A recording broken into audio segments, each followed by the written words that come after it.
morning.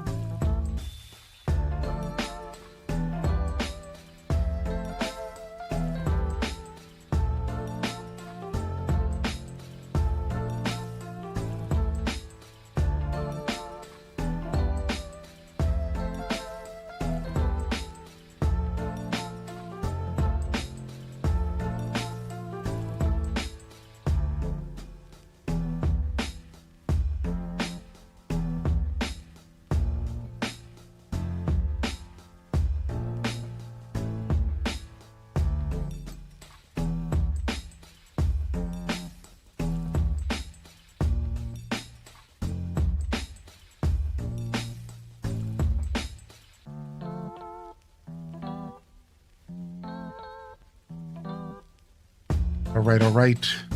Good morning. Do-do-do, do-do-do, do-do-do-do.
All right. Let's get this started.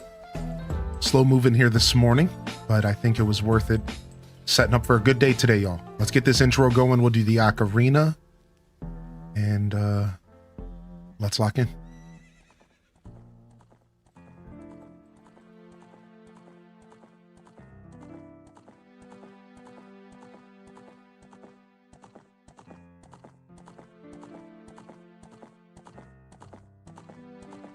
Good morning. Welcome to the broadcast here today. Early birds here on a Sunday, live and direct to your living room, office, cellular device, iPad, laptop, sunroom, wherever you may be.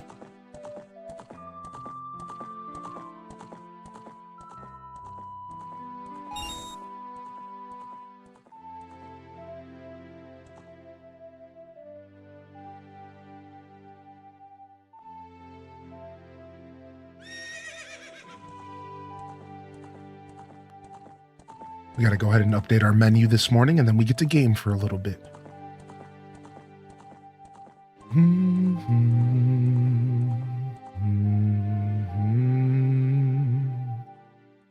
Welcome to the show.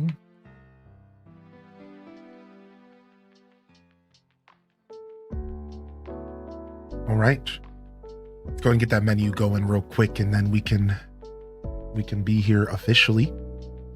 Welcome in here, Scuffed Eats Season 3 official start today. I mean, I guess it doesn't matter, official, unofficial. Season 3 is here. I think it was here on the last episode. I don't know. If I don't know, do you know? You probably don't know if I don't know. Let's get this menu going real quick. All right. Today we're doing Christmas sides. All right, we got Alton Brown's hot cocoa.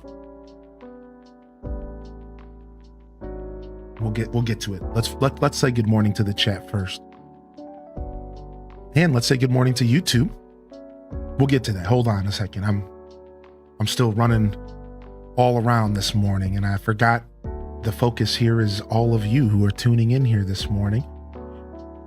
I see a 60 streaker in the chat. Good morning, Fat Cat Plush. Maharit with 26. Good morning, Maharit. Thank you. We're not going to do a roll call. I will shout out the first in the chat, Gaming with Ash. Good morning.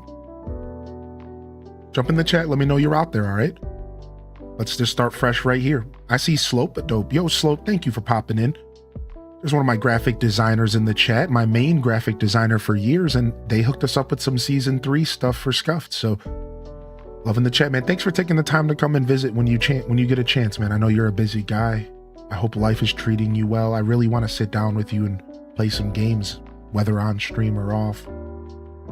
Let's make the time, man. Let's make the time. It's holiday season. I'm in my feels. Let's make the time. I miss my people, and you're one of them. What up, Mistake? Welcome to the show. Caddy Nior. Welcome to the broadcast. Welcome to the stream. What, did you kill our bot? Random killed it. It doesn't want to reply to Random anymore. Why do you always have those problems, Random? Why is it always you? You know, like, and I'm not saying that negatively. Like, you would say the same thing I'm saying. Yeah, you know, like, you would say the same thing. Like, why is it happening to you? What? I wouldn't read your inventory command. So I did make some changes. So we'll get to that. But I did make some changes. No, I made it to where the bot slows down, and then sometimes it just won't reply instead of showing that ugly AC response command. So I think if it doesn't reply, it is like a little overloaded and it just needs a second. This is a way I put some safety measures in place to keep it kind of calm in the chat. Good morning, everyone. Welcome in here, Shay Bit. Very cool bot. Thank you. Thank you so much, Starbows. Yeah, we just revealed it. Our soft launch for our bot just got revealed yesterday. And we are going to be talking about it for the next couple days. We're trying something new here. Oh, I see. Yeah. That makes sense. Random's a hoarder. So maybe 50 is too much for the inventory because it's going to cut the message off. So I need to lower the inventory down to like 40 or something. Good catch, Cozy. I'm going to actually go ahead and I'm actually going to write that down. We actually might need to lower the inventory to 40. That's a really good call out, actually. Nice. Good morning, Matt City. Fat Cat Plush, thank you, man. Thank you so much for 60-month streak, dude. Thank you, Maharit, for the 26. How are you today, Maharit? I saw Kalika in the chat. I just want to say good morning, Kalika. Thanks for your patience.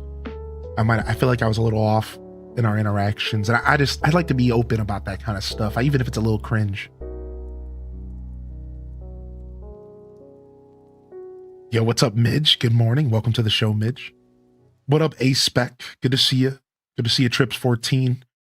Dazabound, welcome to the show. Random is a hoarder. He is.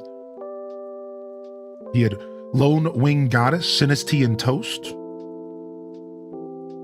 I may have made a mistake. Yeah, we got some Lo-Fi Leah going this morning.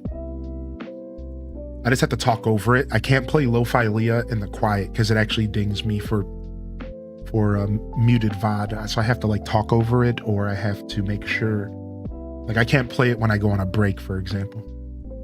What's up, Elama? Welcome back. Dual Master D, how you doing, baby? Unexpected Lady, Matt the Heel. What's up, Matt? Mama Teller, welcome to the show today. Hey, do me a favor, y'all, and I don't know if this is overstepping. I've actually never done this before. But if you see our friend Lemons and Limes around, do me a favor and throw them a little extra love. All right? They put a message in the real life chat about a pet of theirs. I'm not going to go into details this morning just because it's a little early for that. But you know, real life channel in the Discord. We all go through those rough times in life, and if you see them around, can you just give them a little extra love for me? They've been around for so long. I've been meaning to reach out to them myself, but yeah, just do that. Do me a favor. If you see them around, give them a little extra love. They might appreciate it. I'm not sure. What are we if we're not a little cringe? True. Can we do something with fossils yet? No, but I do have plans. So last night I just implemented a new system. We'll talk about this real quick, and then we're going to jump into some games here. What's up, Nannerton? Hey, good morning, Nanner. What up, Great Bambi? I see Ryan Perpetrator in the house. So I added rotating NPCs, and right now, most of the NPCs are going to be focused on increasing sell prices, but there'll also be some special ones. So for example, every day there's a chance that there's a rotating NPC. Right now, Leaf can show up and Leaf will buy your weeds and flowers for double the price. Flick can show up and he'll buy your bugs for 1.5 times 5 the price. Or CJ can show up and buy your fish for 1 times 5 the price. Just like traditional ACNH.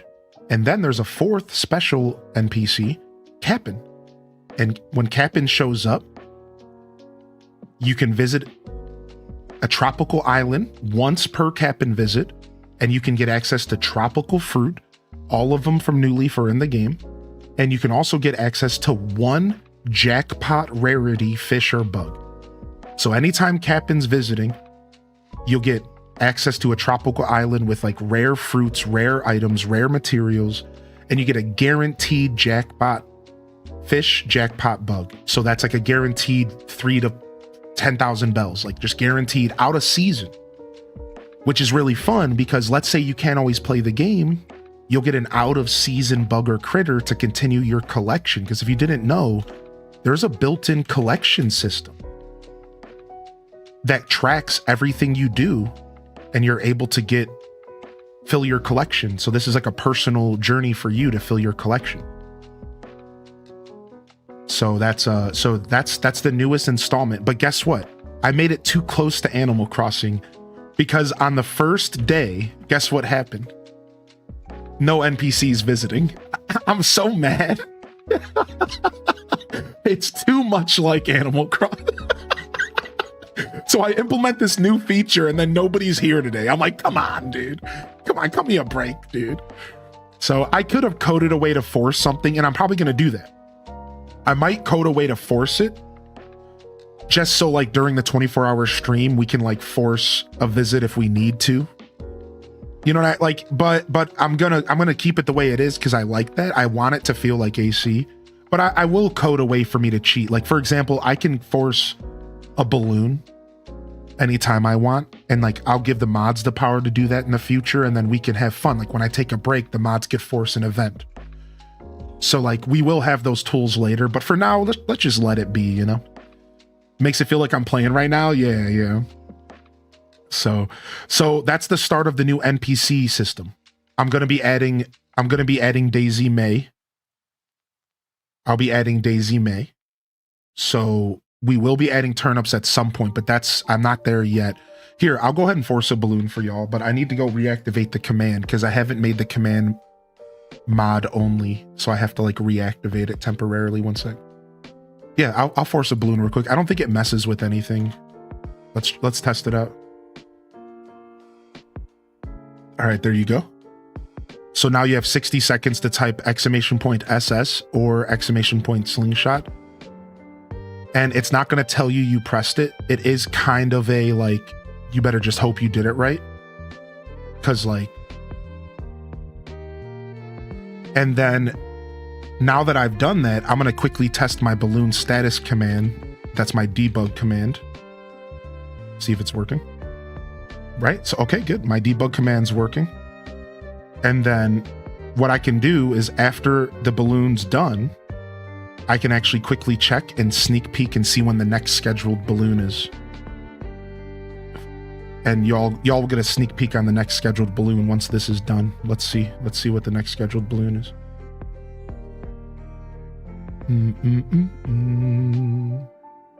60 seconds feels like an eternity when you're waiting. I might lower it back to 45 seconds, but because people are delayed and stuff, I wanted to give people a full minute. Oh, wow. So did I mess something up? What happened? It never resolved. Oh, wow. That sucks. Dang, I don't think it resolved. Oh, I might have found a bug. Oh, well. Message was too long. Oh, I bet you the message was too long. Yeah, it was. All right, cool. That's a good debug. We'll figure it out. So you guys might have just got the bells. Yep, look. You might have just got the bells. You actually might have just got them. Yeah, okay. So Dazabon, you got 7,500, which is a 5% chance. Nice, dude. Nice, dude. 7,500's big. That's big loot. All right, hold on. Let me check balloon status. So next is 1027.51. So there you guys go. The next balloon is at 10:30. So it's like an hour and a half to 3 hour timer. I purposefully made it like varied so that we never know when the next balloon is. It's always between the next 1.5 to 3 hours. You just never know. It'll just pop up. The way I have it set up is like it's in blocks and it can be any time in the block. So, and I wonder how I can solve that so what I might have to do is make it to where it doesn't at everybody. It just says, I wonder how I can handle that. Now I'm like in dev mode again, and I was doing this all last night. Let me just go ahead and write down a note, and I'm going to get out of this headspace so we could start the show. How to handle too big of a message for balloon. Now you know how I feel, dude. Yeah, it's crazy. Dude, Slope, it's taken over my life. Yo, what's up, Colorless Blue? I do have a dream code, and good morning to you, Colorless Blue. I didn't get a chance to talk to you about what I was doing on my island the other day, but if you would like, I can tell you a little bit about my journey. I made it split the message every 450 characters. All right, I'm going to copy and paste what you just said. So that, because that's probably the fix, and that's probably super easy to do. So Colorless Blue, right now on our island, what we're doing in AC and H, real quick, this is just for you because I missed you yesterday, is we are currently extending our mountain and we're making the Lost Woods from The Legend of Zelda, kind of Breath of the Wild themed. So if you go to my dream address right now, you'll see what my island looked like before this massive overhaul. And what we're slowly pulling our mountain even further down to make it bigger, and then we're going to make the Lost Woods. So the shovel is just a part of the gather command right now, Mammoteller. So there's no dig yet. There will be later, but for right now, the shovel's just a part of gather. So if you have the shovel, you have a chance to get flowers and fossils. If you don't have the shovel, then you won't get flowers or fossils. Later, we will add a money rock command that will require a shovel and maybe a dig, and have it be like a % chance to find something or something. We'll see. But right now it's just it's all into gather, and then it's all into, like I said, maybe a money rock later is what I'm thinking. And you have like a chance every day to find a money rock. So the way it'll work is you're going to hit a rock once a day, and that rock will either be a money rock or it'll just give you materials, and you'll only have one chance a day. So some days you're going to hit the jackpot. Some days you're not. Yeah, gather is once a day. Correct. So gather is once a day. The shop rotates once a day. The NPC rotates once a day. That's all at 5 in the morning Eastern, just like Animal Crossing, but my time zone. And then fishing and bugging is once an hour. And I'm going to fix the command so that it tells you minutes, not seconds, because seconds is obnoxious. So you can fish and bug once an hour. I think that's pretty clean. I think that's pretty safe. And then again, the balloons are random every like 1.5 to 3 hours. So the balloons can just show up. And you know, that's like throughout the day. And we're going to eventually have more random events. So it won't just be balloons.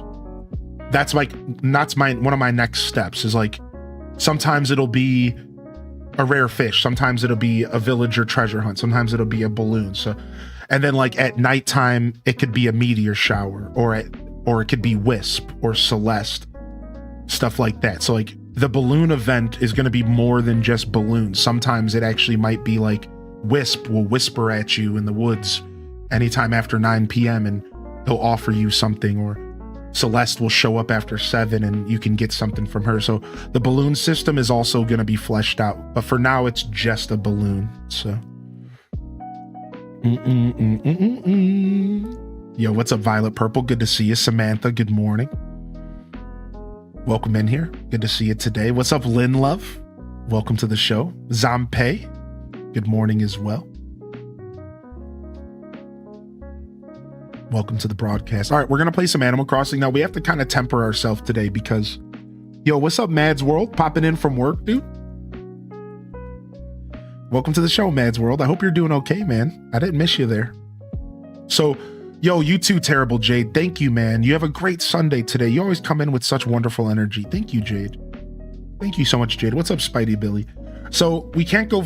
I might have to cut myself off today at like 5 p.m., which sounds like highly, and that's 8 hours from now, but we have a lot to get into because I want to play Farm Together too, but we have a decent amount of cooking to do. We're cooking 5 sides today.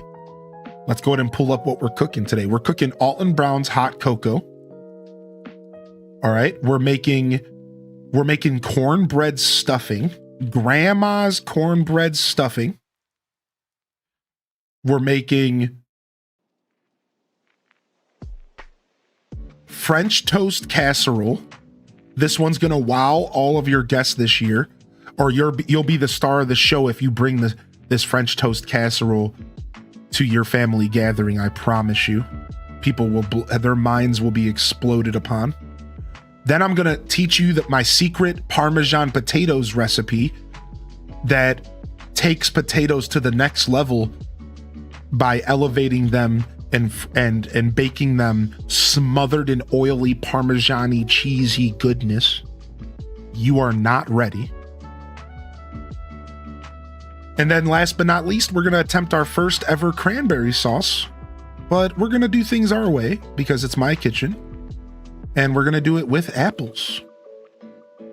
And I got some delicious tart Granny Smith apples to go along with the kind of sweeter but still kind of tart cranberries.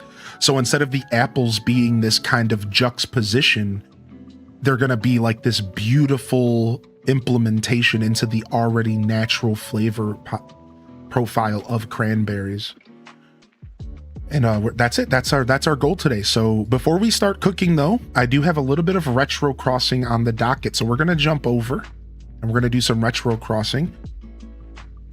And I'm going to go ahead and tease our new Scuffed Eats transition here for season 3. I'll see you on the other side.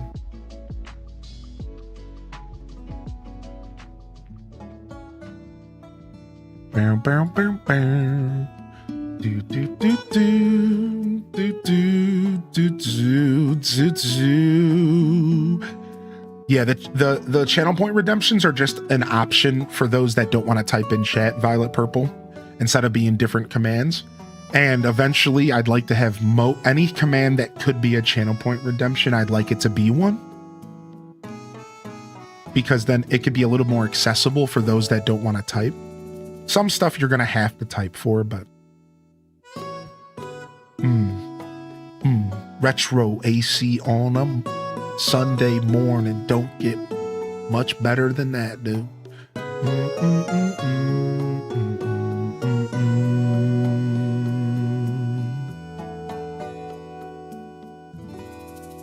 Beard's doing okay things today. I'm liking what the Beard's doing today outside of a couple little no-to-dos. Let's go.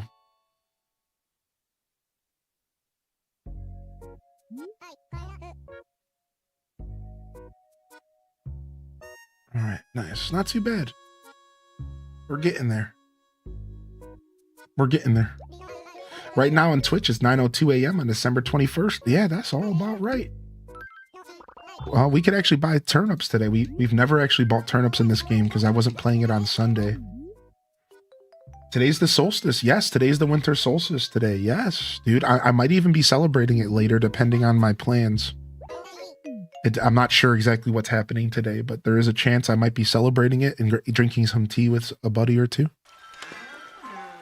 Yo, G-Ski, have an amazing Christmas as well. Good morning, G-Ski.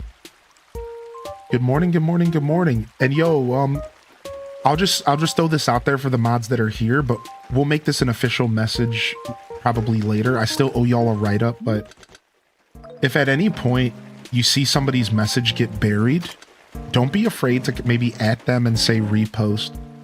We might have to start flexing that repost command, and maybe I'll even put it on a timer.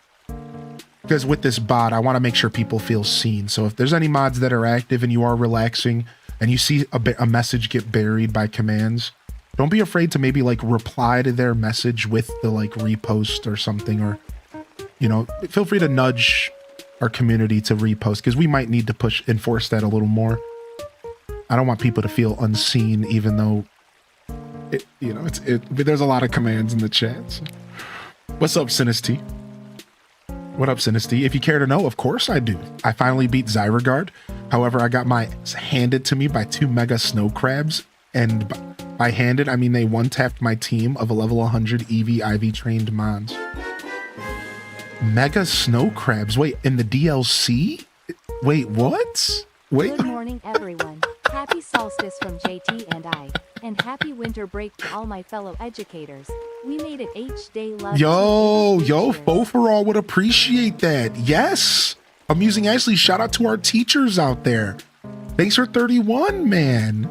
Thanks for 31. Calico, congratulations on beating Zygarde. I don't know why I keep adding an R. And thanks for sharing, dude. Of course, I love to hear that stuff. If there's one thing I want to hear, listen, this is going to sound rude. That's how serious this is. But if there's one thing I want to hear from you, it's about your gaming journey.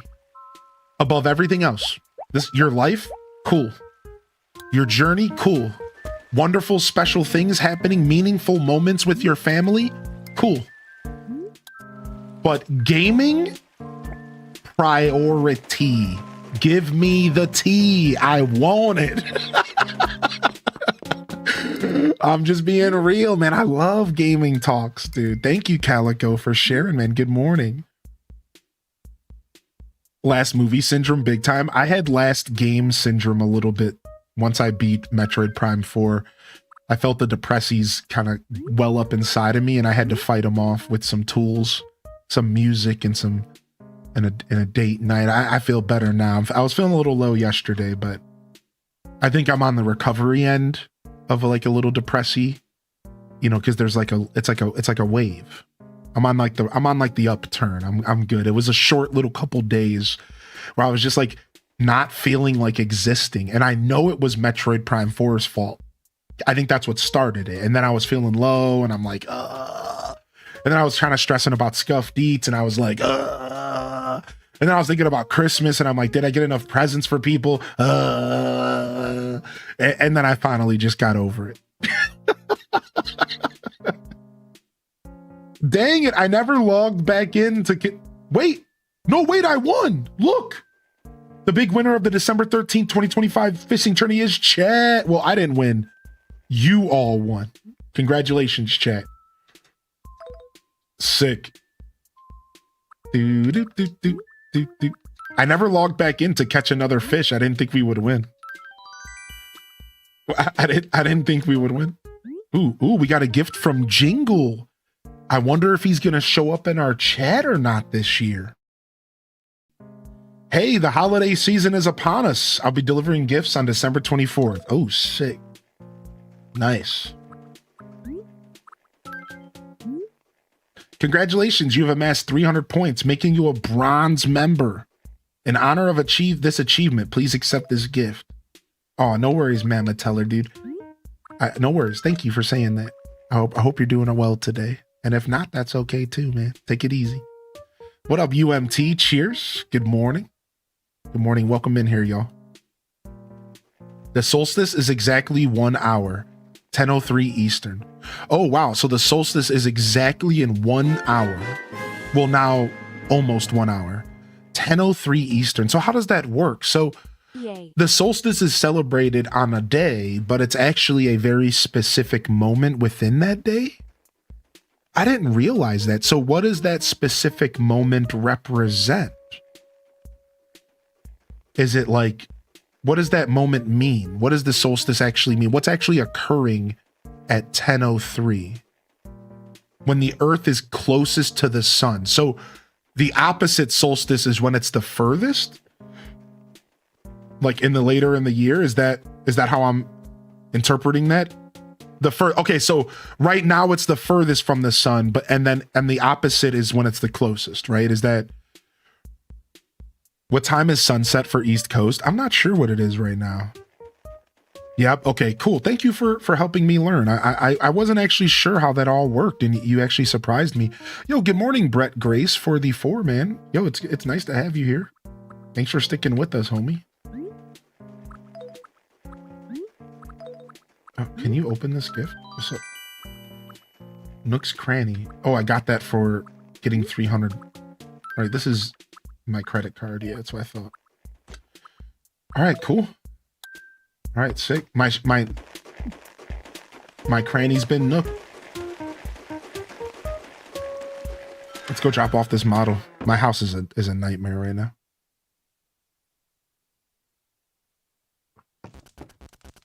I got my Shalfa Mall aisle finally. Ooh, nice. Congratulations. Shalfa hunts are crazy. Dude, my house is a nightmare. I can't be in here right now. Get me out of this house. I can't do this. It's too early. What is this music? What is happening in my house right now? There's like monkey sounds and pots and pans being banged. Like, what is this? In Jumanji after the monkeys came out of the freaking game board?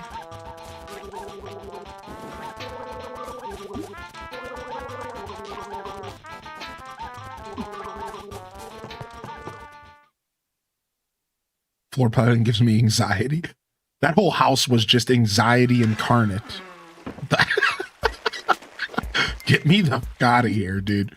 I don't know what's happening in there, man.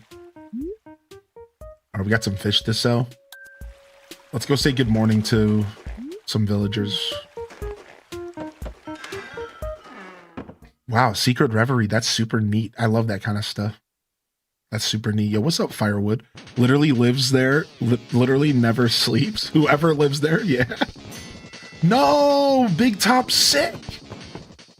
All right, I'll be right back, Big Top. I'm going to get you some medicine, my dude. We got to go back into the fray to help out Big Top. How can you tell? Because I briefly saw he had like a shadow over his head. But I did move pretty fast, so you might have missed it. I'll show you when I get back in. Bum, bum, bum, bum, bum, bum. So the way this game works is you have to give medicine to the villager for like 3 or 4 days in a row. I think it's maybe 2 or 3 days in a row. And then after you give them medicine every day, once they eventually heal, they send you a gift. Now, the way this game, the reason they do that is for different players. So the game gives you an option for all the players who live in your town to heal the person who's sick. So I'll give him medicine today, and my sister could give him medicine tomorrow. My mom could give him medicine the day after. My dad could give him medicine the day after. And then everyone gets a reward when they get better. Everybody gets a reward. So you can either just give them one bag of medicine and then just show up get a reward 5 days later, or you could be like me and give them medicine every single day because I feel bad for my little Buddha. Save yourself, Seabot. I'm done for. Your medicine. Thank you. Oh, the RNG is 3 to 5 days. Okay, nice. What's up, Lillian? And good morning, WLCM. Yuck. This will help me get better, right, villain? I like how he said this. He's a drama queen. I mean, listen, when I get sick, I'm a drama queen. I turn into the biggest baby when I'm sick, man. Yo, enjoy that work, Lurk Firewood. And I just want to say good morning real quick to YouTube today. YouTube, we're going to be taking you on a journey today. So if you're here for Animal Crossing, just know we're also going to be cooking today. And we're also going to be doing some farm together too, if we can make sure we have time after cooking. I'm hoping cooking doesn't take all day. It could. I don't think so. I don't think so. So welcome in here, YouTube. Thank you for being here and good morning. Appreciate you tuning in. Hit that like button. And we will be opening up chat there soon for the start of the next year, if not sooner. I'm going to start opening up YouTube chat. So if you are somebody who prefers YouTube, you are going to be getting an upgrade to your experience.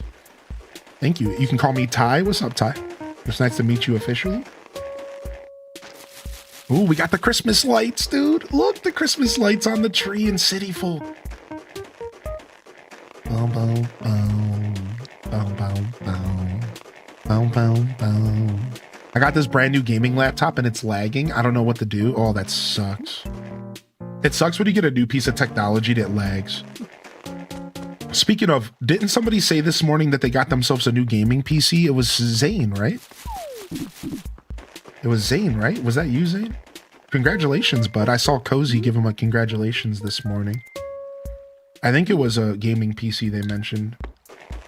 Here, let me grab some fruit real quick to sell. Nice beanie. Thanks, dude. I'm living my life. What's up, Caffeinated Spirit? Good morning. Oh, it was a Switch 2, not a PC. Thank you. My brain rotted for a sec.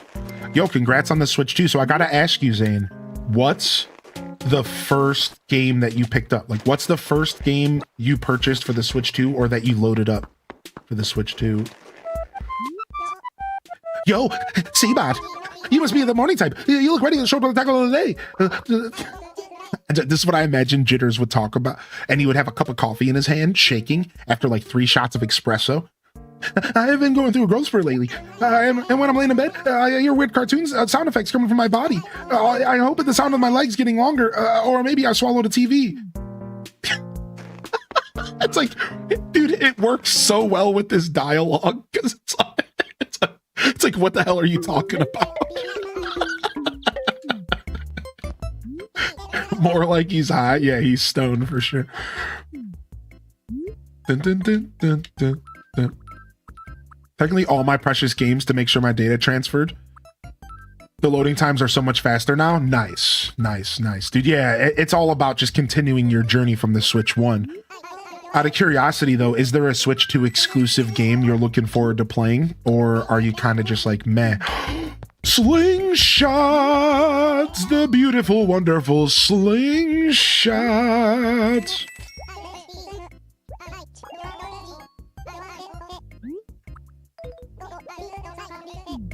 I want to play Bonanza. Dude, Bonanza's good. Bonanza would probably have been my game of the year if it wasn't for Fantasy Life. That's how much I like Bonanza. If it wasn't for Fantasy Life, it probably would have been my game of the year. But Fantasy Life took the cake just a little bit more so because I love that game so much. Ooh, another KK Slider song. So we don't have to wake up to monkeys in my house, dude. Pokapia? Dude, Pokapia! Apparently, Nintendo's been teasing Pokapia screenshots on their freaking Nintendo Today app. Apparently, they've been teasing.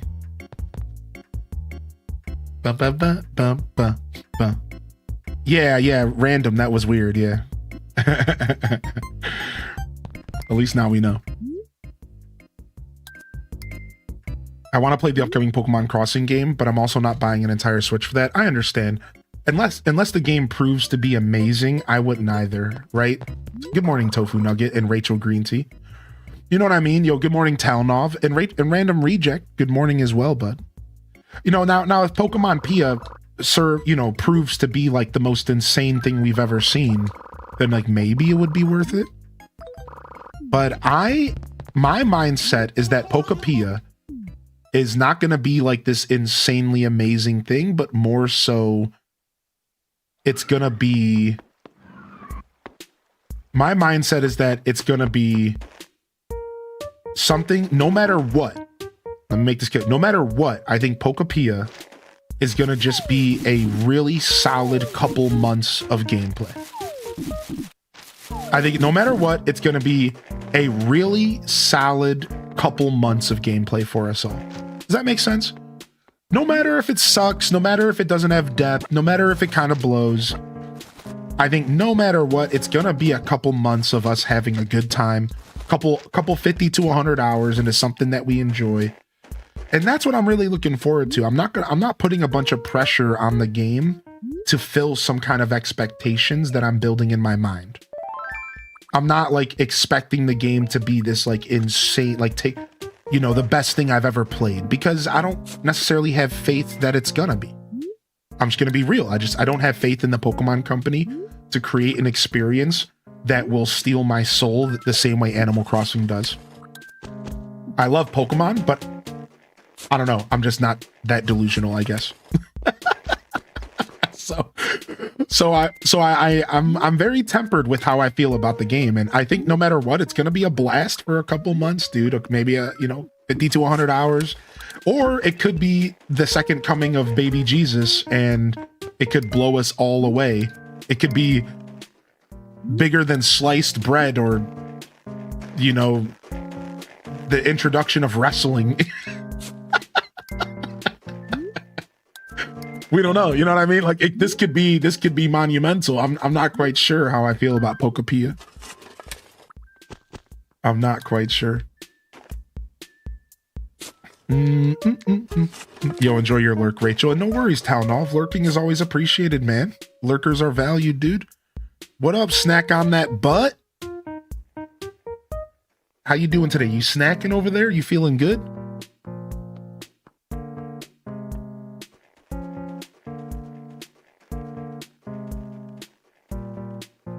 No idea what to get. What's wrong? What's up, caffeinated? What are you what's the crossroads here today? I see. Debating on what to get this morning. Plants vs. Zombies, Overcooked 2, or Call to the Lamb DLC. Definitely getting Fantasy Life DLC, or no, Fantasy Finds DLC for Museum. So are you talking about 2 Point Museum by chance? That's quite the predicament you're in there. I could maybe give you what I would get out of those games if you want, but that's tough. That's tough. Hey, Midge. I love mornings. The whole day is full of possibility. I hope you've got some fun plans.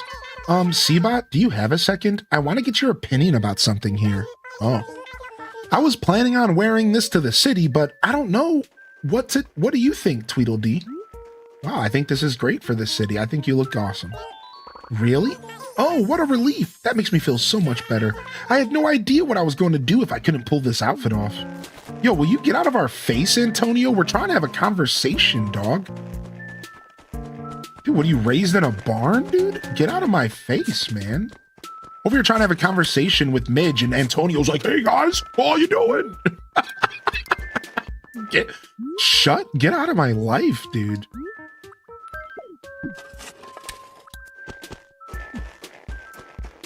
I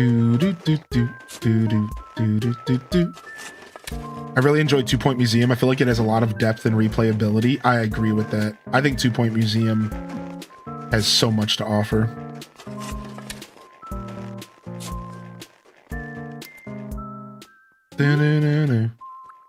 All right, so I'm replanting these oranges so that we can continue to grow our orange orchard. Will y'all stop whistling? I feel like a cranky villager right now. I'm just trying to enjoy the music of the game. I don't want to hear your damn whistle. Shut up. I'm going home for a minute, dude. I'm going to go change that music.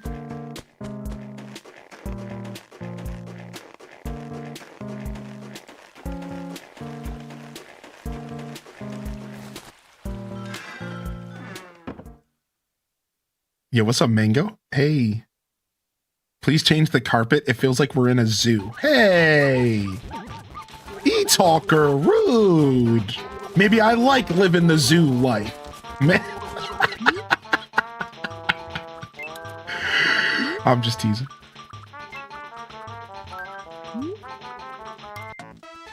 Ooh, Mambo. All right, I got this. This Gargaloid's gotta go. I'm picking up dressers.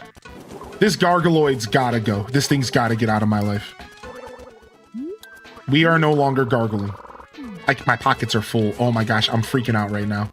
I'm freaking out. This house makes me so anxious, dude.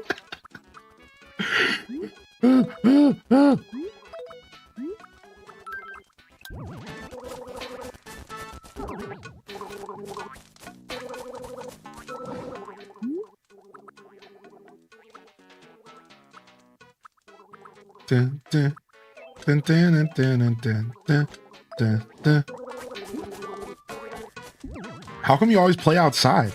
Oh my gosh, that Gargaloid. I hate the sound of the Gargaloid.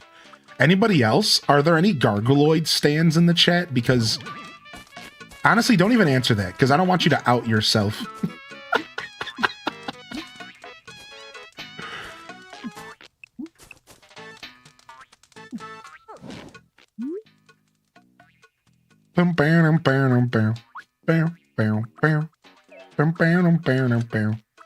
All right, let's just like put some furniture away for now because we obviously have too much stuff in our house. So let's just kind of clean up the house for a minute here. And then we'll deal with decorating later. We need to come in here and actually decorate. I haven't been in the mood. I've been doing decoration in New Horizons and that's enough for me, man. All right, much better. Much better, much better. What up, Focus on Me Play, baby? You didn't enjoy Cult of the Lamb too much? I think the game's better on Steam with chat integration. Yeah, I like that take. That's completely fair. Yeah, that's completely fair. I enjoyed the game myself, but I didn't get a chance to finish it. And there was a lot of bugs when I played it, so it did leave a weird taste in my mouth because of that, but I didn't hold it against the game too much. Whoa, what was that? You okay, computer? You chilling over here? Capture card having a heart attack. I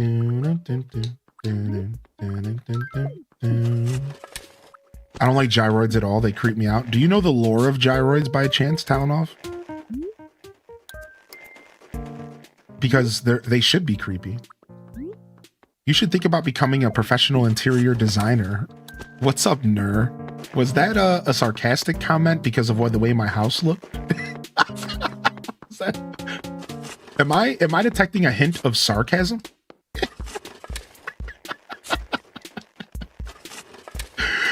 So gyroids are actually based off of these Hawani figurines that represent, like, they were buried with people. I'll show you. Hanawa figures. So, fun fact, gyroids are actually mad creepy because this is what they're based off of. Gyroids are based off of a thing called a Hanawa. And a Hanawa is a terracotta figure that was made for ritual use and buried with the dead as funeral objects in the Kofun period in the history of Japan. So this is Animal Crossing in its nutshell. Animal Crossing, this cute, lighthearted game, you're going around and you're collecting old figures that were buried with people. Yeah, that's a gyroid is a figure that was created to be buried with somebody. It's like a part of a ritual process in ancient Japan. And that's what they base gyroids off of. So, like, actually, they're naturally kind of creepy, and you're not alone there at all. Does that mean Coco's kind of a zombie? Correct. Coco is the Walking Dead. And all of our islands are on ancient burial grounds, apparently. And that's why at 3 in the morning, the TV bugs out and aliens show up. Did you all know that? I bet you all didn't know that. Random, do you remember what time it is? In every Animal Crossing game that I remember, maybe not GameCube, but definitely the recent ones, if you have a television in your house at 3:30 a.m., the television goes static and an alien appears on the television. We have a clip from it. Do we know the clip? We have a clip for it, dude. Do we know the clip? I don't remember. Let me try type in the word alien in real quick. Let me try typing spook. Yeah, I don't remember what the clip is, but we have a clip. Spoopy. Maybe it's not spoopy. Secret, maybe? No, I don't remember, dude. I don't remember what it was at all. It's not alien, I don't think. Maybe what's dream? I think dream is when I picked up the item in the dream. Let me see. Yeah, that's funny. Yeah, I don't remember the command, but we have an old clip out there of me doing it. Here's the fun fact, during the 24-hour stream. During the last 24-hour stream, this happened because we were playing all night. So we're going to do it again during the next 24-hour stream. And we stood up all night and we watched the TV and we were all freaking out. It was so funny, dude. Yeah, I don't remember the clip. We'll find it. We'll find it and share it later, but it's real. It's a real thing. What's up, Sammy Dot? How you doing, Jerica? Yeah, it still happens in ACNH, correct. Yep, and that's what we discovered was it still happened in ACNH. Dun-dun-dun-dun. Actually, I tweeted when it happened, so I might be able to quickly find the tweet. Boom, boom, boom. Actually, I remember I tweeted when it happened because I was having so much fun at 3 a.m. So I remember we tweeted the clip when it happened. I wonder if it's in here anywhere. Some of this stuff's not loading.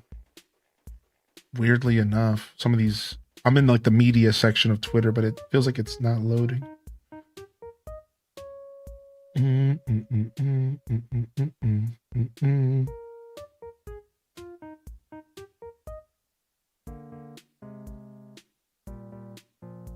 That feels like it's way too long ago. Yeah. No, never mind. It would have been 2.0. Yeah, that's a pretty long time ago. Hold on a second.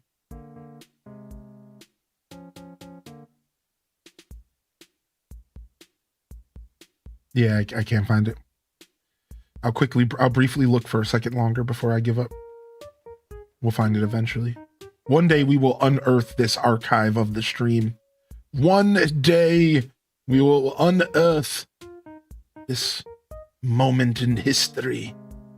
I should just stop looking at the media section and just scroll through my old tweets real quick. That's going to be the best way to do this.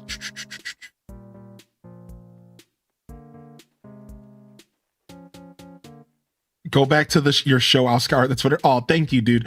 I'm doing one last Hail Mary, scrolling through my tweets all the way back to 2022. Would it have been 2021?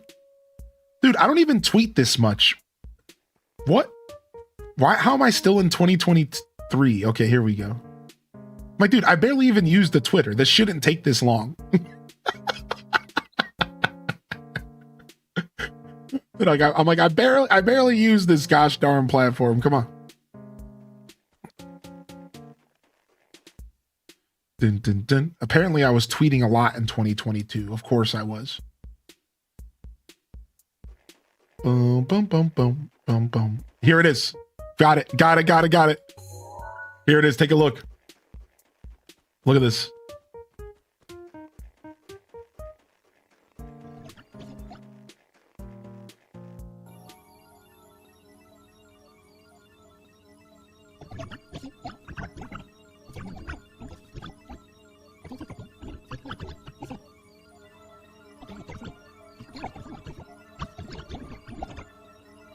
You like that, Dazzle?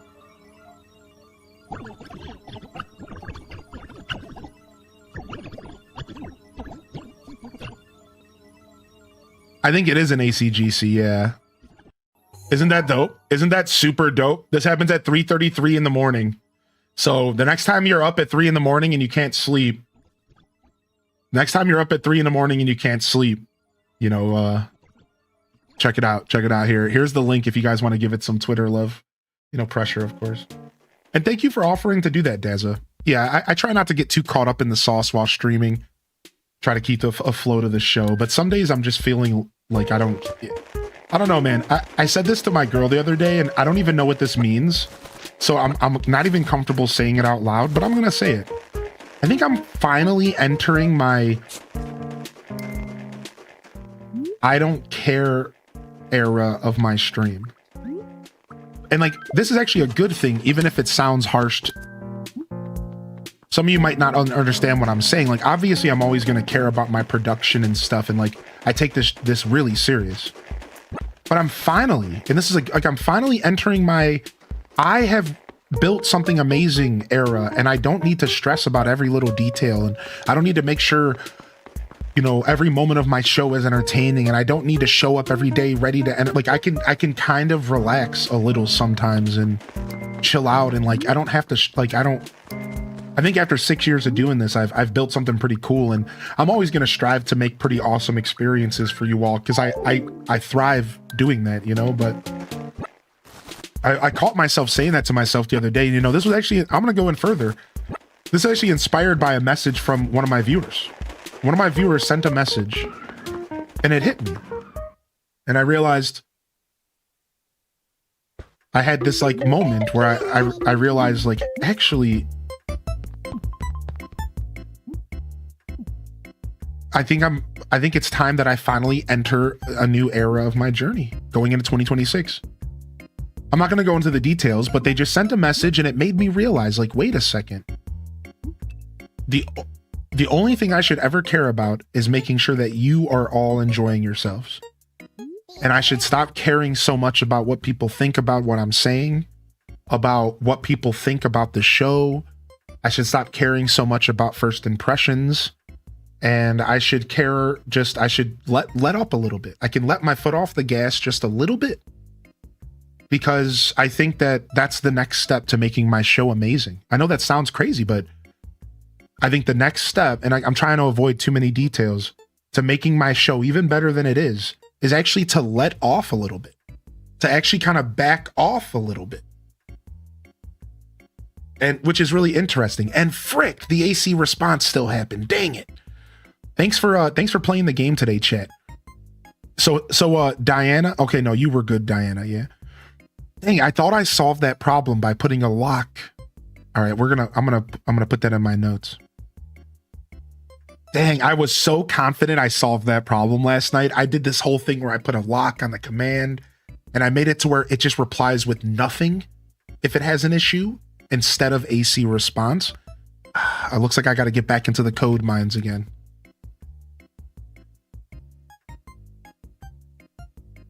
So if I thought that I made it to where if it gets overloaded, it just does nothing. But back into the mines we go. What'd you use to create this chat game? It's C+. I'm using C+. Yeah, this is coded in C+.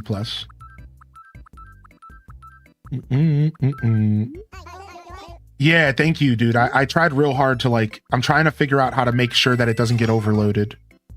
Exactly. Yeah. Yo, what's up, Tam Perp? Hey, good to see you, Tam Perpetrator. Your ears must have been burning. Well, not directly, but it was a message from you that made me spark that conversation just now. But like in the past, and don't overthink it. I'm not trying to call you out. Good morning, though, Perpetrator. How you doing today, dude? Good to see you. Good to see you. Welcome in. Yeah, well, for those that are just discovering my island game, this is my new chat. I call it the AC Island game, or we're just going to call it the Island game. And it's a fun little chat game that I introduced. I just soft launched it yesterday. And it's kind of a lot, but just like kind of just take it in, just kind of watch people interact with it. Exclamation point help tells you a little bit about the commands, but I'm kind of purposely not giving you every bit of information because I want some of it to be exploratory. And to answer the question to Talnov, the shovel is just implemented in Gather. So the way the shovel works is if you have a shovel in your inventory, then you have the option to get flowers and fossils when you gather once a day. If without the shovel, you won't get flowers and you won't get fossils. Later, we will be doing more with the shovel, but for right now, soft launch, right? Everything is still kind of ground level. Once it's like more officially released, I'll feel a little bit more confident with my systems, but we're still kind of soft launching it. And then also, I just caught something to go back to that code comment one more time. Daz, you know what I'm noticing? I think it's actually more so happening with the combination of channel point redemption. So maybe the code that I didn't consider channel point redemptions, and that could still be different on like a different timeline. That seems to maybe be causing the problem, because I didn't consider that at all. Fished up an oarfish the other day, but it didn't go into my inventory. Check your inventory. It might have. It might have, but I'll write that down and make sure. When you say the other day, this has only been around for 2 days. So you mean yesterday? Is that what you mean? Just to be clear, because I'm like, wait, it's only been around for 2 days, right? Yesterday, yeah, okay. Just making sure. I'm like, the other day, I'm like, what? Yo, what's up? What's up, Spartan Leonidas? How you doing? Fish didn't go into inventory. Check parameters. I know I've said it before, I just want to say it again. Every time you show up in a powerful way. Really grateful to be here to experience who you are. Thank you. Oh, thanks so much, man. Thank you so much for saying that, Doge. Good to see you, buddy. Yo, good morning, Brett. Good to see you as well. And thank you for letting me know, Dancing Pearls. Yeah.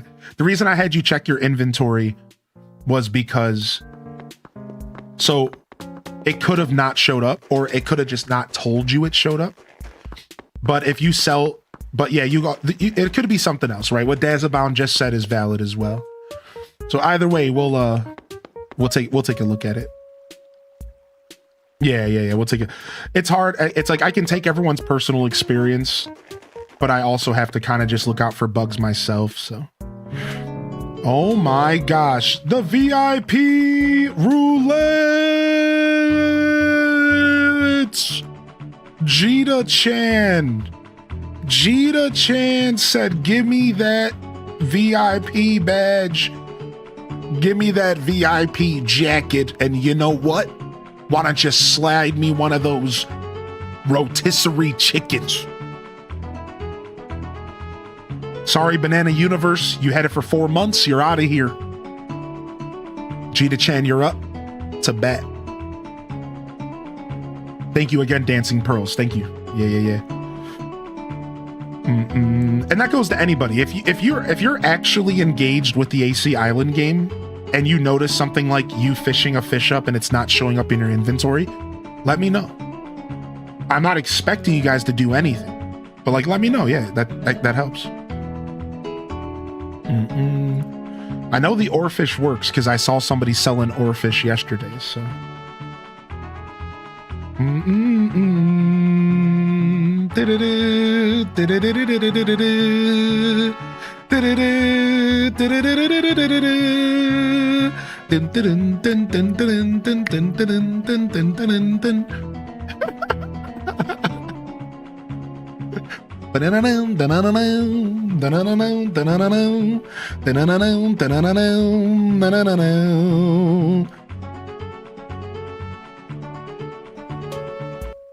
right. Anyways. And you know what, dude? I'm getting so much wonderful feedback. Y'all are making this even cooler. Add a tooltip for the tools and what they do. Eventually, I'm gonna add like timed messages that give you guys little tips about the game. What's up, Unexpected Lady? Hey, just a heads up, if I missed you rolling into the stream, please don't be shy to repost and do an @highly in descent.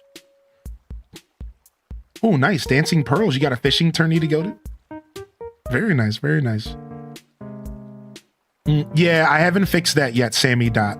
I haven't done that. That's on my list of things to do. So you have to either donate all your fish or all your bugs, unfortunately, right now. But that's actually on my to-do list. I'm going to let you donate a specific bug or fish so you could keep your inventory if you want. And tools are completely unsellable. That's a good question. Yeah, sell all, gut your inventory, but tools will never be sold. So the way that the way the shop works is the shop rotates the shop rotates every day. And unfortunately, the net didn't show up today. Listen, this is real life Animal Crossing. Like, unfortunately, just like in the game, the bug net just didn't show up today. So all of you that played yesterday and got a fishing rod, you all kind of got screwed. And here's, to make this even worse, I added a whole new NPC system today. And guess what? The NPC didn't show up. 4 NPCs can rotate. And it didn't show up today because it's too close to real AC. Because there's a chance that no NPC shows up. Every day, it can either be one of 4 NPCs or no NPC. And I'm going to add more later. So, like, yeah, like this, I made it too close to AC, dude. I made it's too close to AC, dude. It's too close. And you would just do sell all just like this, okay? I got you. Sorry, Moxie. I know typing is makes it a little tough, but this game is available even when I'm off stream. So if any of you are getting frustrated playing it, and like for whatever reason, maybe you're just like the stream's a little busy or whatever, just a little secret heads up. You can actually show up here when I'm offline and you can play the game. So like just a heads up, like if you are like somebody who's just feeling a little bit like, oh, I don't want to do this while everyone's in the chat, you can actually just show up and play while I'm offline. And it's all the same rules and everything. So like, yeah, don't be shy to like, if you're just the kind of person that doesn't want to do it in front of people, I really do understand that. And you can just play offline and you don't even have to worry too much. Like I said, eventually I want it to be available in the Discord. So then it's even easier. So. Yo, what's up, Raised by Hypocrites? Also, yeah, mods, we're going to get you guys an infographic with all the info. So if you want to help answering questions, that was suggested by one of our mods. It's Taco. So I'll get like a write-up with all the commands and like, so that you can help answer if you want. So. There's no visuals. Correct. It's a text-based game. Correct. And then there might be some sound effects later. Right? Like I might make it to where like there's like a whoosh sound effect that plays when the balloon shows up and stuff like that. Sorry, Dig's not set up yet, Starbows. Sorry. It just helps you collect flowers when you gather for the day. So the worst part is some of y'all gathered right when you got here. And then you bought the shovel after, and you probably wanted to buy the shovel then gather, but I didn't tell you that because you just got to figure the game out yourself. Sorry. So Dems the brakes, dog. Dems. Yeah. Sorry. Don't worry though. I got some fun stuff planned. So. Yo, and for those that are showing up today and you're going, dude, what the heck's going on? Listen, it's a new toy and everyone's going to want to play with it, but I feel like over time, it's going to become less of a focus in the chat and it'll just become something people do occasionally when the chat gets quiet or when they get bored. So we're trying to figure out the balance here, and I just want to make sure I'm talking to the people who potentially are worried or whatever about it being too much. And I know some of you consider this place home and you care about this space just as much as I do. So like, I see you, I hear you, and this is just our soft launch. We're testing it over the weekend. We're going to test it tomorrow for the Monday show. And then from there, we'll see like, okay, do we need to, maybe send it to the Whispers? I don't want to get into the detail. There's options. Like there's like 3 things I could maybe do to make it less spammy in the chat, and we will consider those things over time. So how do you add things to the museum? So it's AC donate. So it's ! AC donate, and then you either say bug or fish, and it'll donate either all of your bugs or all of your fish. And later I'm going to make it to where you can do specific bugs or fish if you want. So, all right. Real quick here, I want to say good morning to Nerdy Nurse. And I want to say good morning to Saidi, who put a wonderful comment in the chat.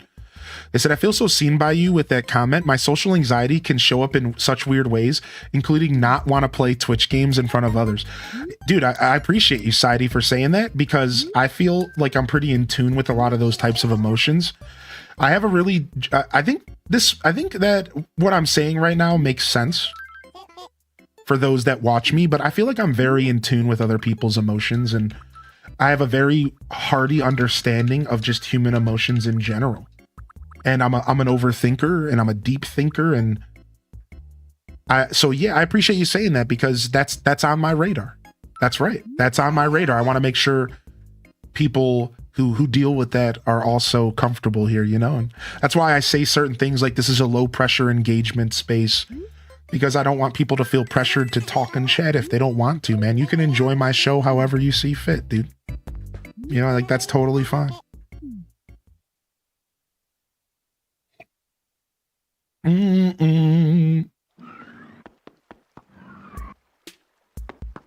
Do. But, you know, even I, as a human, miss the bus every once in a while. And that's okay. You know how I'm always yelling villain? I started saying it because I thought it was extreme, but now I can't stop. I'm like, a villain dropping a robot. A villain dropping a robot actually wouldn't be bad.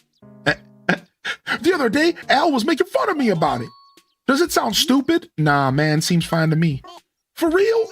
That's great. I'm so relieved.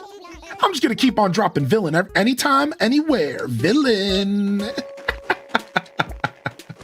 right, let's go check the dump, and let's go buy some turnips. I mean, if the price doesn't suck. Oh, Midwinter's Day. Ooh, yo, Tater Tot with the gifted over to Whimsy's Rock. Yo, thank you, Tater Tot. Thank you, Tater Tot, for the gifted over the Whimsy Rock. I appreciate that. Whimsy, enjoy the gifted sub. 30 days of emotes. Adless experience. I don't run ads, but you can avoid those pre-rolls. And what's up, Orbiting Soul? Oh, I love your tag, dude. I like that a lot. Welcome to the broadcast. What's up, Mil Imperio? Mil Imperio, welcome to the show. Do you know what your personality type is? So are you talking about Animal Crossing personality types, Brett Grace? Ooh, you got Bud. Ryan Perp. That fits way too well for you, dude. Not to call you out or anything. Yeah, are you asking me what my Animal Crossing villager personality type would be? Is that what the question is, Brett? All right, so tonight is the longest night of the year in Twitch. There are some places that don't get any sun at all. This just in, we just received a rare piece, a moon, in our showroom. Okay. Wait, no, that's too far. How do I rotate this properly? Okay, like this. The tourney results. Chat was victorious. Happy birthday to Makanda. The holiday season is here. December 24th is Jingle. And talking to myself, wondering why I post my thoughts here. I guess I'm curious what other people think. Okay. I'm very pleased with Bud. I'm a cranky villager. Is that, I mean, Kalika, to be fair, that's fair after yesterday. I love you, buddy. Thanks for hanging out today, man. That's that's fair, actually. I don't know. Yeah, I think that I'm either a cranky villager or the male version of sisterly. Because I'm gonna gender bend this question. So I'm either the male version of sisterly, so brotherly, or I'm cranky, or I'm lazy. But not Animal Crossing New Horizons lazy. I want to make this clear. I'm Animal Crossing GameCube lazy. Because Animal Crossing GameCube lazy is more of a space cadet, more of a blonde, no offense, and less of a bug talking little kid. Like I'm not little kid lazy villager. I'm like stoner kind of out there lazy villager. That's like that's probably where I'm at.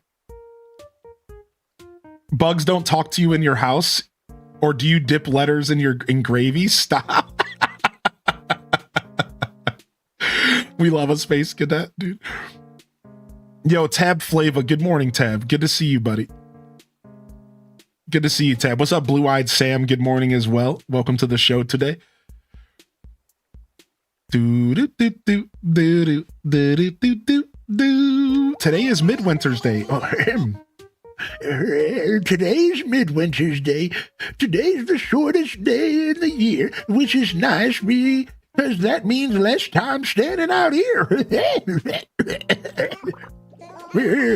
This sort of code makes me long for a shell muff. Long for a shell muff? Like, is that like earmuffs for the shell? What? So, I thought I'd give you something today to help you forget about the cold. This snow globe is just what you need to warm up a frigid day like today. Midwinter's Day or not, this is no weather for an old man to be standing around in. Why wouldn't he say old turtle? I bet you that's the writers, that's the mod developer writing, not the game. I bet you, because like, I think the developers would have said turtle, but I think the mod developer wouldn't have thought about it and they would have said man. I'm just going to call it out. I feel like old turtle is what you would on. I think so. I'm just kind of guessing. What mod? So this is Animal Crossing City Folk Deluxe and Raised by Hypocrites. It adds over 250 villagers to the game. It adds all seasonal events from around the world, not just the region that you're playing the game in. It adds all, like, it's insanely cool. It's insanely cool. Here, I gotta here you go. That's all the information right there. It's insanely cool, actually. Bum bum bum bum bum bum bum bum bum bum bum bum bum bum bum bum. Recycling bin? Nothing. I haven't found anything in there since I started the game. Dude, I just trimmed my mustache and stuff, and somehow it's itching again. Like how, dude? What did I not trim that would be causing... What mustache hair is still climbing into my nose? 1 second.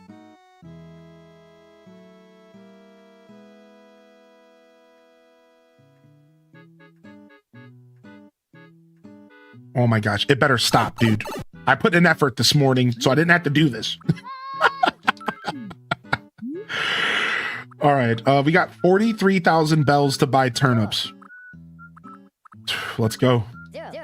We're throwing it all on the line here. Oh, we didn't get our money rock yet, though. Let's get our money rock and then buy turnips.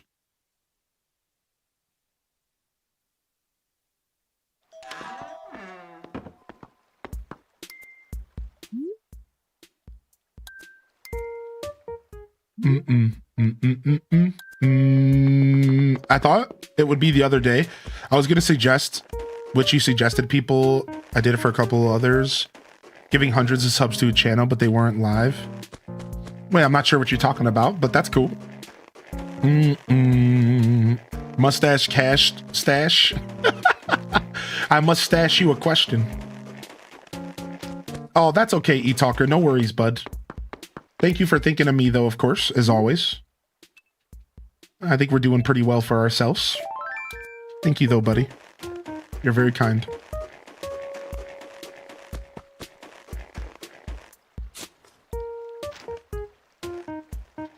Ooh, wow, first rock? Okay. Nice. We'll take that. Da-na-na-na. It's never the first rock, chat. It's never the first rock.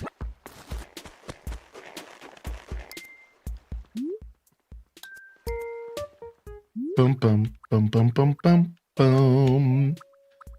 See, once everyone gets their dailies and stuff out of the way, it's not too bad in the chat.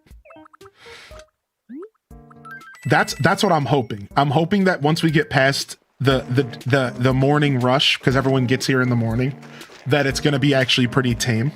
And then it'll just be people hanging out and relaxing throughout the stream and playing a little bit, you know? So...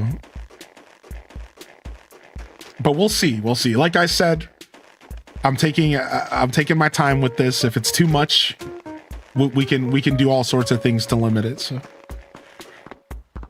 all right, let's find our turnip seller. I saw her once today, but she leaves at noon. All right, I'm gonna shake these because these are worth a little bit more, but I'm not gonna sell them. Oh, you know what? I added a timestamp for your islands, everyone. So when you start your island, now there's a timestamp, so we have a memory of when you started your stuff. I forgot about that. I did a little work last night. I worked on the inventory. I added a timestamp to our islands so that we have history. And then what else did I do? Added NPCs. I sat there and messed with my balloon for like an hour, dude. I got the balloon working though. I'm really proud of it. It should be clean from here. I thought I fixed the AC response, but not yet, so back into the mines with that one. Yo, how you doing today, Tater Tot? I see Ella checking in. Good morning, Sofer. Good morning, Carbon Jen. Welcome to the show today. Good to see you.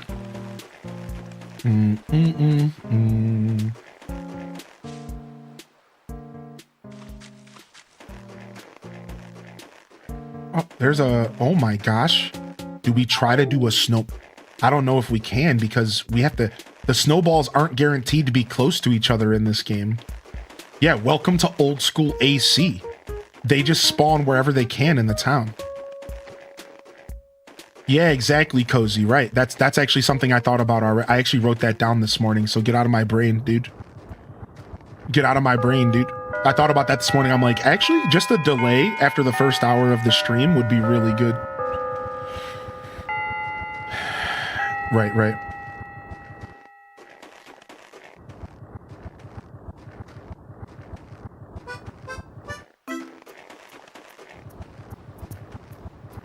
All right, now before we make this any bigger, let's go see if the other ball's even accessible.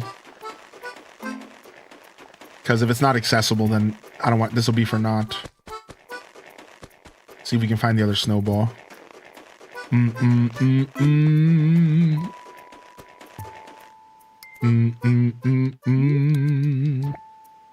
I love this music so much.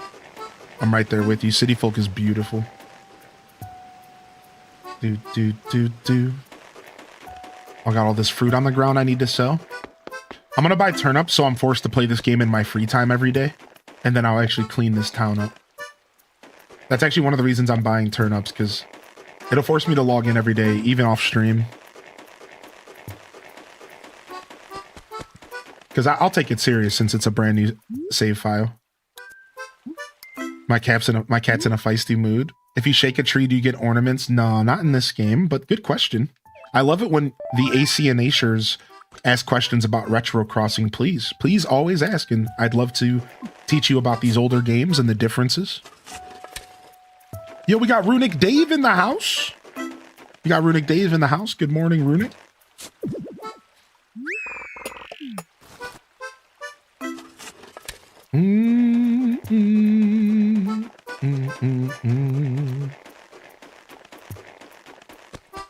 I saw Joan around here, but I lost her.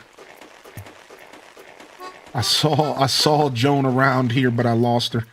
We got a free red turnip not too long ago, and I let the red turnip die. Okay, Seabot, you're on an extreme soccer vacation, and you can't rest until you get a souvenir. You see two things at the souvenir stand. One, a tea room wall. Two, a toupee.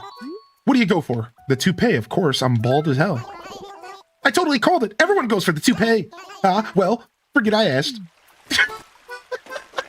Everybody, huh?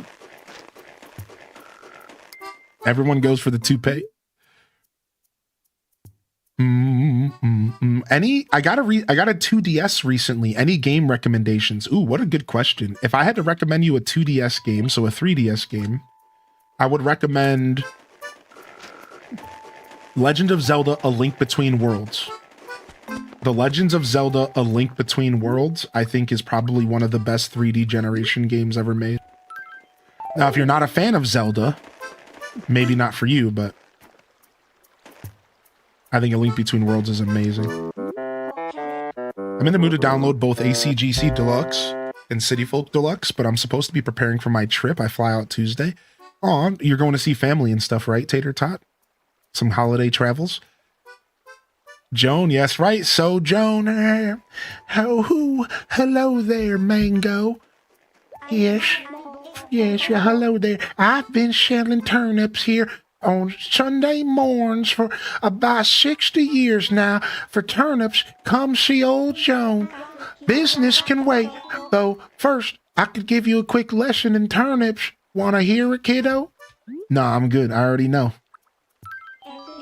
Well, that's fine, of course. Actually, it's a relief. To be honest, teaching everyone the basic gets old pretty fast, kiddo. So, tell me, kiddo, what tickles your fancy today? Yo, white turnips. So, the asking price is 101 bales per turnip. Dude, that is steep, dude. Over 100 for the old games? Oh, that's a really good question, Random. I don't know. Because, yeah, I don't know. I'm not even sure if Midwinter was celebrated in the normal version of AC from my childhood. City Folk. I don't know if that's like a different culture thing, or I can't even remember. Yeah, I'm not sure if Midwinter Day was in the game officially or not. So that's like such a good question. Also, I didn't even know that about New Leaf. First off, how cool is that? What? The day goes dark all day in New Leaf? That is so sick. I had no idea. All right, I'm going to, first, before I buy this, I'm going to buy red turnips. The solstice, Aleph, yeah, for winter, I think is what we're talking about. Red turnips, huh? What about them, kiddo? I want to buy it. If it's red turnip seeds you want, you're in luck, kiddo. I've got one seed today, and it costs 1,000 bales. So I'm trying to do this whistle through my teeth thing for her. But I've only ever been able to successfully do the whistle through my teeth thing once ever with a character, and I've never been able to bring it back, and I can't figure out how to do it again. But one time in my history of voice acting, I managed to get this perfect whistle through your teeth, old man voice. And I haven't been able to get it back again. And I'm like, oh, dude, I'll get it one day. I'm going to keep trying. Yo, what's up, Dolore? Hey, yo, happy winter solstice. Oh, does it work for you? I'll take it. Come again, kiddo. Now, make sure you stay on top of water in it, my wee radish. It takes lots of care and attention. Well, thank you very much. I hope to see you again. Gopher from Winnie the Pooh has that voice? He does. All right, let's drop this. All right, let's get some of them nips. Come here, Joan.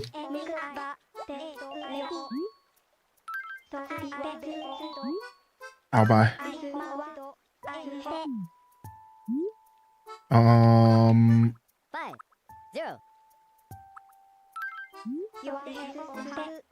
Okay, look at, I'm a genius.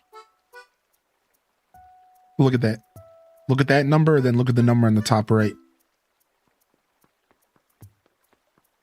No, I'm not that full of myself, all right?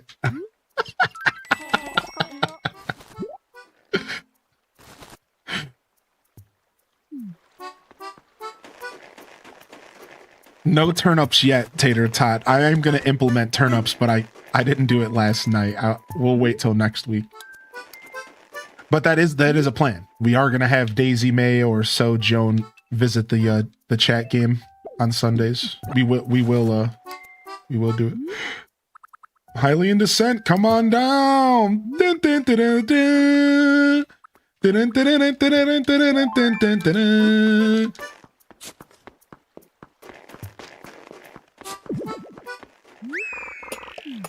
All right, nice.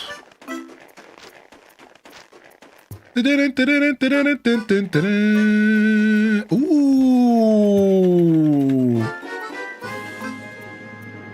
Nice pickup. Nice pickup, dude. Yo, Brutal Bliss with the 16 months. No, it does not sell your tools. Good question. So I have it hard coded to where tools can never be sold and never be manipulated. So once you buy a tool, it's stuck in your inventory forever. Yeah, good question. Good question. And like I said, I actually just wrote a note down earlier. I think I'm going to add a quick tool tip that'll say that. Like, you know, like something like, I think it was Kaliko who said it yesterday, was like maybe some sort of like help, like info command that'll say something like, you know, when you go to sell all, your tools can never be sold or something, you know, because that's a really good question. Yeah, just exclamation point help, Carbon Gen. Good morning to you, Carbon Gen. Can we upgrade tools? Nah. Just no tools. They can't be broken or anything like that. Thank goodness. Thank goodness they can't be broken or anything. We're none of that trash. All right. Yo, good morning, Burger Smalls. None of that trash. No breaky tools, dude. No upgrades. Just old-fashioned AC.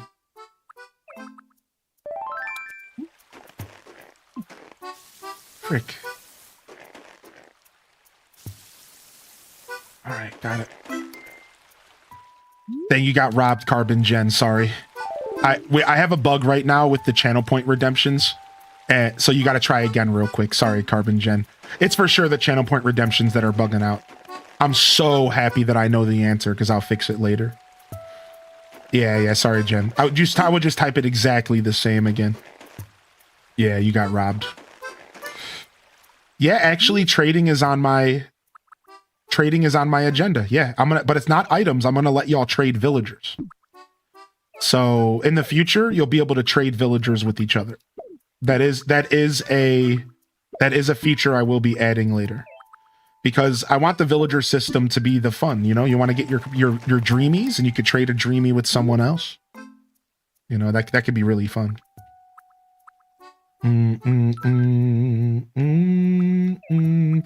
Yo, E-Talker, I'm not going to answer a bunch of questions about the AC chat game. So thank you, though. I know you're always excited and you always have a bunch of questions you like to ask, but yeah, no. Yeah, so don't beat me up about that. It's just a thing in the chat and, you know, just have fun with it. I got tons of ideas. I'm not looking for feedback. Thank you, though. Yo, good morning, Taco. Good to see you today. I know I'm talking about it a lot, so that's a little unfair, but yeah, let's just keep it chill. I don't want to answer a bunch of questions. What's up, Ann3D? Good to see you today. Good morning. Do you have a favorite AC game out of all of them? I think it's Animal Crossing GameCube for me. Animal Crossing GameCube's probably my favorite, but speaking of, how have you been, E-Talker? Did you manage to get through all of your physical therapy and are you healed up? Are you feeling good, man? Are you feeling good? Yo, good morning, it's Taco. I did have my coffee today. Yeah. How about you? Did you sip on coffee this morning, Aaliyah?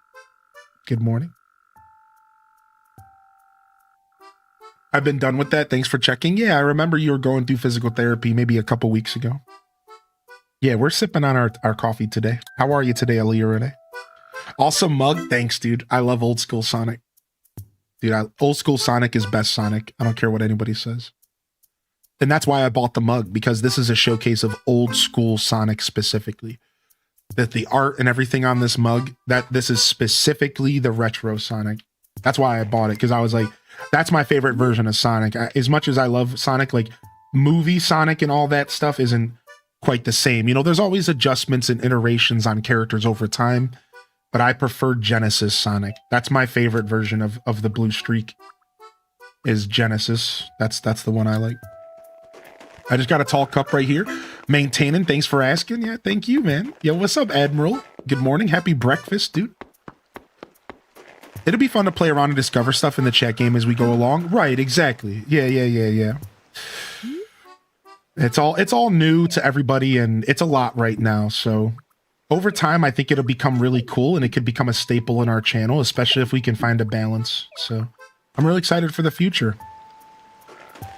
So the genie lamp, you find it on the ground and then Wisp randomly comes to you.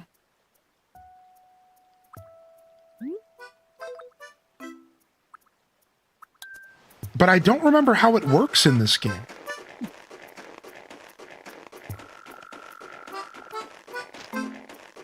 I don't remember how it works, but I think Wisp randomly finds you, and because he's a genie in this game, he's not necessarily just a ghost.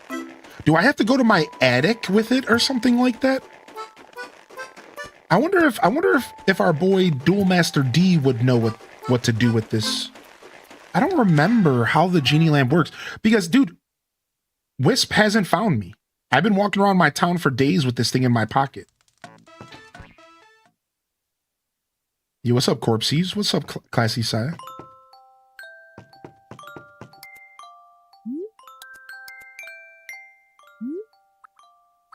I wonder if it has to be at nighttime. I'm gonna look it up. Magic lamp, city full. The way that this lamp works is specific, and I don't remember exactly how it works. Let's look it up. Oh, Animal Crossing fandom's taken 8,000 years to load. Cool. Okay, here we go. Yes, I was right. Look.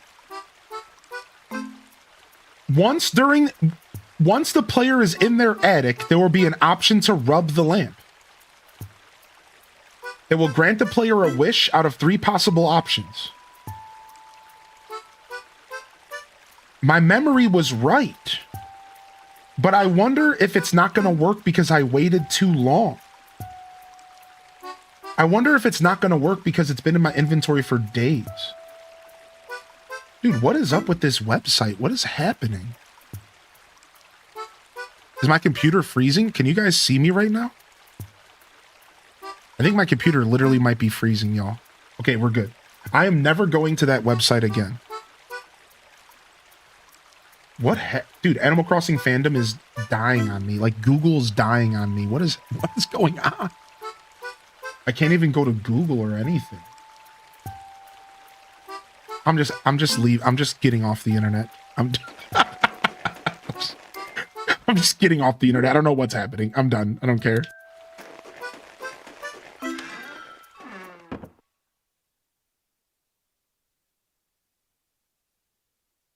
I think my ad blocker might be acting up.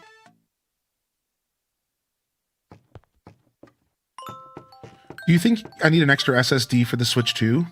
Or can you get by without one? I bought one. I think you're going to need one eventually. But maybe you can just wait for a sale. That's my take on it, Muzzled, because I'm going to tell you, I tried to hold off as long as I could.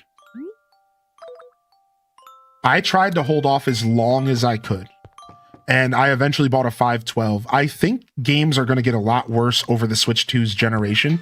And I think you're going to eventually need an extra SD card for your Switch 2. I think so.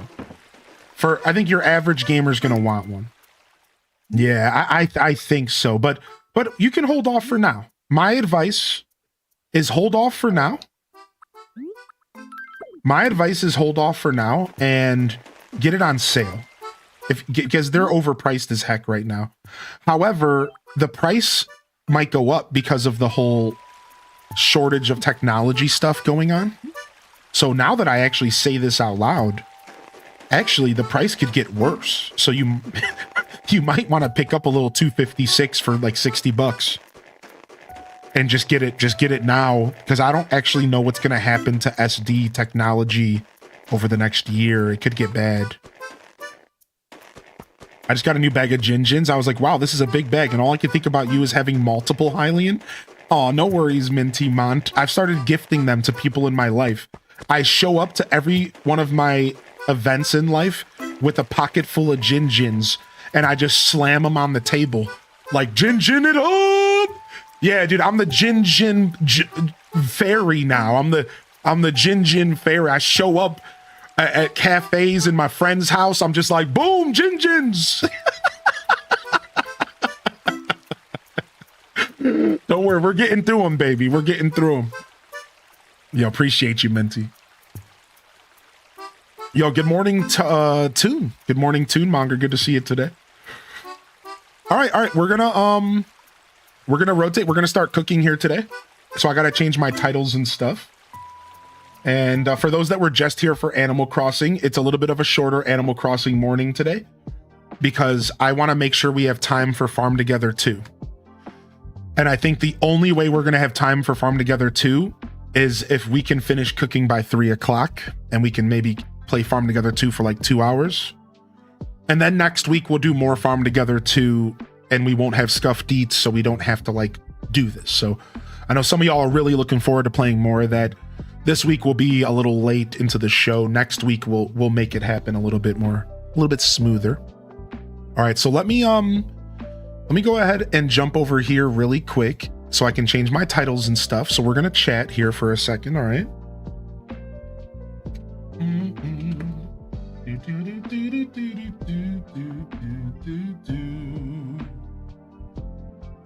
All right,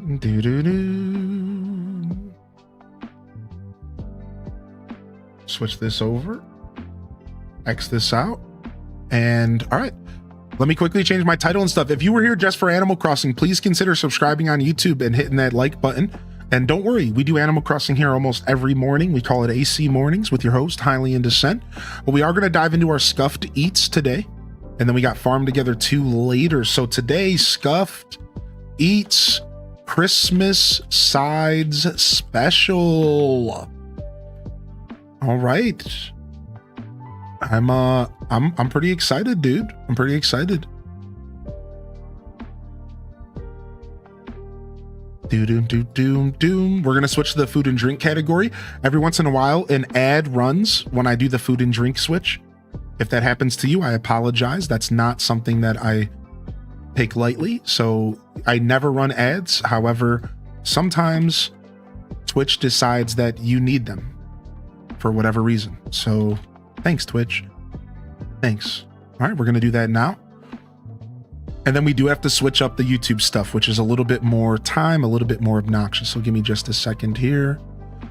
We're going to switch over to the how-to and style, and we're going to change our thumbnail to something not gaming related. I'll go ahead and throw the Scuffed Eats logo up.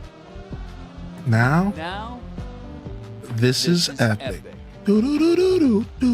Yo, thank you, Tater Tot, for the 5-pack, dude, coming in with some early Christmas love.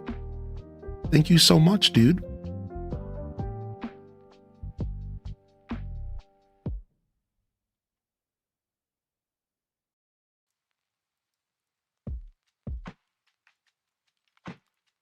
All right. Scuffed Eats Cooking Show Christmas Sides Special here. Thank you, Tater Tot, for the love. I'll catch up on chat in just a minute here. Hashtag food. Hashtag cooking. How to cook. All right, hopefully that works. I'm just going to keep all the other tags there. And we should be good with the switch over to Scuffed Eats, baby. All right, y'all ready to get down on a little bit of some cooking? I got a beautiful show planned for y'all today. Hoping everything works out the way it should. And if you were here for Animal Crossing, again, hit that follow button here on Twitch, and thank you for tuning in today. Thank you for being here. Thank you so much. And we're gonna jump over to Scuffed Eats. So let's jump over here and let's go ahead and get that kitchen room activated. All right. And then, thank you, Tater Tot, for the gifted to Majinx. Tater Tot's out here lighting it up.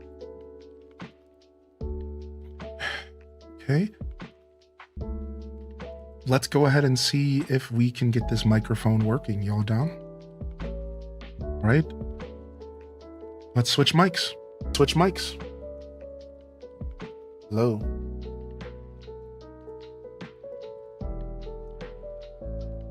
Greetings, summoners. Greetings. Everything should be good here. I'm hoping so anyways. All right, I'll see y'all on the other side. I'll be right back.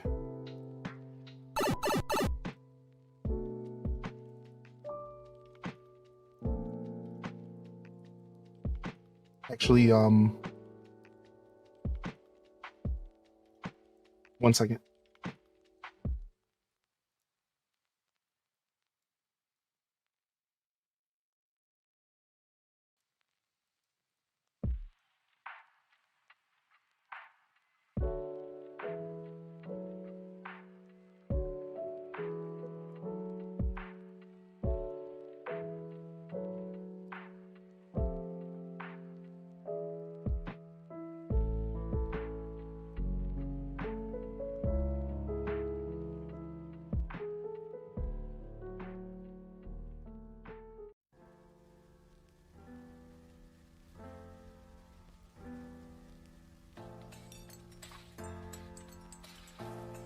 All right.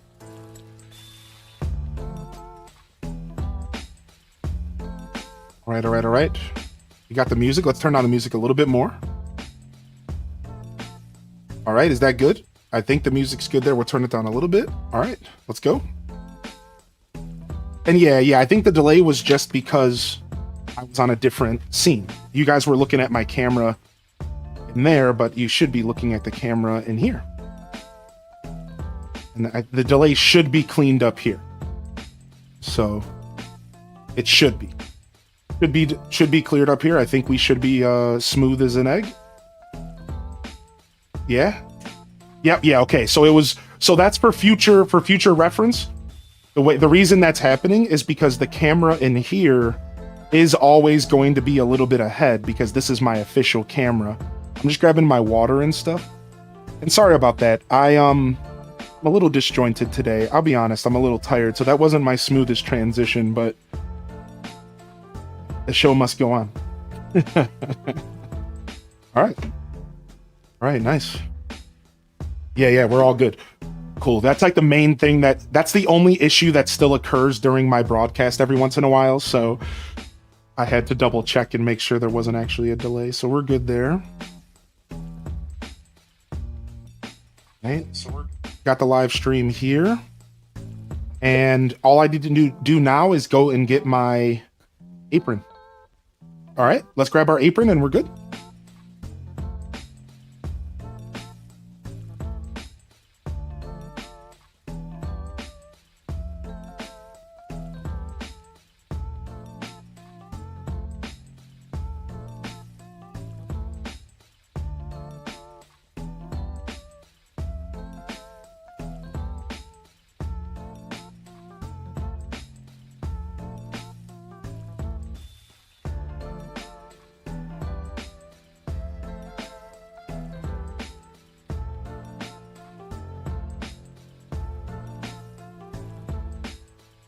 Okay. Thanks everyone for your patience here.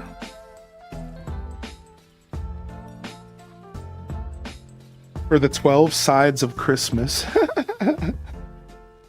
All right. And then I just need to wire my cable here. Why don't we start running the cable? Nah, I like it the way that I do it. So we want the cord to be hidden, so that it doesn't snag on things. The last thing you want is an audio cable to snag on stuff, right? What time zone are you in? I'm in Eastern, baby. We actually have a command as well, if that helps, ! Time. And it'll tell you exactly what time it is for me, but yeah, I'm in Eastern Standard, so like New York, to help out for those that don't live in the States. Yo, what up, Parappa? Welcome in. Lurking on YouTube. Thank you, Maharit. Holiday Eats. That's right. We're just about to introduce today's show. What's up, Elliot? Welcome to the show here today, Elliot. Good morning. All right. Boom. Just adjusting my chat here real quick. All right. I didn't miss anybody rolling in. Good morning, everybody. And welcome to Scuffed Eat. All right. I think we're good for now. We are going to be making a couple adjustments today. This will be a pretty traditionally scuffed episode because if you didn't notice, we got new lighting. Hey, look at, we invested in a little bit of new lighting today. And it's our debut of it. So we're looking real good now. How about that? I'm feeling real confident. I'm well lit. Before I was a little underlit. I'm sure some of y'all noticed. I was like so I bought a new light. I got a nice cheap version of an Elgato key light, but it's like a cheap version and it's way more affordable, and I'm really happy about the results. So I think we have a nice well lit show here, and I'm pretty happy about it. So and otherwise we have some other equipment coming. We are going to be adjusting our stove camera. And the stove camera, is that here? The stove camera will allow us to, I'm going to get it I'm going to pull it closer. so that we can see more of the actual stove and less of just like the whole kitchen. Right? So the stove cam is going to get upgraded as well. So I just wanted to let y'all know that your support is going a super long way towards upgrades for the Scuffed Eats, which makes me so freaking happy. So thank you, everybody. Of course, as always, mods, as we get started with Scuffed Eats, I'm going to pull up Discord on my phone, but I might miss stuff. So you might have to say, please look at Discord, Hylian. You know, you might have to say that to me. Any mod, you know, whoever. If you need me at all, mod team, with Scuffed Eats, you got to just tell me, because I'm limited to one monitor out here right now. And I have yet to buy a new monitor. So I will eventually, but for now, one monitor is enough. All right, so absolutely perfect. All right, give me just a second here, and I think we're ready to go. I'm just gonna go adjust the heat because my house is a little bit warm right now. And it's not my favorite, dude. My house is a little bit warm. Whoa. Bum, bum, bum, bum, bum, bum.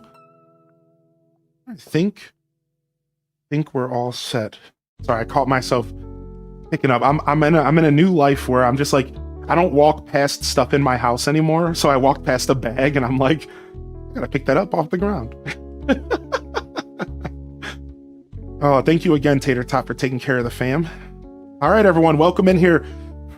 You are now tuned in to Scuffed Eats with your host today, Hylian Descent, and this is episode 50 or so.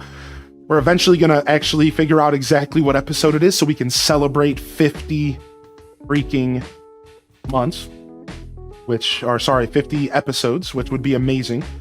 Even if we end up missing it, we're still going to celebrate 50 episodes. Whether it's the 55th or not, I don't know, but we're somewhere around 50.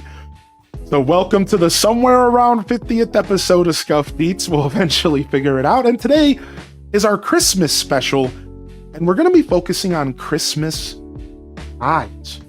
I really wanted to do something kind of with some Rachel Ray energy.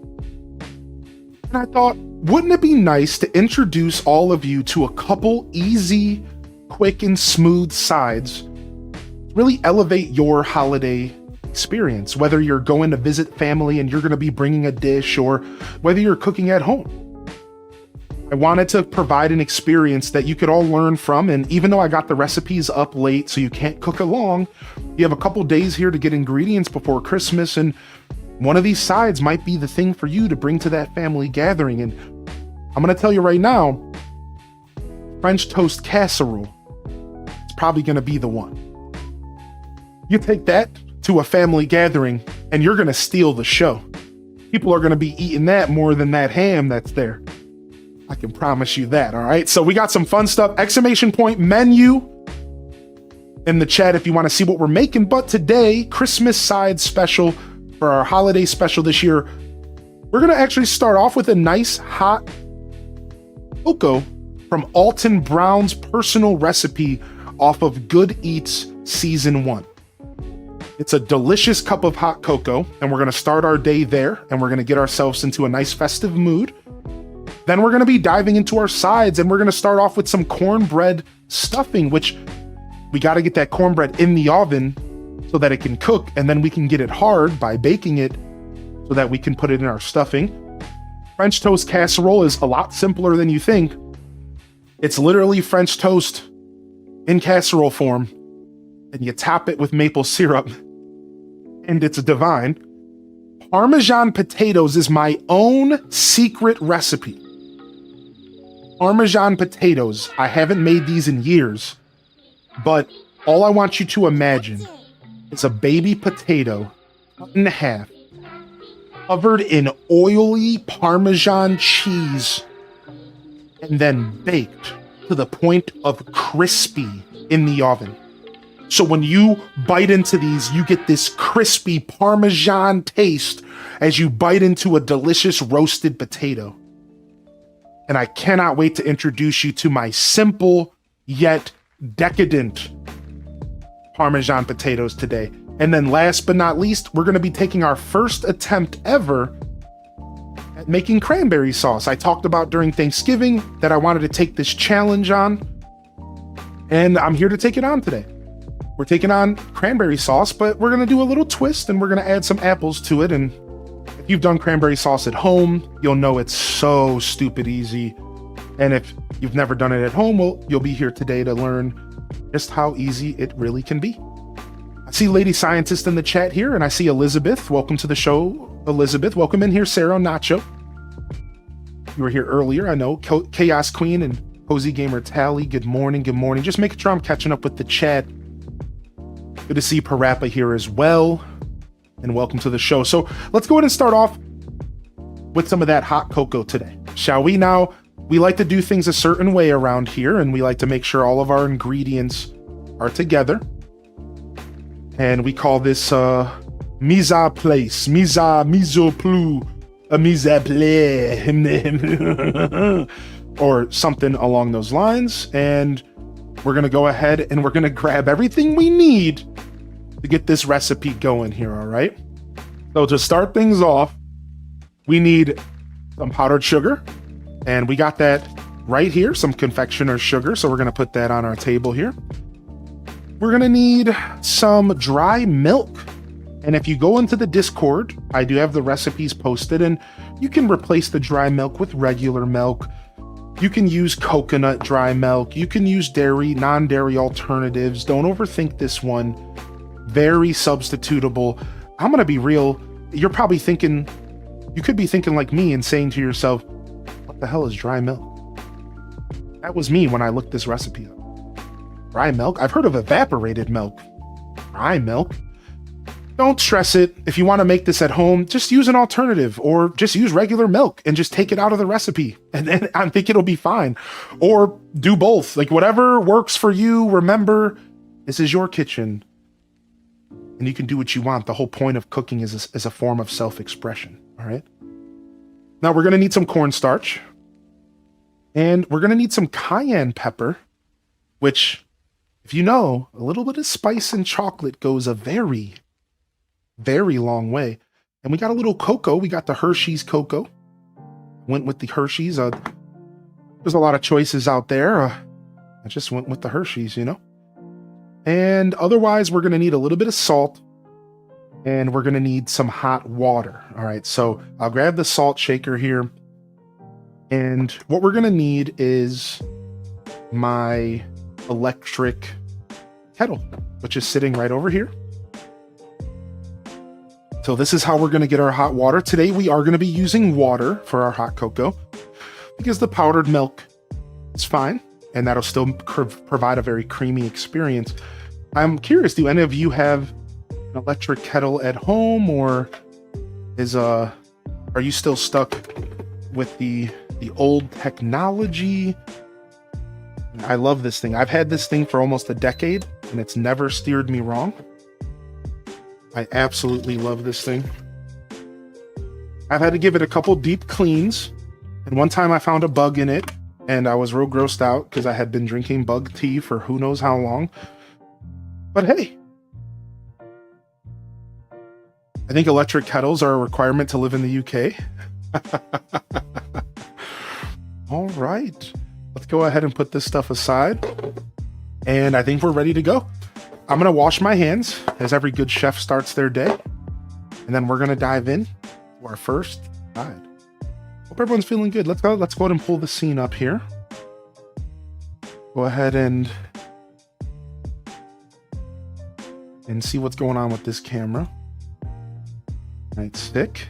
And see, this one's a little too bright now because of the new light. Interesting. We're going to be doing a little bit of that today. A little bit of doctoring of some of my stuff because the new light changes literally everything. So probably don't need the backlight comp anymore. We might even want to lower the exposure and manually pick it. Let's see if that helps at all. Yeah, that's a little better. I'll adjust it more later. I'm not so stressed about this camera, but it's nice to get some feedback for myself. Future me. Get these hands washed.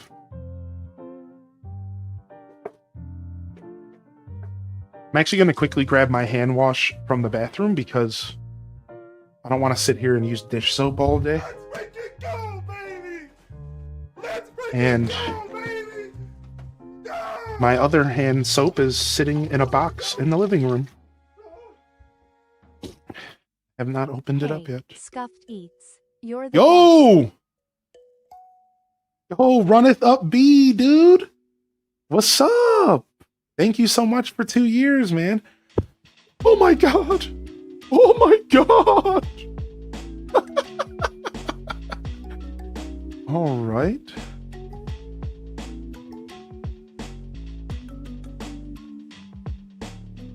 Figure video one more time.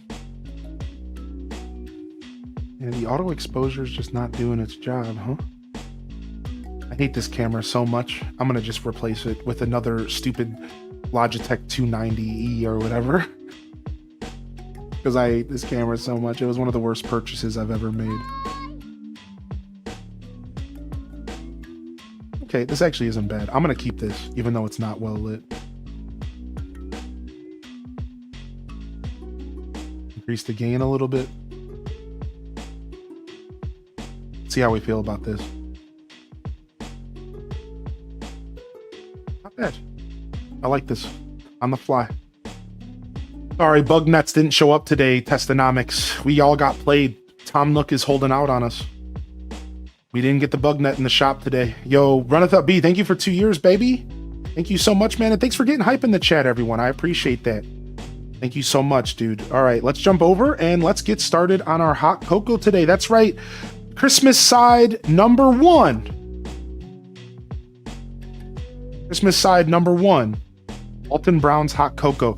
I apparently missed some support from Hylian Hero for the 2-year resub as well. Y'all had to deal with the 2-year resub twice in a row?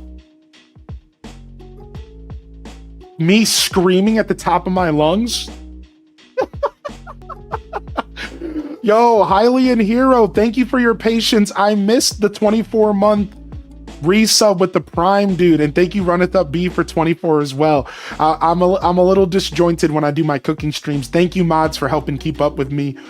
If you're out there, Hylian Hero, thank you so much, buddy. It's good to see you in the chat today, man. Thank you so much, man. All right, let's go ahead and get our hot cocoa going. So we need a bowl to mix all this stuff in. And we can get started. Let's use some Pyrex for this. And according to the recipe, you can do all sorts of good stuff with this, man. You can, according to the recipe, you can store this. You can make this recipe and you can store it for hot cocoa for weeks and weeks and weeks. If you're a hot cocoa fiend like me, or you could try to cut down the recipe and make it a lot lighter, so that you don't have so much saved. Today, I am going to be doing the portion that Alton Brown had mentioned because I want to have some extra so I can drink hot cocoa all the time. Yeah, Testonomics, no problem, man. Thanks for checking. Also, we have a rotating NPC, but unfortunately, they didn't show up today. So make sure you check for that tomorrow as well. Let's go. Let's see what we need here for our cocoa here today. So we're going to start off with 2 cups of our powdered sugar, which is pretty much all I have here. 16 ounces. So hopefully we don't need powdered sugar for anything else in our recipes today, because this is all I got. this is all we got. So hopefully we don't need more.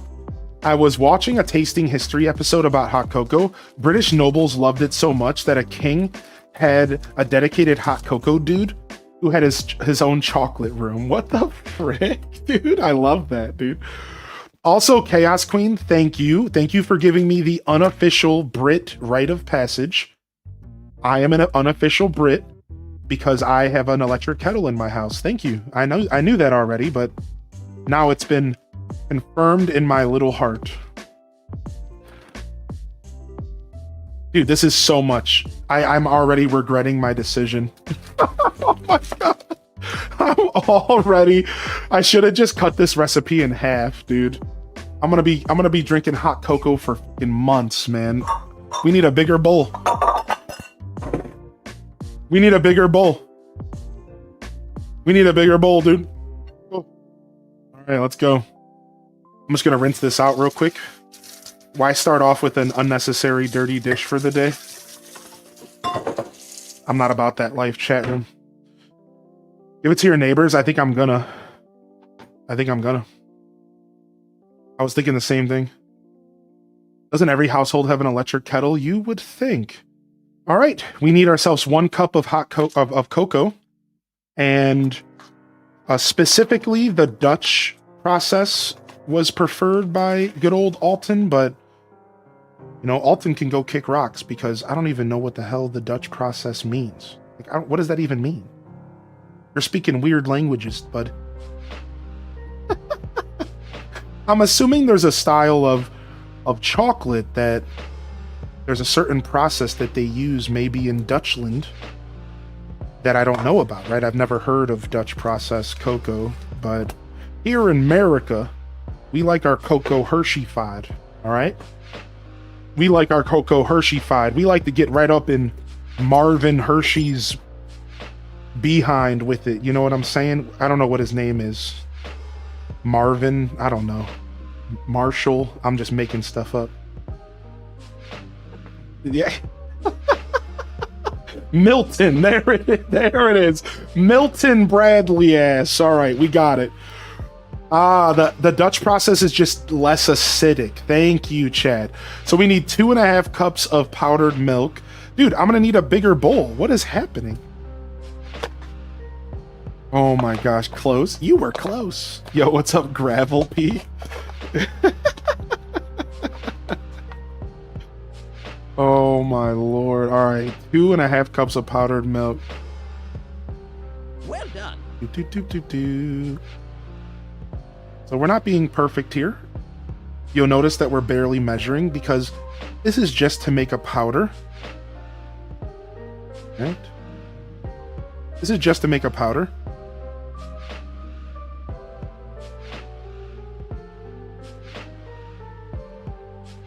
Okay. To drink, and it doesn't have to be perfect. It's not like we're baking right now. It's not like this is baking powder or baking soda. So we're fine. And I'm gonna actually add some more cocoa because I wasn't paying attention to how much cocoa I put in. And I don't think I actually put 2 cups. I think I actually only did... Oh no, it was just 1 cup. Okay, good. Okay, good. I was about to say, I'm like, did I put enough chocolate in here? I wasn't sure. My mom microwaves water with tea bags already in it. Okay, now you're pushing it too much. Do you know what haystacks are? Yes, I have had a gay... I almost said I have had a gay stack. I don't know what a gay stack is, but I have had a haystack before. A good old gay stack, you know? Classic. All right, a pinch of salt. A pinch of salt here and a little bit of cayenne pepper, just a pinch for taste. All right, boom. Pinch of cayenne, pinch of salt here. And then we need 2 teaspoons of cornstarch and we're done. I'm gonna get the water boiling. Here. And we just need to add 2 teaspoons of cornstarch. Now this I will measure because cornstarch is one of those ingredients that you don't want too much of, you know what I mean? 2 teaspoons of cornstarch. This is the kind of ingredient that you don't want to overdo. Now, if only I didn't open this box like a literal heathen, I could maybe find the opening for the cornstarch. You know, that would help, Past Hylian. Will you figure it out, dude? 1 teaspoon. 2 teaspoon. All right, sick. I'm gonna go ahead and rinse off these measuring stuffs. And I'm gonna put a towel down for drying dishes here.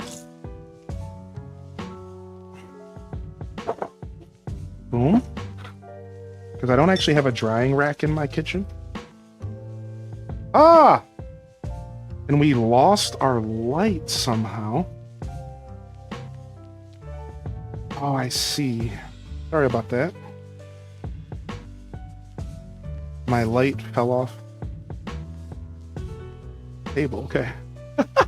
that was freaky. Anyways.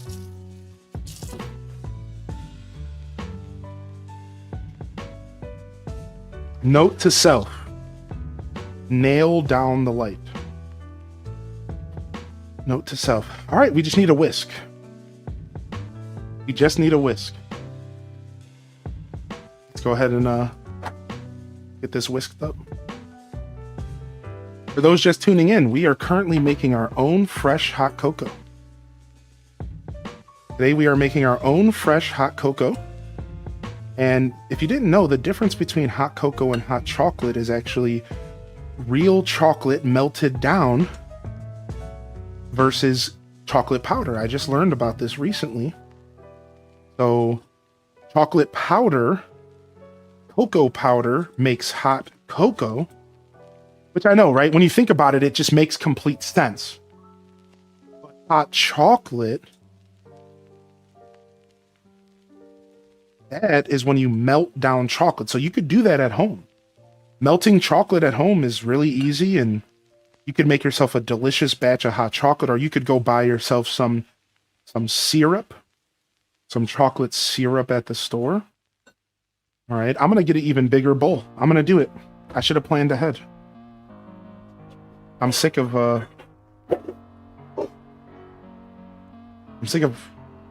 spilling this everywhere. Okay, much better. Welcome to Scuff Beats, everybody. This guy doesn't even know what bowl size to use. This guy's never cooked in his life. What are we watching? What the heck? This guy doesn't even know what bowl size to use. Get a grip, bozo. Okay. Alright, let me grab a new towel here. At this point, we should just get a bathtub for hot cocoa. Stop! I didn't realize this recipe was gonna make so much. Stop! Stop! Stop, dude. Eileen, my husband's judging you for using water. Well, tell him that we have dry milk in the recipe. Cosmic. That's the thing. Now, you don't understand. Alton Brown's a genius. So he put dry milk in the recipe to make up for the fact that we're not using dairy.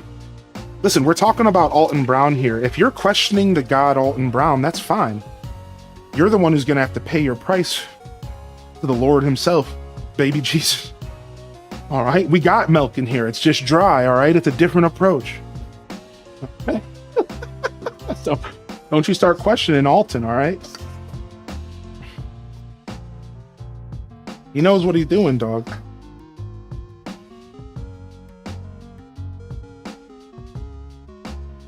All right.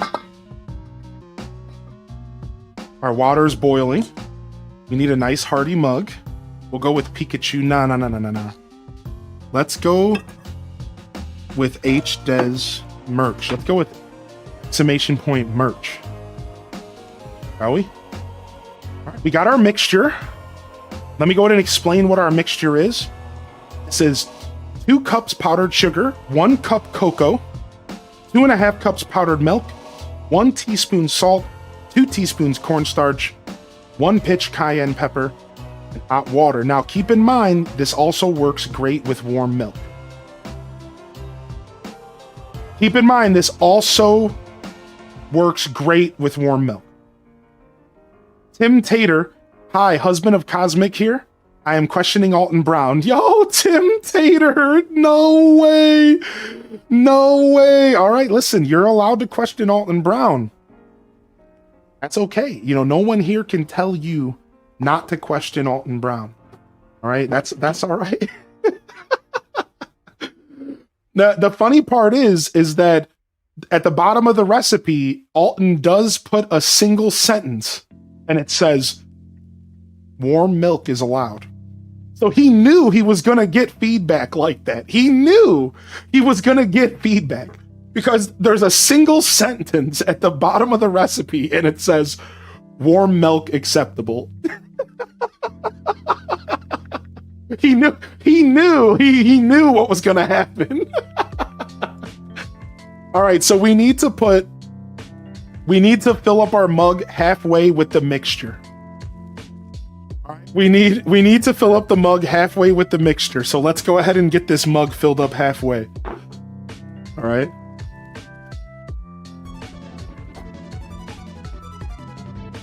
The mug isn't big enough. I have bigger mugs. Don't judge me. I have bigger mugs. I could get bigger. We could always get bigger. You know, as long as it's not like 40 degrees or lower outside, then shrinkage occurs. All right. We also spilled a bunch on the cutting board because, you know, we literally are just a mess today, apparently. Oh. Okay, here we go. All right, here we go. I'll build up halfway. Let's go ahead and pull the camera down. That towel, you like my beard? You like my beard towel? Thank you. I stole it from my roommate when I moved. Well, technically his dad bought it for both of us. But when I left, I was like, peace, come on. Sorry, love you, Beatles. What's up, Maddie Senju? All right, look at that. Look at that. It's bubbling. It's bubbling, dude. Look at that. Oh my God, it's beautiful. This is amazing. This is a concoction. I've never made a concoction for hot cocoa before. I've only ever opened up a Swiss Miss package and just called it a day. Now there's one thing missing. Have y'all noticed?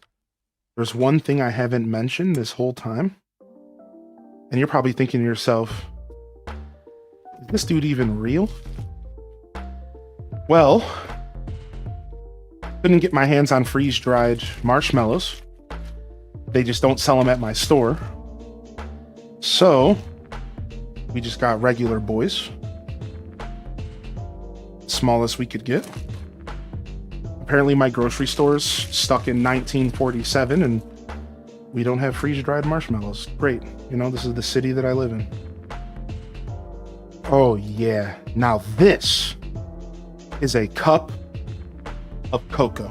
Now this is a cup of cocoa. Take a look at that. Now this is a cup of hot cocoa, baby. Let's bring the festive season in with Alton Brown's hot cocoa recipe. Side number 1 of our Christmas side special. Shout out to Tim Tater. Bottoms up.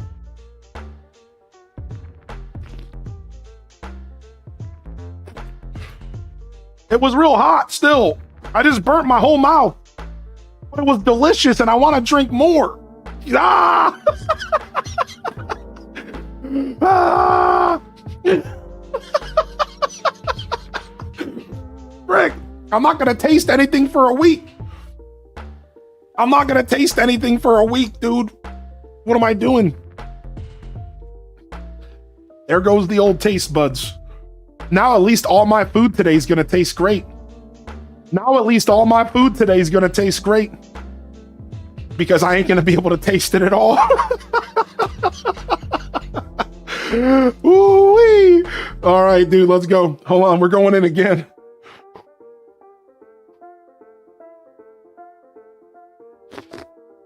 Mmm. Mmm. Mmm. What's up, Nima New? Put some ice in there? No! Don't tell me what to do, devil chat. Call the fire department. This one's out of control.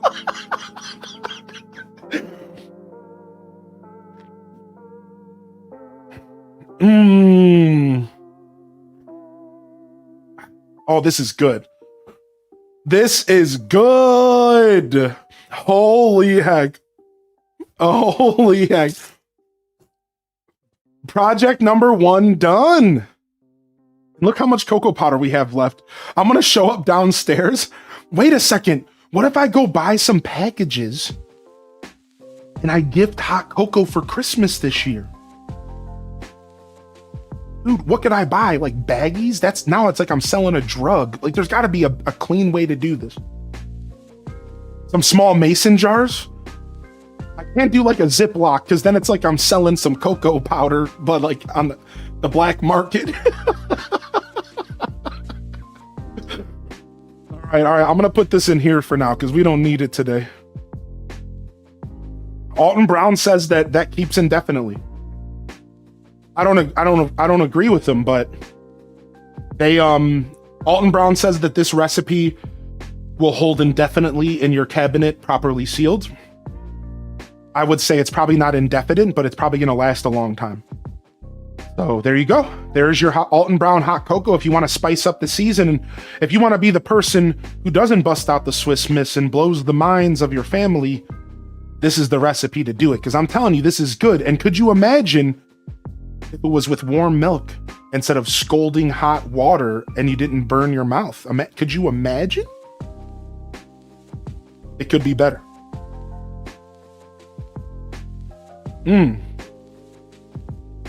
Imagine that. All right.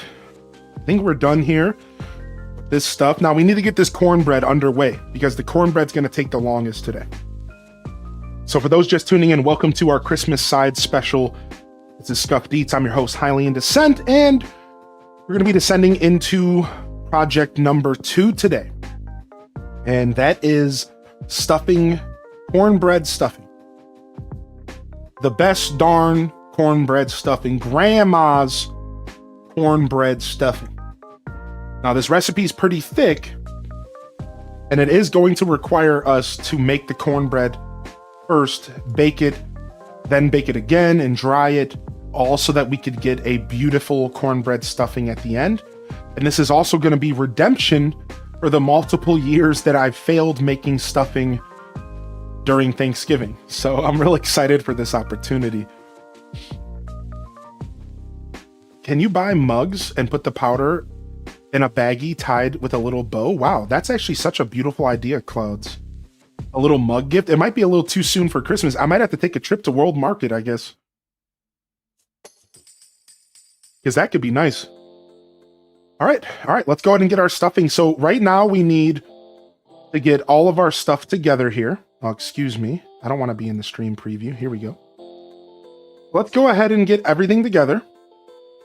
And what we're going to need for our cornbread is, and I'm going to do this list of ingredients, and then we're going to grab everything. So for those that are trying to follow in the future or at home, we need 1/2 cup unsalted butter, melted, cooled, plus more, softened for the pan.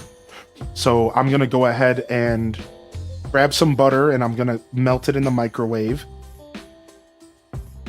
And then we could also leave it out on the counter, which I probably should have already done.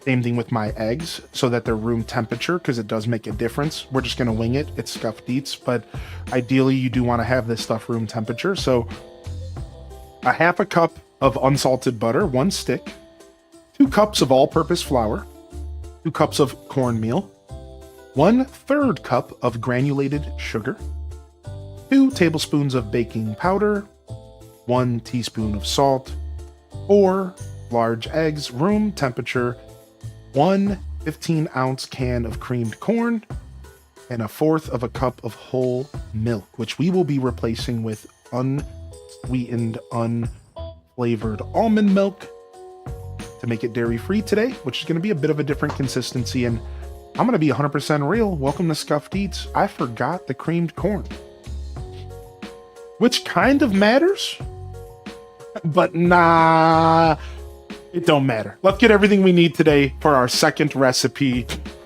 for Scuffed Eats. So we got ourselves some flour, which is already on the table somewhere, I believe. Oh, here it is.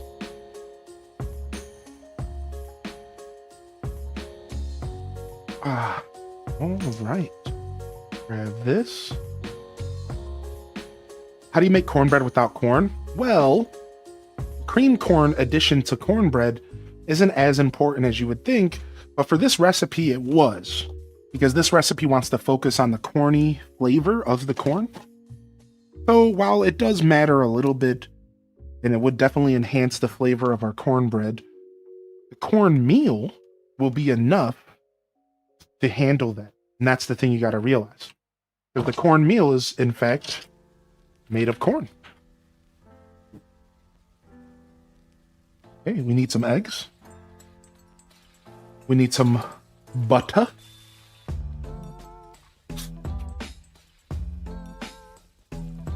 And I think, oh, and then we need our almond milk. I decided to do a dairy alternative today. And I want to start doing more of that. In the past, for Scuffed Eats, I wasn't necessarily doing dairy alternatives. And I would kind of just deal with it because I wanted my cooking show to just be, you know, something that felt very comfortable. And not everyone is dairy free. So when I cooked things, I wanted it to be, you know, a very comforting experience for people. So we're going to start doing more alternatives here on the channel that fit my personal lifestyle a little bit more. All right, so here we have the start of our ingredients. Let's go ahead and pull this up. And let's jump over. So starting off here, we have our butter, which we just need a single stick of right now. Boom. Put that aside. We have our flour. We have our baking soda, which is, I believe, what we needed, or was it powder? Powder. So let me go grab that. Boom, boom, boom. And then we have our eggs, our butter, salt, our cornmeal. Now, I believe this step is very important because mise en place, mise en place. Has anybody ever heard that saying that I'm butchering in a kitchen before? It represents the idea of everything in their place. And it's the concept of having everything prepared in front of you before you start to cook so that you don't forget ingredients during the cooking process. So outside of our can of creamed corn that doesn't exist in this house right now, this is everything we need to make a solid cornbread. Let's begin. Let's begin. Go ahead and get all this stuff put aside. So I cooked for about 6 to 8 years before I started streaming, and on and off. And I learned a lot, and that was one of the biggest things I took from the chef that I worked with. Mise en place. Mise en place. Why is your fridge locked out of the kitchen? Does it not follow the kitchen rules? So my house whoever designed this house, whoever bought the fridge didn't consider the fridge being too big. So what I'm assuming what happened here is that they got the fridge on a discount or something, and they just got it and they brought it home, and then it doesn't fit through the door. So they probably didn't want to take the door off of the fridge or anything, and which you probably could do. So my fridge is outside, which is it is weird. Yeah, it took me a little while to come to terms with my fridge being out of my kitchen, but it does make my kitchen feel a lot better. Because I have more space in here. I couldn't imagine this kitchen with a fridge in it, because I would have no space.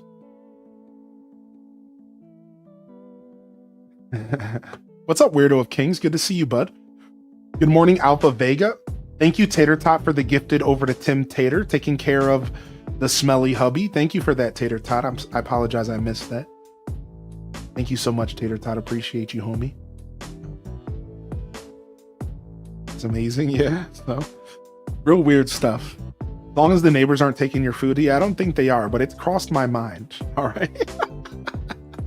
All right, we have our ingredients, and we're going to go ahead and dive into our corn bread. So we got to place a rack in the center of the oven, and you got to preheat to 400 for cornbread. So we're going to do that real quick.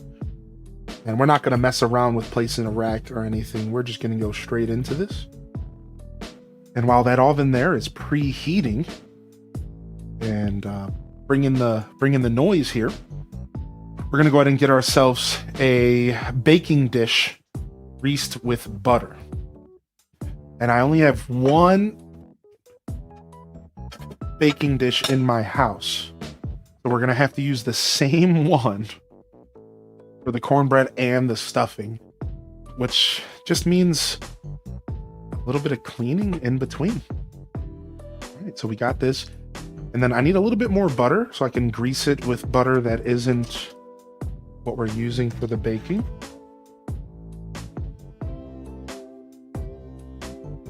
And let's go ahead and get started on Christmas side number 2.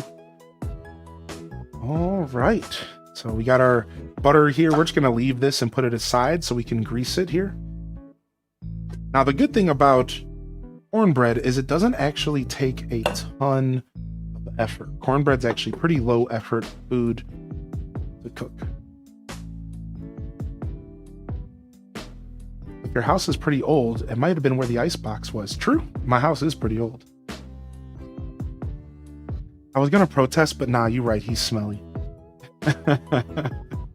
Thank you. Thank you so much. Thank you so much, Tater Tot, for the gifted to Tim Tater. The tater on tater support there. The tater on tater support. And thank you, Cosmic, for introducing our show to the hubby. I think that's always cool when people will occasionally, you know, share the show between each other. I think that's special.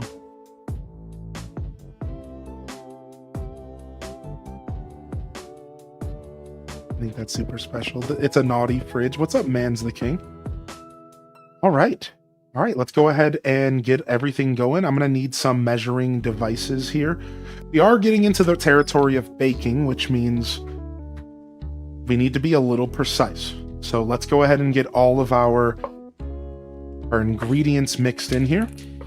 So we're starting off with all of our dry. Here. Which means pretty much everything. Pretty much everything we got here. I'm gonna go in. And I believe we're looking at 2 cups of cornmeal, but let me double check. Yeah, 2 cups cornmeal going in. Now, I actually do have my own recipe for cornbread.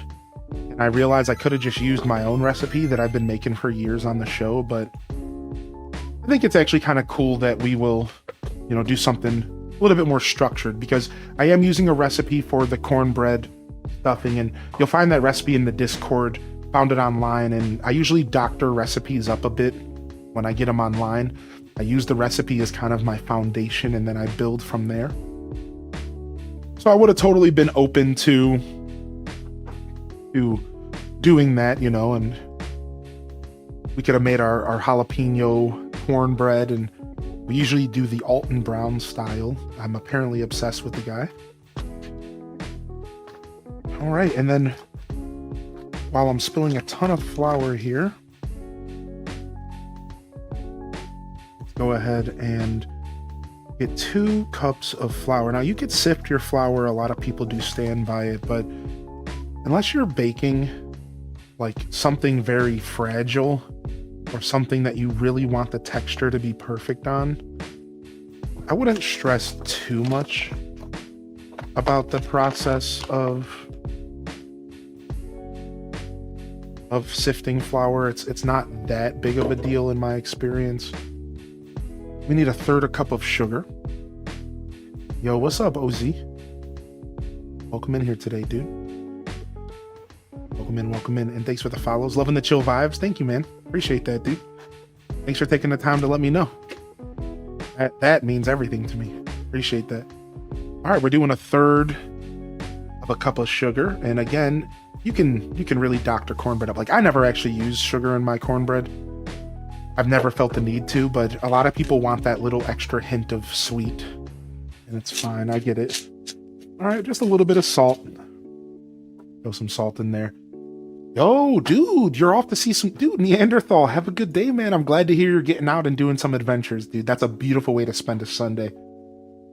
We need 2 tablespoons of baking powder, and this we're going to be a little bit more precise with. Let me get that baking powder going, and I realize I'm going to have to melt this butter we might as well as melt it now. I'm not sure what I want to melt it in. I think this will do the job. Go ahead and get this butter melted. Now we have to cool the butter. We don't want it to be so hot that it's scrambling the eggs. So, and I might have added the sugar too soon here. Am I thinking of a different recipe? No, we're good. For a second, I thought I was going to need to like sugar the butter or whatever that process is called.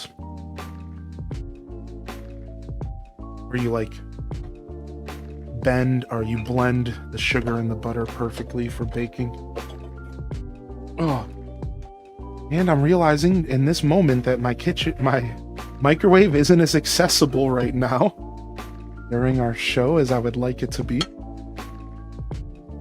Let me go over here and try to use this bad boy. All right, and let's hope that it doesn't destroy my microphone frequency or something. I haven't actually had to use the microwave in our cooking streams much at all. Yeah, creaming the butter and sugar. I for a second I thought we might have to cream the butter and sugar, but looks like the only creaming that's happening is me as I drink this hot cocoa. Ugh. Sorry, that was a little bit of Hylian coming out during Scuffed Eats. That's not supposed to happen. Scuffed Eats is a different experience, but apparently not today. All right, 2 tablespoons of baking powder.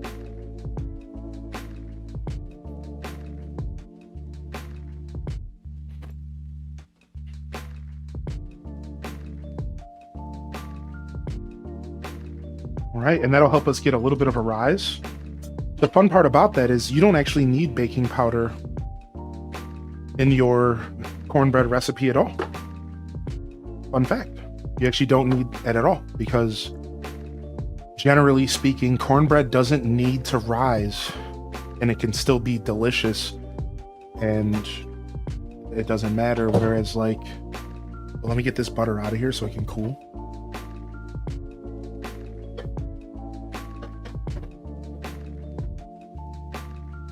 Note to self, make sure microwave is accessible next time. Much stuff over there. All right, we're good here. And we're going to get this mixed up. And then in a separate bowl, we're going to whisk the eggs. And then we're going to whisk in the milk and the melted butter. And then we're going to combine the dry ingredients. Sorry, we're going to fold in the dry ingredients into the wet dish. So it's going to be dry into wet. I believe is how we're doing that. Yeah, I believe so. I always mix that process up. All right. Many sounds delicious. It's going to be nice. It's going to be delicious for sure. What up, Artifice? For some reason, my BTTV only like half works on this computer. So I don't see some of the emotes. I think it's because I don't have 7 TV. My copy of Twilight Princess was a lot when I sold it yesterday. Dude, you sold it? You sold Twilight Princess? Unbelievable. What's up, Impatient Pay? What up, Mary Meredith? All right. Get a nice little blend here, and we could pull the camera down. Y'all can get a little bit of a closer look. And, oh, I forgot. We have a new camera to play with that we introduced last week. And this is one that I have yet to play with. Let's go ahead and give it a test. How about that? We now officially have the food camera set up again. Yeah, look at that. I forgot. And we'll make it all better over time. We'll get that experience looking fresh.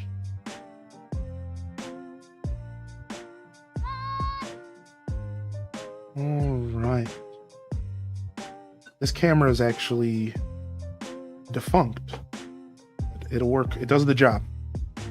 I almost threw it away because it doesn't work properly, but it does the job for this, you know? I'm glad I kept it. Sold my GameCube games because I backed them up on my PC. Nice. Nice. I love that, Yuki. I'm glad you're taking care of yourself. All right, now we need another bowl to mix the wets in, and we're going to get a bigger bowl. We're going to need something with a little bit of girth. Speaking of, good to see you, Artifice Nations. Welcome to the show. DJ Psycho Slayer, welcome in as well.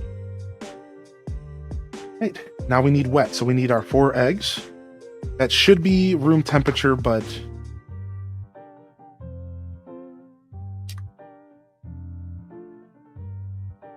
not that big of a deal. Not that big of a deal regardless. I mean, it is for a lot of baking, but here in Scuffed Eats Kitchen, we don't care. 4 eggs, rich man here. Dude, to be fair, I feel like eggs actually went down in price because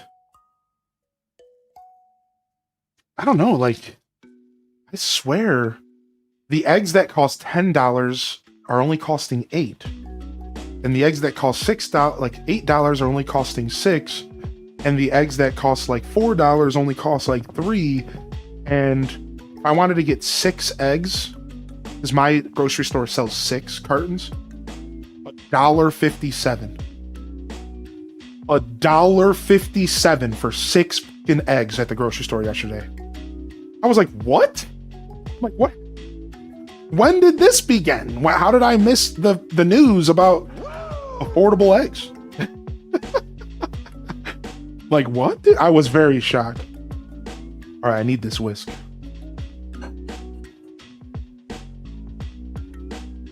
Not using premium? No, not today. I do have premium eggs in the fridge, but you don't need premium eggs for baking. You use premium eggs for eating.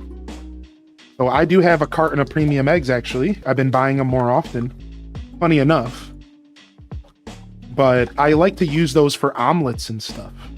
You know what I mean? Like, I'm not going to put premium eggs in a cornbread that I'm baking twice to put in a stuffing. I'd rather use my premium eggs for when I'm eating breakfast because they're so nice and you can tell the quality is increased when you eat them. So I bought some cheap eggs. What's the difference? So truthfully, the science behind the difference between expensive eggs and cheap eggs comes down to the way that the chickens are taken care of. That's like the biggest difference. But as far as you and your kitchen table and you eating, the color of the egg is way more orange. It's a beautiful, rich orange color that will blow you away if you see the difference side by side. Versus older, like cheaper eggs are like real yellow. And then otherwise, there's not a massive taste difference for most people. And there's not a massive nutrition difference for most people. The nutrition differences are minuscule. I've actually watched a video that did science on it, like literal, like laboratory science. And the nutrition difference is basically nothing unless they are enriched eggs. And enriched eggs are enriched with more nutrition.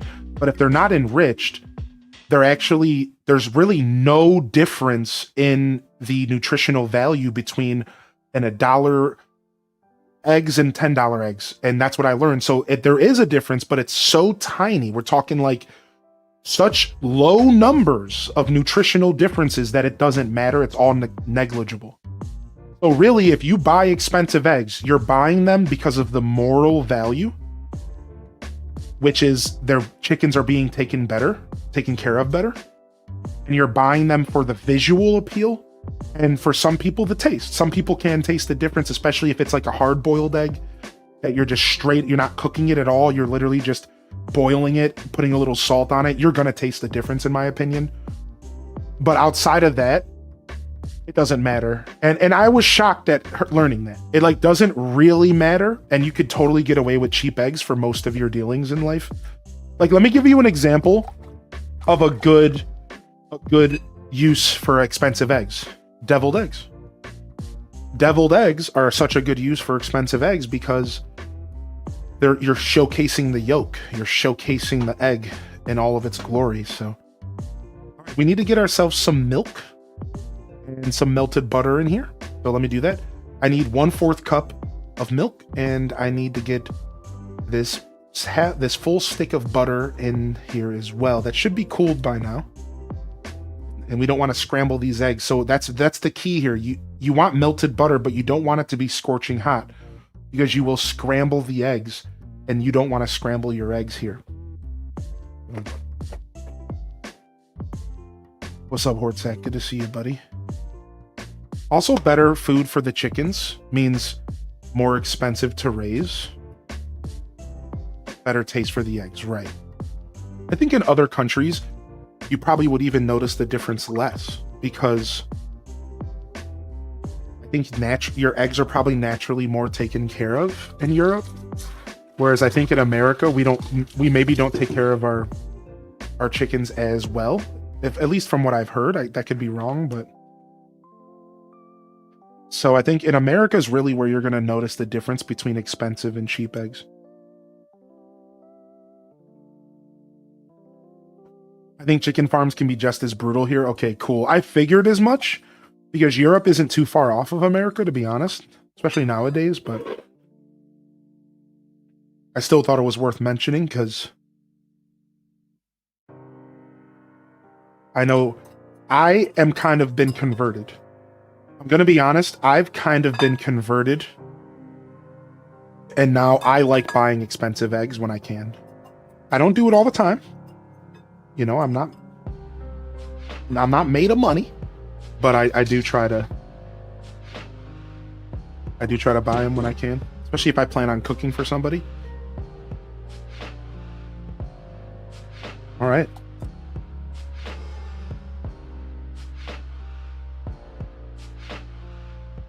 We got a nice, buttery, goopy, eggy, milky mixture. And now we're going to start folding in the dry. So we need to get ourselves a big old spatula. And wait a second. Why don't we grab the #ad Hylian Descent branded spatula that you can get at ! merch right now, including the fabled Hylian Descent cutting board presented to you by H-Des Stabby herself. All products not actually signed by Hylian Descent, and instead was commissioned to an artist named Alto Girl who did the signature, and I sent the signature into the artist, and then they put it on the labels. Back to your scheduled program.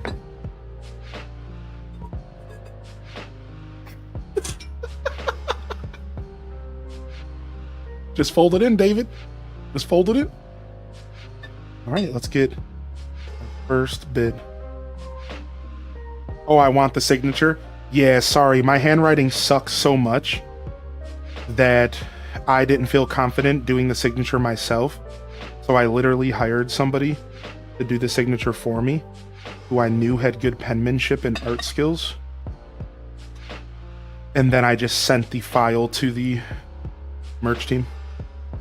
So I want to make it clear, you know, if you want something actually signed from me, you're basically asking for chicken scratch. So if that's what you want, you can get it, but it's going to look like a chicken stepped in ink and then scribbled on a piece of paper. I'm supposed to be folding this in like this.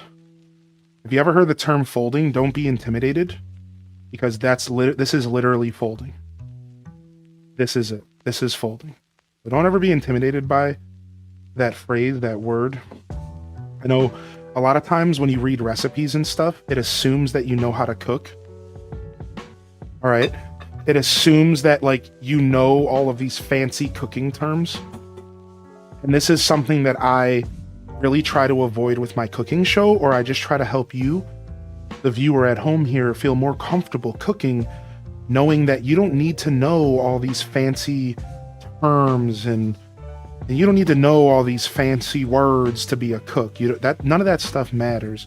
At the end of the day, all that matters is that you are in the kitchen, cooking, and living your best life. You know what I mean? Like that. Don't worry about the terms. Oh, folding. Sometimes that stuff does matter. You know, cooking, especially baking, is a science. But I think most of the time when we hear stuff like, "Oh, I'll just cook it until the onions are sweating," it's like, what the hell what is this, Shrek? What do you mean, sweating onions? You know what I mean? Like, a lot of us, we don't know what that means. We're not experts. We're not cooks. You know, we're at home. We're just making food. So I think I like to kind of call that stuff out and try to help people kind of get more comfortable in the kitchen where they can. Now, I got to add a little bit more milk to this because we were supposed to add cream corn, but we don't have cream corn. All right. So I'm going to have to substitute a little bit of liquid to make up for the cream corn that's not here. And this will help this all come together a little bit better. Now, you at home, of course, you would just add the cream corn and then you wouldn't have to deal with this. But I did my grocery shopping yesterday and I apparently forgot to write down creamed corn. I wrote down everything else, I think. Guess we're going to find out as the stream progresses how much I forgot and how much I didn't.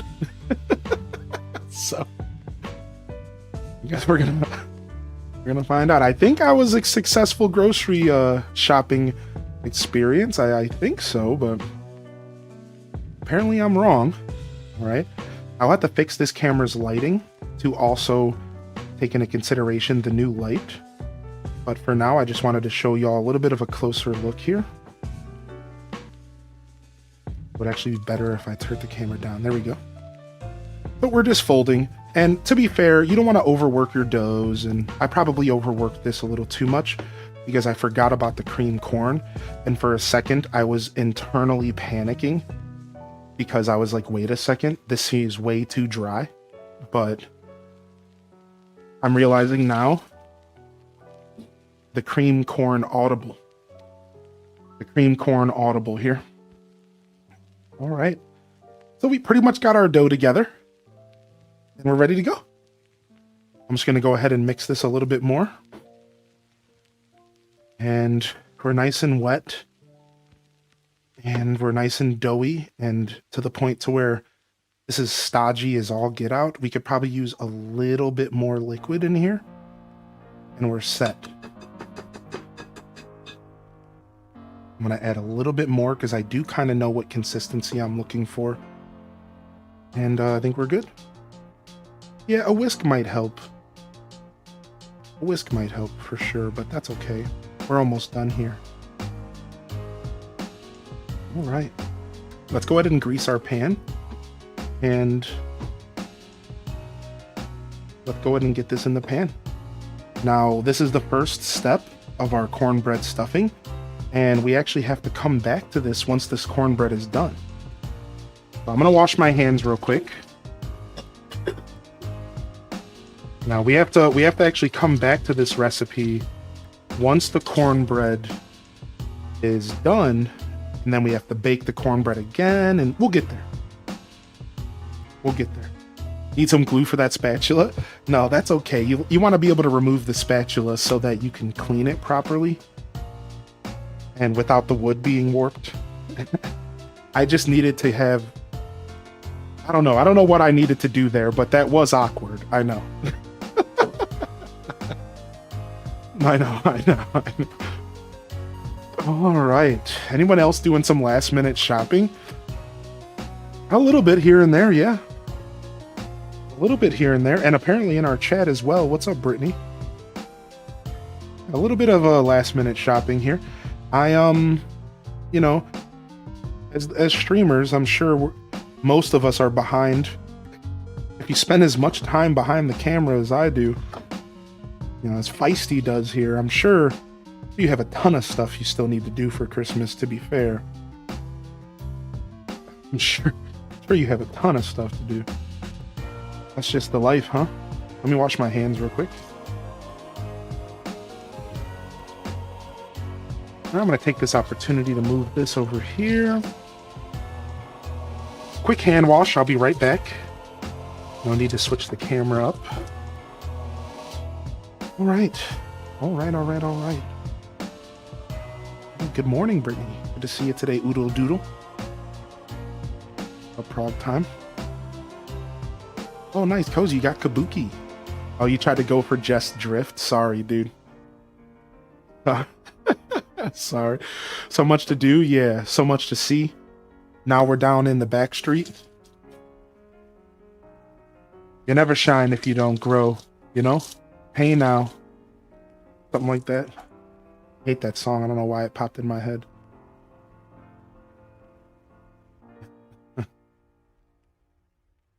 Yo, we cooking, dude. We cooking.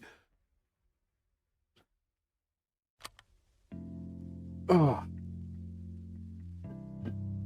Welcome in. Chicken wing beef juiciness.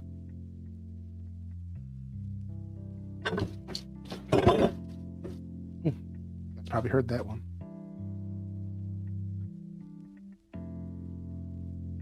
Cute squirrel. Allie. I need a grocery store trip. Yeah, I just got mine out of the way, and I still have one more. Because I got to get everything for my breakfast. I got to get everything together for my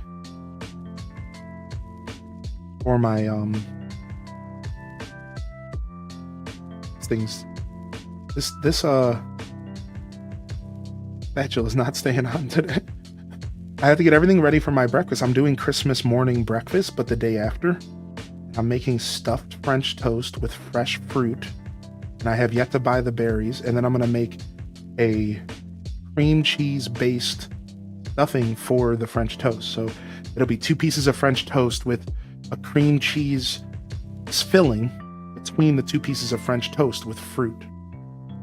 That's right. And then you cut it in half in a diagonal and you serve 1 triangle wedge of stuffed French toast. It's going to be phenomenal. I've made it before. I used to work at a place that... One day I'll do it on stream for y'all. I'm going to do that since I have the babe coming in town. Things I learned from Scuffed Eats. Ohio people live off of cornbread. All right, here we go. Our cornbread's a little bit frumpy. Without the cornmeal, I didn't have proper numbers and stuff, but here at Scuffed Eats, we're okay. We're just going to throw this in the oven and hope it bakes, and it doesn't come out looking absolutely ridiculous. So let's throw this in for 20 minutes.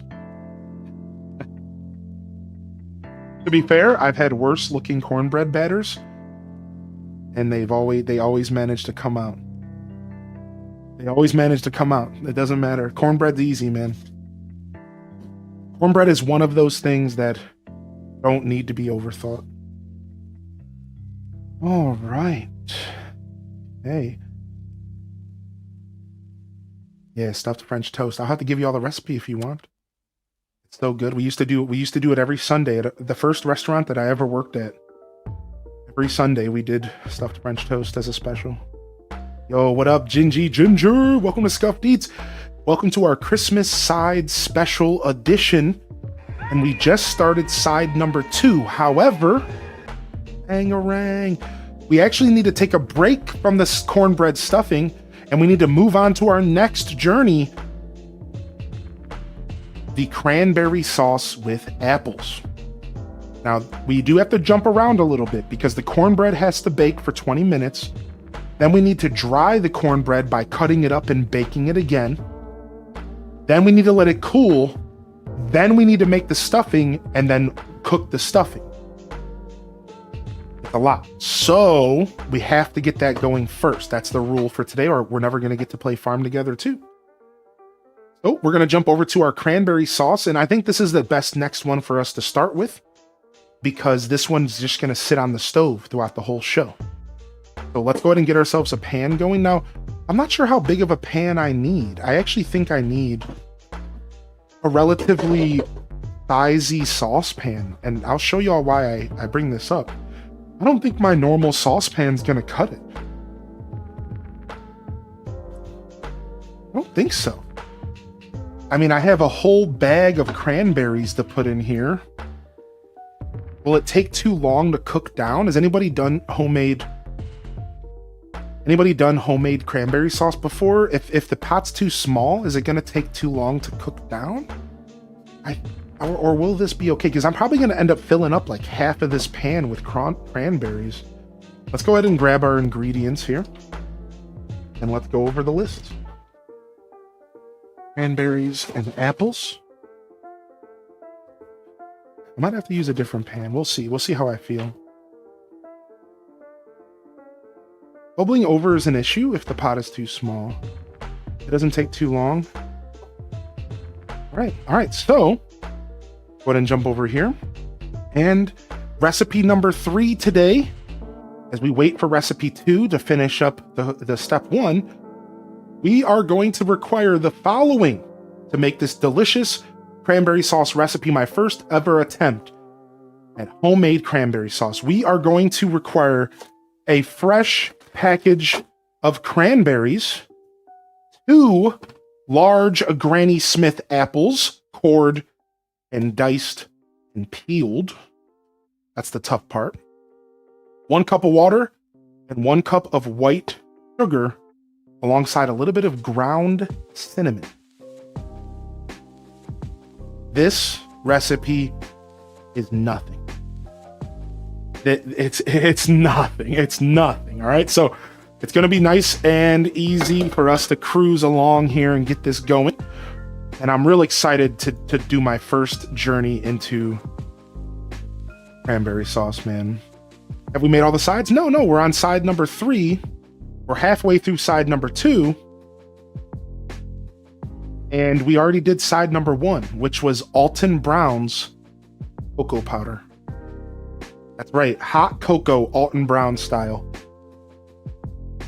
Completely homemade. This is a homemade mixture of cocoa. We made our own hot cocoa mix. We added marshmallows. It's delicious.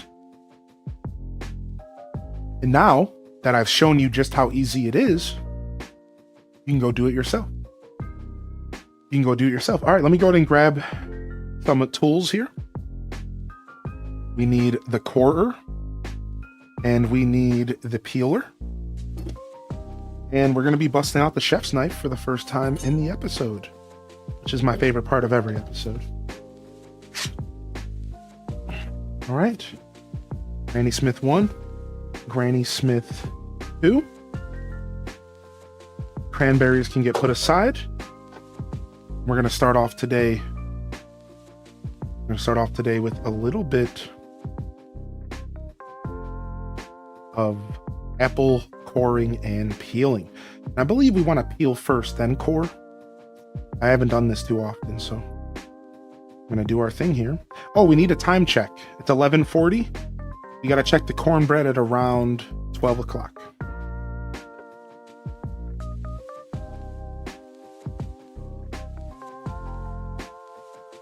What's the best peeling technique? I haven't peeled apples in a long time, so I'm literally just going to use a potato peeler. And this is how I've always done it. And then what I do is I hold the apple like this, and then I take my thumb in the peeler, and I do this. Does that make sense? So you use your thumb as a wedge, right? And then you just do this. And this is like the cleanest way to peel anything. You just have to get it. You'll catch a groove. It's going to feel hard at first. All right. It's gonna feel a little bit tough at first. You're gonna be like, what the heck? Like, this sucks. But once you do enough of this, like working in an industrial kitchen and peeling hundreds of potatoes a day and shit, you start to get pretty decent at it. But like I said, I haven't had to peel an apple in a long time. Oh my gosh. You changed the name of your island. You hooligan. Oh my gosh. Now there is other ways to peel apples that are a little bit smoother. Some people prefer cutting it in half. I don't care either way. And then you can also use, I think there's like a device out there that'll peel an apple for you roughly. That you can buy that'll at least start the process for you, and then you just have to get the details. So the only problem with peeling apples is it's messy, because you're touching the apple, and the apple's sticky and juicy, and it's a bit much, right? So you better be prepared to get a little bit dirty, but that's the whole point of cooking. Get your hands dirty. That's the fun of it. Get your hands dirty. How often in your life do you get your hands dirty, dude? When's the last time you dug into some soil? So don't be afraid to get your hands a little bit gross. Who cares, dude? That's the whole beauty of cooking. Get out there and build something with your hands, dude. I bought this apple core a long time ago. Only ever used it once. And how clean is that? Nah. I've only used it once for the show, but I was happy when I bought it. I knew I would need it again. I knew I would need it again. One apple down. Into the next. A big old apple. These are pretty big. I thought I was getting smaller apples, to be honest. And then again, look. Pressure applied. Slide this up. You see that? Look at that. Thumb, pressure applied. Slide this up. It's so simple. Once you just apply the classic levy to it. You guys know what I'm talking about? Levies, pullers, and levers, and this is a levy. We're creating a levy, basically. Right? And it works because we're applying pressure in the right places. Beautiful. Have you ever gotten all the skin in one go? If you just saw, I got kind of close. Oh, you're talking about... No, but I've seen that. I've seen that, and you can go all the way around, and then you can take this big, long piece of apple skin, and you can use it as a garnish. I've seen chefs do that in the kitchen, and it's really, really cool. It's really, really cool. I worked with this guy who used to do fruit art for our catering. And he taught me how to make a lion's mane out of an orange. And that was like all he taught me. So I don't even remember how to do it. I would like to try though. And he taught me how to do like, he would do like crazy zoo animals. Hold on a second. Whoa! Like shakes everything on my desk. Oh my God. Yeah, he taught me how to make a lion's mane out of an orange. He was a super cool guy. He was this older gentleman. All right. We missed off. We were a little bit off on the core there. There's some seeds in there we have to cut out, but can I ban Didius? I don't know what I missed, but you're out of here, Didius. You're out of here. The official candy prince of chat, I crown myself the candy prince. All right, let me go ahead and move this out of the way, and let me get this cutting board cleaned off. Boom. Good morning, Lizzie J. And then now we have to cut these apples down. We have to cut these apples down. We need these bad boys to be very cut down, diced into decently small pieces. So we're just going to cut it directly in half, and we have to get rid of that seed there. We're going to cut this directly in half as well. And then I'm going to avoid any of the skin that I missed. But it's not that big of a deal. Not going to take away too much from my cranberry sauce if I have a little bit of apple skin, right? It's not going to make it, a little bit's not going to change it too much. Now, if we jump over here, maybe we can get y'all a little bit of a better angle here. And we're just going to dice these up, right? So we're not going to do anything too insane. I'm just going to go ahead and do just like I would do with an onion. So I'm just going to go in here and create kind of slices. All right, not too thick, doesn't matter, right? Then I'm going to take these and I'm going to split them in half. And I'm going to cut them in half again. This time you'll notice I put them on their side. From there, we can dice. And just like that, we have somewhat diced, not perfectly, but somewhat diced apples. Now, I've learned that sometimes it matters when the way you dice and the size of the thing you're dicing up. But when you're in your own kitchen, you make the rules and you decide, you know, how big do you want your slices? And I think that as you cook more and more, you start to identify situations where maybe paying attention and slowing down matters.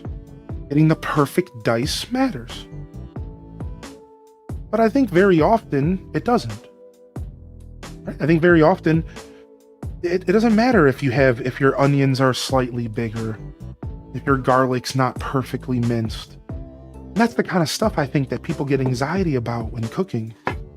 When it's not the thing that's worth getting anxious about.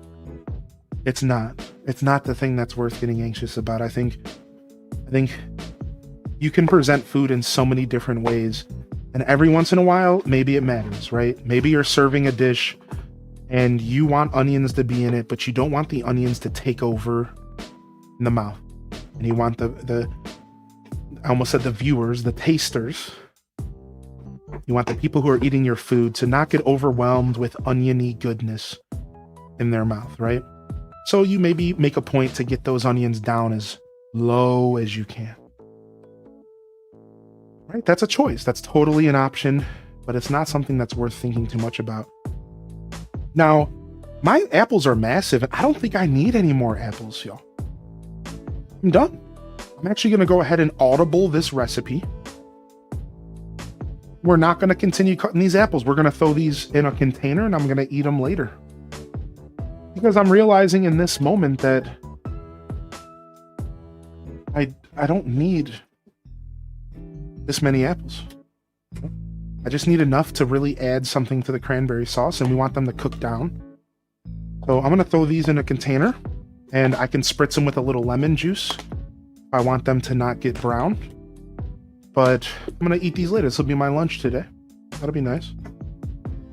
I'm not going to do the lemon juice thing, but just a little pro tip. If you spritz your apple slices with a little bit of lemon juice, it'll stop them from getting so brown over time. And that's a good way to prevent apples from browning. Browning doesn't really make apples taste too different, but a lot of times we eat with our eyes. So if you're like me, a brown apple can be a little off-putting. So why not deal with it if it's something that bothers you, you know?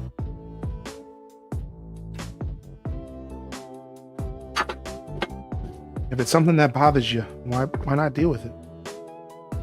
All right, so let's go ahead and jump over here, and we are going to put the cranberries, the apples, and the sugar and the water and the cinnamon all in a medium saucepan over medium heat. All right, now technically my recipe actually doesn't call for all of these. I don't think, but we're just going to put them all in. We're just going to put them all in. That does feel like a little bit like I maybe want to use a bigger saucepan, huh?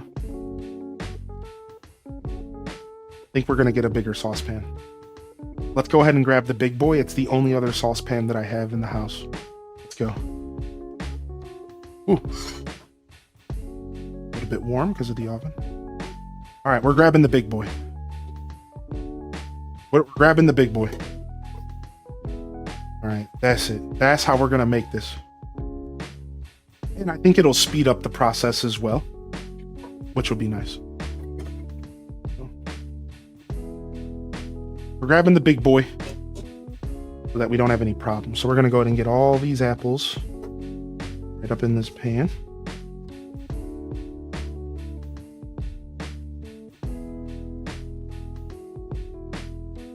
Boom, boom, boom, boom. All right. Now we need to add, I believe, a cup of water. So let's go ahead and get that in here. 1 cup of water and 1 cup of white sugar. We'll just grab some water from the tap. I do have the luxury of drinking my tap water. What about y'all? Is that an option in your world? Or do you have to do something else? I know some people don't have that luxury.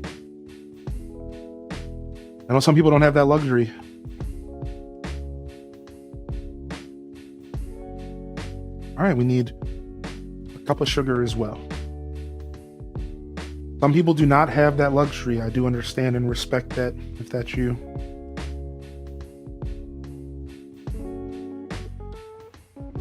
But I've been drinking tap water my whole life, so I'm either going down with the ship, if you kind of catch my drift, or I always say if they're gonna get us, if they, you know, tinfoil hat, if they're gonna get us, they're gonna get us through the chicken and through the water. That's what Grandpappy used to always say. If they're ever gonna get us, It's going to be through the chicken or the water. That's how they're going to get us. Good old grandpappy. All right.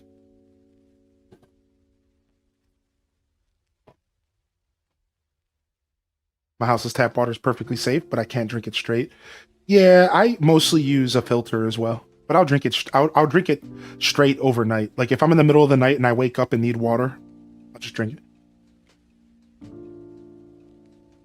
I'm a bottled water hater to my core. Oh, nice slingshot. Oh, nice balloon. All right, cool. All right, cool. We got our sugar. Oh, we need cinnamon.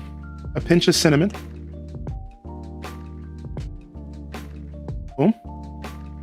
And there you have it. We're going to put this on the stove. We're going to put this on the stove over medium heat and bring it to a boil.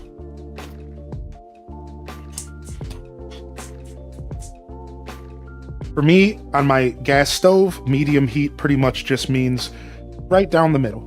I do like a 4 or 5. We're going to bring this bad boy to a boil. You won't be able to see it too well in our other scene, but there it is. There it is doing its thing. And we're good. Once that is boiled, we're going to reduce it to low and we're going to simmer it until the cranberries pop and the apples are soft, or about 20 minutes. Now, I'm going to do one thing before I step away. I'm going to go ahead and mix it real quick. I'm going to go ahead and just hit it with a quick mix. I want to make sure that some of that sugar and stuff gets into the water there. So boom. So now that sugar is in the water and it's all good there. So the old bamboo stick mix. And we are locked in for side number 3. If you're just tuning in, welcome to our Scuffed Eats Christmas special. And we're here today and we're cooking Christmas sides to help elevate your holiday season. I'm your host today, Highly in Descent, and we're almost around 50 episodes of my cooking show. And I'm super proud to be here. Now, I did see that message from Maharit. I'll have to check out your jars from the Coco in the Discord. Thank you for sharing that in media share for me. I want to let y'all know I might be missing some messages here and there. We're trying something new out with our AC Island game in the chat. And I might miss a message or two while we test the waters with this little mini game. That being said, I am going to go ahead and request, if you got something to say to me, doing a repost, baby. Exclamation point repost in the chat. Don't be shy to repost a message, do an ad Highly in Descent. And we might go ahead and bring back highlighted messages in case things get a little too feisty around here. No offense to streamer in the chat. But thank you. Thank you for being here and welcome to the show, fam. I'd love to hear from you today. Do any of you have any staple Christmas sides that you go to every year during the holiday season? Merry Christmas, Tifa. You have any staple sides? Today we are cooking 5 sides. The first being Alton Brown's hot cocoa. The second being cornbread stuffing. That's right, stuffing made with cornbread instead of regular bread. We're going to be doing cranberry sauce, but with a twist. Some apples mixed into it, cooked down, reduced, softened. And we're going to move on to our next recipe right now, which is going to be a little bit of some French toast casserole. This is a recipe that I have been kind of eyeing for a couple months now, and I never was sure if I wanted to cook it.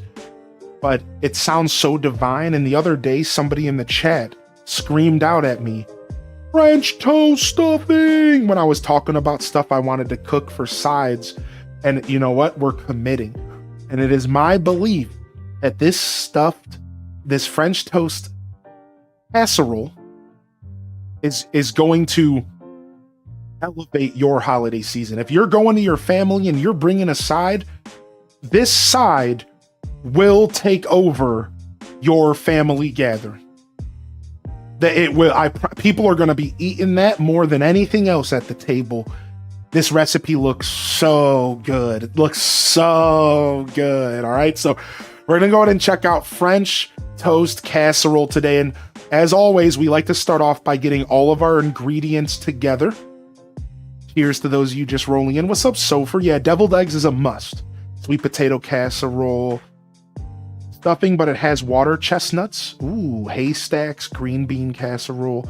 Dirty rice, gotta have it. I love that, Sister Honey. Gotta have it. Now, we have a little bit of a problem. We only really have one pan to cook in. And, like, we have to figure out how to cook all this food. So, we might be using a pie dish to cook. I think we're going to be using a pie dish to cook this. Yep. I think that's what's about to happen. A pie dish. So, all right, let's go ahead and get all the ingredients. We're going to need brown sugar. Actually, let's just go through it all. I'm trying to make this official for future editing. French toast casserole. Here on Scuffed Eats, we're doing 1 cup of brown sugar, 1/2 cup of unsalted butter, a half a stick, I believe. I think so, half a stick. That's 1 loaf of crusty French bread cut into bite-sized pieces, 2 cups of milk, which we will be putting in almond milk instead, 6 large eggs, which is a lot of eggs in this economy, and 2 teaspoons of vanilla extract. All right, so let's go ahead and grab everything we need real quick. And we're going to start off with that brown sugar. Go ahead and grab that bad boy. A little bit of that brown sugar. All right. And then let's go ahead and we have our eggs out. We need a little bit more butter, which we can grab from right over here. Okay. Now there is more ingredients because we also need the topping. And the only thing we need for the topping is brown sugar and ground cinnamon. So let's grab that cinnamon again. Hello, my dear friend. And then we have our bread. So cinnamon, butter, brown sugar. Let's jump over real quick. Milk. Our crusty bread. Now I could not get the bread that I wanted. Unfortunately. So we're going with some less crusty bread, but you know, we'll take what we can get. And this is all the ingredients necessary for our French toast casserole. Bread, butter, cinnamon, eggs, brown sugar. I mean, this is one of the easiest, most simple recipes, and you are gonna blow people away, dude. You could probably make this for $5 if you know how to spend your money, dude. It's gonna be great. All right, let's go ahead and jump in and start our French toast casserole. Move all this stuff to the side. Boom, boom, boom, boom, boom. I made brown sugar for the first time in ACNH yesterday. I didn't even realize cooking was a thing. Yeah, what's up, Tifa? We're making French toast casserole right now. We're making some French toast casserole. So yeah, I didn't get the French bread that I wanted. Instead, I got an Italian bread. But you know, bread matters for this, and you probably do want to get yourself a nice baguette or something like that. But we're just gonna go with it as we always go with it, because this is Scuffed Eats, and we just kind of do whatever we want and just hope that things work out. Yeah. Right, so step number 1, shall we? Let's get all of the ingredients together, and we need to grease a 9x13-inch pan. I'm going to tell you, we don't have a 9x13 pan. What we have is a pie tin. So we are going to make this recipe, and we're going to put half of it in this pie plate, and the other half is going to go in the fridge until we make space to make the other half. Welcome to motherfucking Scuffed Eats, dude. We are ready to go today, and I'm here for it. All right, so let's go ahead and jump in here. So we want to start off by, we got all of our ingredients together, and we got to go ahead and get our brown sugar and butter together in a saucepan over medium heat until the butter is melted and the sugar has dissolved. So we need a half a stick of butter, or excuse me, a half a cup, which a half a cup is a whole stick. So I misspoke earlier. Excuse me. I always forget sticks and just whatever. Listen, we're putting the whole stick in. We're going to grab our saucepan here.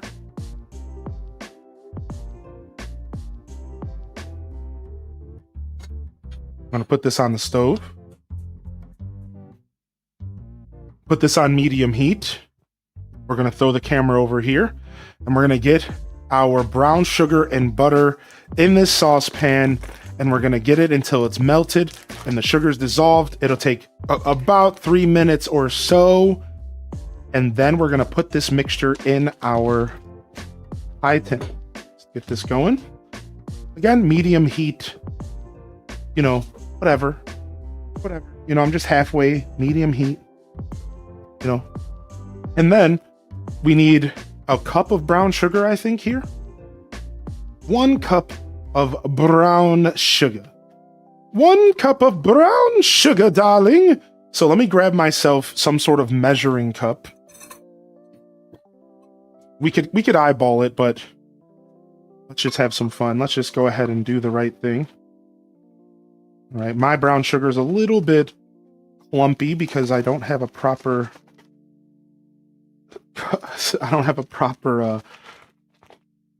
packaging for it, like a container. I've just been kind of leaving it in the cabinet.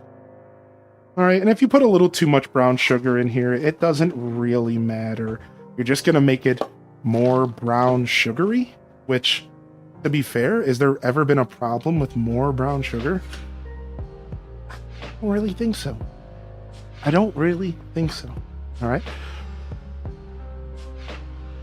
Gonna be like a classic bread pudding, right? Something like that. It's gonna be more of a bread pudding, which that's actually what I've been thinking the whole time with this recipe. This is a bread pudding.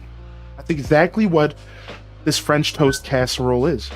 We are definitely in bread pudding territory. You are right about that, Tofu.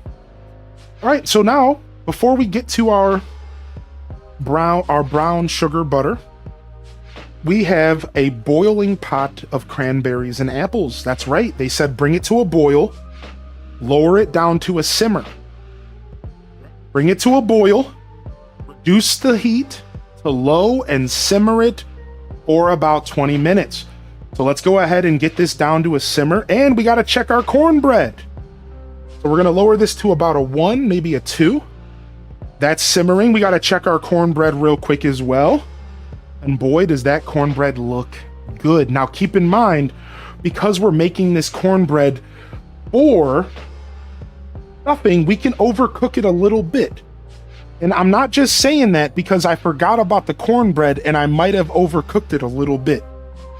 Nah, I'm not just saying that. Nah. Don't even come at me like that, because in all reality, it's okay if it's a little overcooked, and that was the plan the whole time. So we're gonna go ahead and grab this. Oh, delicious looking cornbread. Look at that, boy. Look at that. That is one delicious looking cornbread. That is looking good. Not as smooth as most of my cornbreads, but you know, I think the addition of the milk, the unusual milk choice, might have changed that up a little bit. This looks good. This looks delicious. We're feeling real good about this. Meanwhile, we're going to jump over and we're going to check our butter and brown sugar. Again, you just want to make sure the brown sugar is fully melted. You got this on low. You are on medium. You might even want to lower it a little bit, especially if you're on a gas stove. I'm going to go ahead and just mix this up a little bit with a spatula. I'm going to lower the heat a teeny bit, and I'm just going to let this keep going. Again, remember, we have our pot here on simmer. This bad boy's simmering on low. And we're just going to let this kind of do its thing here for the next 20 minutes. So we got to check that in just about 12:30. All right. So we're feeling real good here about our journey. We can jump over and give y'all a look. It looks a little pale with this camera. Unfortunately, this camera isn't the best. Let's see if we can make the colors a little bit better here. by adding a little bit of saturation. A little bit of saturation doesn't hurt. And then let's maybe adjust the white balance a little bit. A little bit of a manual white balance adjustment. Oh yeah, look at that. That's some color. That's really what we're looking at. That's what I'm looking at, right? That's what I am seeing, and I want you guys to kind of see what I'm seeing. This looks good. This is a nice color. This is a really nice color we got with their cornbread. So any longer and it might have actually been burnt. So we got it. We're good. We're going to move this over to the stove and get it out of our way. And while we're waiting for that, we're going to continue to get this brown sugar melted and this butter going. Seems like the brown sugar is almost there, so I don't think it'll take too much longer. I'm going to lower the heat some more because I don't think it should be boiling. That's not what we're looking for. So we're going to lower the heat there.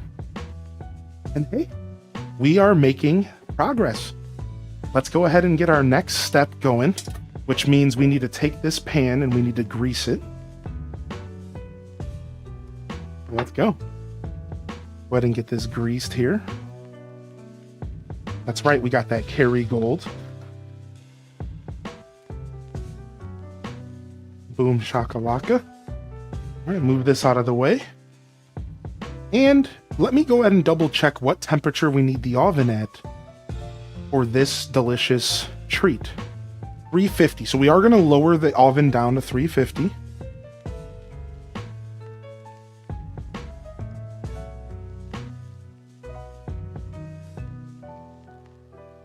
And it was at 400, so we're going to give it a second.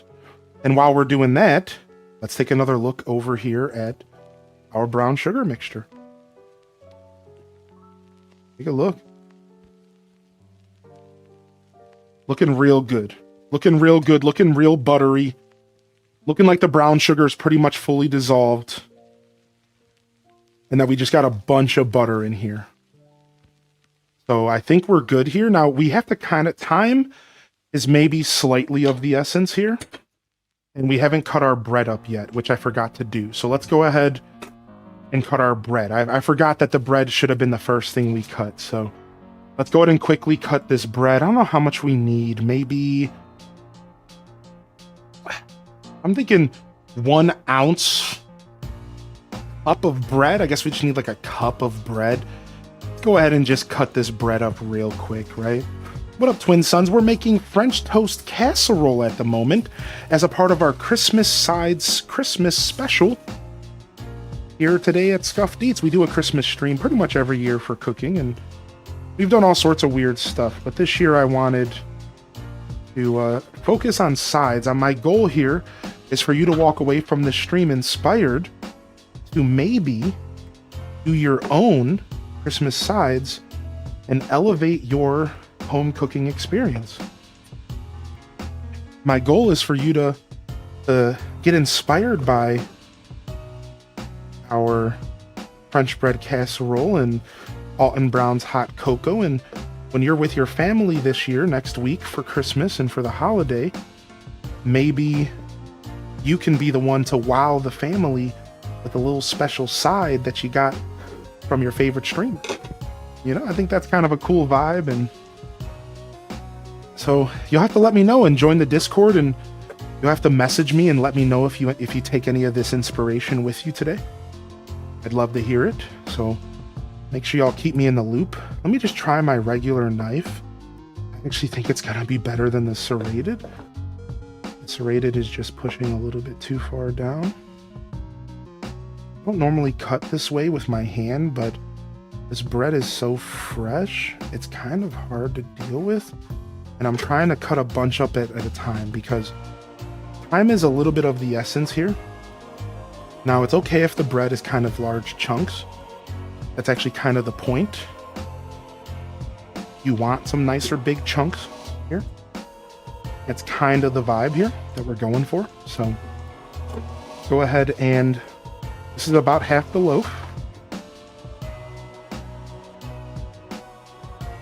And let's go ahead and see what our next step is here. So from here, we want to pour the butter mixture into our prepared baking dish, but we're only going to pour about half of the butter mixture in here because we're only using half of the bread. All right, because again, we have to cut everything down in half because I don't have enough pans to do everything today. I don't. And I think this butter actually could have been cooked down a little longer, so we could even do that later. All right, so that's about half of my mixture. You can see my pan here, just about half. And we're going to take this mixture here, and we're going to scatter the French bread pieces over about 1.5 to 2 inch layer. We're going to scatter all of this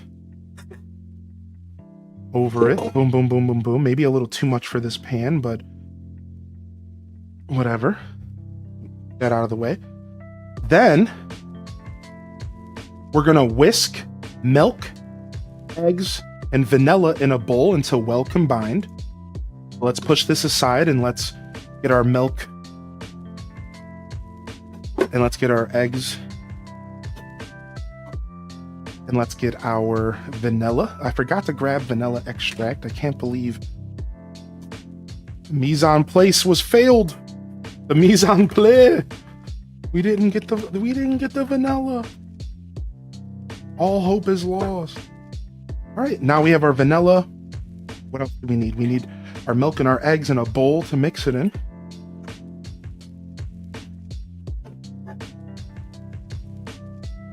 And let's go. Now this recipe calls for a ton of eggs. It calls for a ton of eggs. So we're gonna be doing 6 eggs total here. And you gotta get these bad boys all mixed in here. Boom, boom, boom, boom, boom.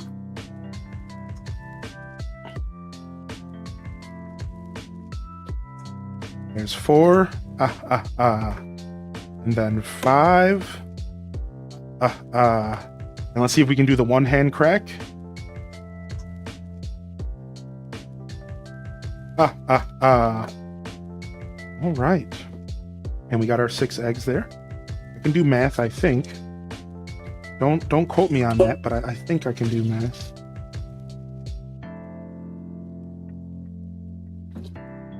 All right, grab our whisk real quick. All right, we need to add 2 cups of milk to this and 2 teaspoons of vanilla. All right, 2 cups of milk, 2 teaspoons of vanilla. Yo, what's up? What's up, Zella Zephira? Boom. All right, 1 cup milk. Boom. 2 cup milk. And then our vanilla. Now, you have to be careful because vanilla is one of those things that people tend to overdo. Good morning. Hope everyone has a And I find that most novice chefs do not realize how powerful vanilla or almond extract is. What's up, Cool Stardew, man? Thanks for the biddies, dude. All right, boom. Boom. Not too much. Now, a serving spoon is a little different than a traditional teaspoon, but that should be good. We're gonna go ahead and whisk this up. Yeah, we're pretty much making a bread pudding, but a different take. I should have did the eggs before I got the rest of this liquid in here. So please ignore the scraping noise because I'm using metal on metal, and I know that's taboo, but you know, it is what it is.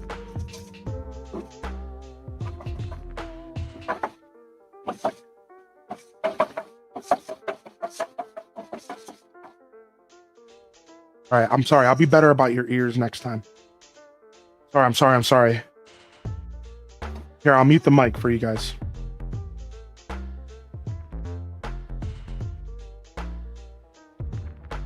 All right, perfect. Mic muted. We're good. All right, now before I catch up on chat, let's just finish up this process here. And we are going to pour over the bread pieces, and we're going to press down the bread with the spatula so the bread absorbs the liquid. All right? So let's go ahead and get half of this mixture in here. Again, we're only using half because we had to cut everything in half because of being limited on stuff to bake with because we're goons and this is scuffed eat. Right? And then we're going to go and we're going to proceed to get this nice and smooshed. Okay, you guys could barely hear the scraping. Good. I was nervous. You know, Scuffed Eats is, even though it's something I've done almost 50 episodes, the truth is Scuffed Eats still makes me super nervous because it's all so new to me. So over time, I'll get more comfortable with my production. But for now, there's little things that I don't for sure know until I go back and watch the VOD. So I do a lot of VOD frogging of my own cooking streams so I can learn. Yeah. I do a lot of VOD frogging. All right, so we're going to push this down like you would a bread pudding. You really want to make sure that this bread is absorbing all of this delicious liquid. All right, boom. All of this delicious liquid. You really don't want any of it to be dry, so don't be shy and really make sure that this stuff is good. Like you want to make sure that this bread is deliciously covered, because the whole point of this is for it to come out baked and combined and gooey and eggy and just a wonderful, blissful experience of French toast. All right, now we're ready to bake. Now, you are actually supposed to put this in the fridge overnight, because that's what you do with French toast in general. So while I'm putting this in the oven, I'm actually going to give you all a quick lesson on how French toast traditionally should be cooked, in my opinion. So we're going to throw this in the oven and we're going to cook this up. And that's going to be cooking for approximately, I'd say 50 to 60 minutes. Like, this is going to take a while. And since we're cutting it in half, maybe it's only going to take 30 minutes. But we want the casserole to be golden brown, and we want it to be set in the middle. We want it to be set in the middle, and we want it to be golden brown. So now let's quickly talk about French toast. And one of the things that people maybe overlook when it comes to the art of making French toast. Now, the first one was just called out in the chat, and that's having bread that was left out overnight, stale bread. This is a huge component when it comes to French toast. You want stale, crusty bread. Now, it doesn't have to be stale. You can also bake it in the oven. This was called out earlier. You can also bake the bread in the oven. However, with the French bed casserole, you don't actually need to do any of that, because this isn't bread pudding. This isn't French toast. This is French toast casserole. So you don't need to worry about that step, because there's enough baking involved that you don't have to worry about using stale bread. But you are recommended to use crusty bread. Bread that has a nice, thick, hearty crust, a French baguette, something along those lines, right? You are recommended to use that. It will make a difference, but don't worry too much. Now, to go back to the French toast, you're actually recommended to make the custard the day before. That's right. The custard that you use, we call it custard, or your French toast, could be made the night before. You take some eggs and you whip them up. You put some buttercream, some buttermilk or some regular milk or a little vanilla, and you put that bad boy in the fridge overnight. This is key to the best French toast you will ever eat. Let's go over and do some dishes while we chat for a second. This is key. And I really do encourage you to consider the next time you make French toast, try making your French toast using custard that's sat in the fridge overnight. And it will make a difference, and I think you will notice the difference.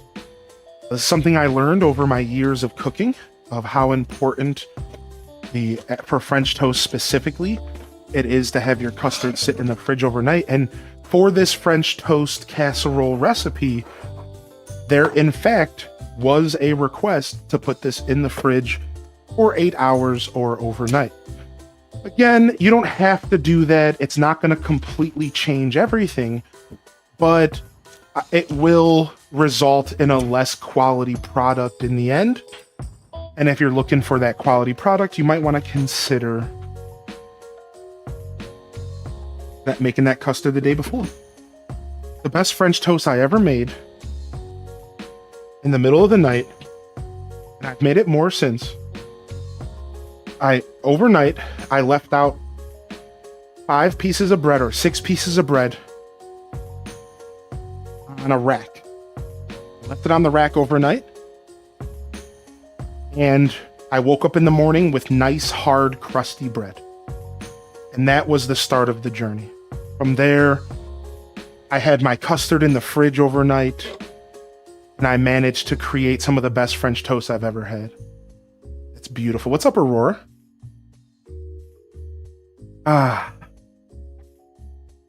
Yo, what's up? What's up? Cooking is great, but cleaning sucks. True. Speaking of, we're going to quickly do a little bit of dishes so that we have stuff to work with for the next couple recipes. So don't mind me here while I do just a little bit of dishes here. This will also give me peace of mind later when I end the stream and I don't have a kitchen full of dishes to do, especially when I might be going out later today. And there's nothing worse than just dishes sitting around all day waiting for me, calling my name. All right. We'll move this out of the way. Put all of this over here. Nice. And now we have a sink that is in the clear. Nice. And welcome to the show, everyone. I hope everyone's feeling good on this Sunday. Thanks for coming and hanging out with Scuffed Eats today. What up, Exhaustion, man? Thanks for popping in here today, Exhaustion. Thank you for popping in. And welcome to our Christmas special this year. Christmas sides focused. And we're feeling good and we're ready to lock into our next task, which is to get this freaking cornbread paired for our best cornbread ever, Grandma's cornbread. So let's go ahead and get this cornbread over on the table. And this will free up. This is lovely because this will actually free up this pan here, and we might need it again later. Maybe for the heaters. All right. And I need to cut this cornbread into 4 big chunks.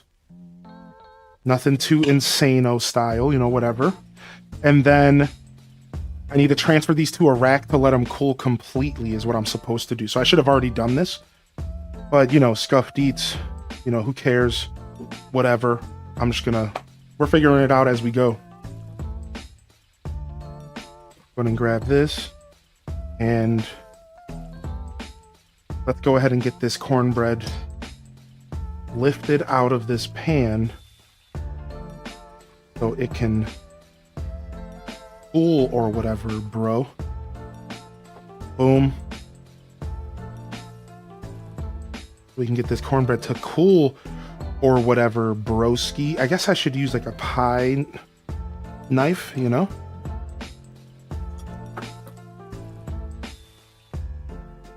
All right, sick. Get this out. Back with lunch. What's up, nerdy nurse? All right, I'm just getting all this cornbread out of here. I don't have a bowl that's big enough for this, but we're gonna make it work. All right. And now it should cool a little bit faster, but we gotta taste this real quick, you know?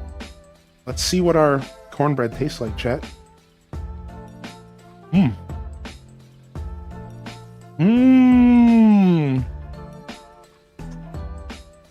Oh, not bad.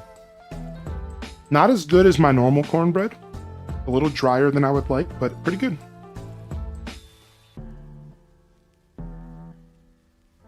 Add bowls to throne. All right. Let's go ahead and check our cranberry sauce. We need this to be a little bit on higher heat. We got to get our simmer on. A little bit higher heat here. And we're good there. And let's see what our next step is in our our best cornbread recipe.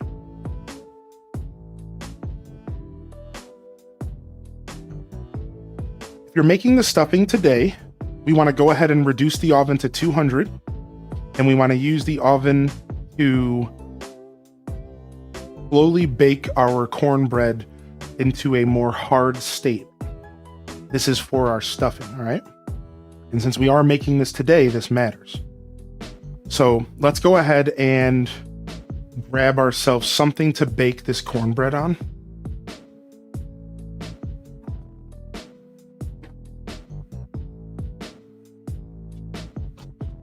Okay. And then the only problem is that currently the oven's being used. Currently the oven is being used, so we can't lower the temperature to 200. We're gonna have to wait a little bit, but we're gonna get this cut off. Do you think taste is compromised by the fact that you burned all your taste buds off? Yeah, for sure. I said earlier, everything's gonna taste good today. Everything's gonna taste good today. That's for dang sure. All right, 1/2-inch cubes. So we want this to be even smaller. So we want 1/2-inch cubes here. So pretty thin little slices here. And I've learned after failing multiple attempts at stuffing that the size of the bread does matter. So make sure you're cutting it down to roughly 1/2 inch. All right. Yo, Pessimosaurus. Thanks for 35, dude. How you doing? What's up, bud? Okay, let's get all this cornbread cut down.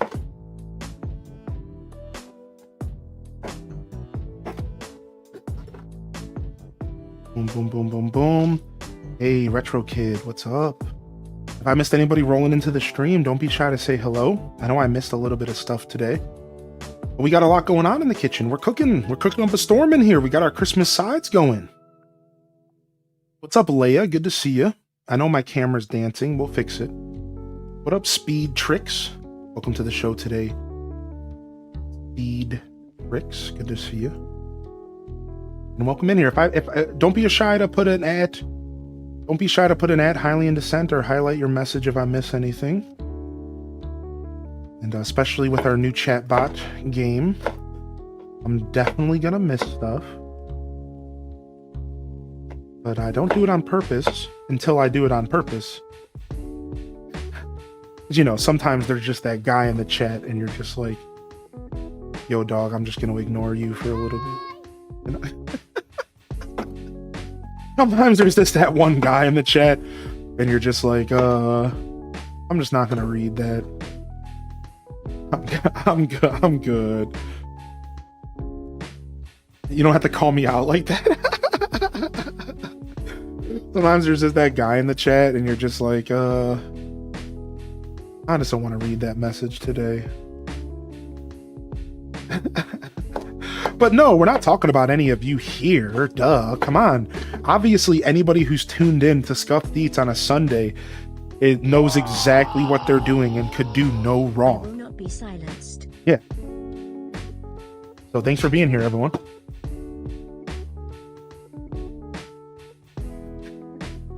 Raina B, the revolt has begun. Raina! That revolt has begun. All right, here we go. We have our cornbread stacked and ready to be baked. We're gonna move it out of our way until our French toast casserole is done. And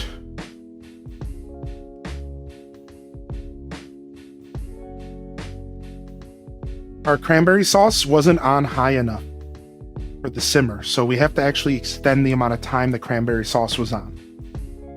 we actually didn't put it on high enough of a heat. It wasn't truly simmering. So now it's simmering and it should be good.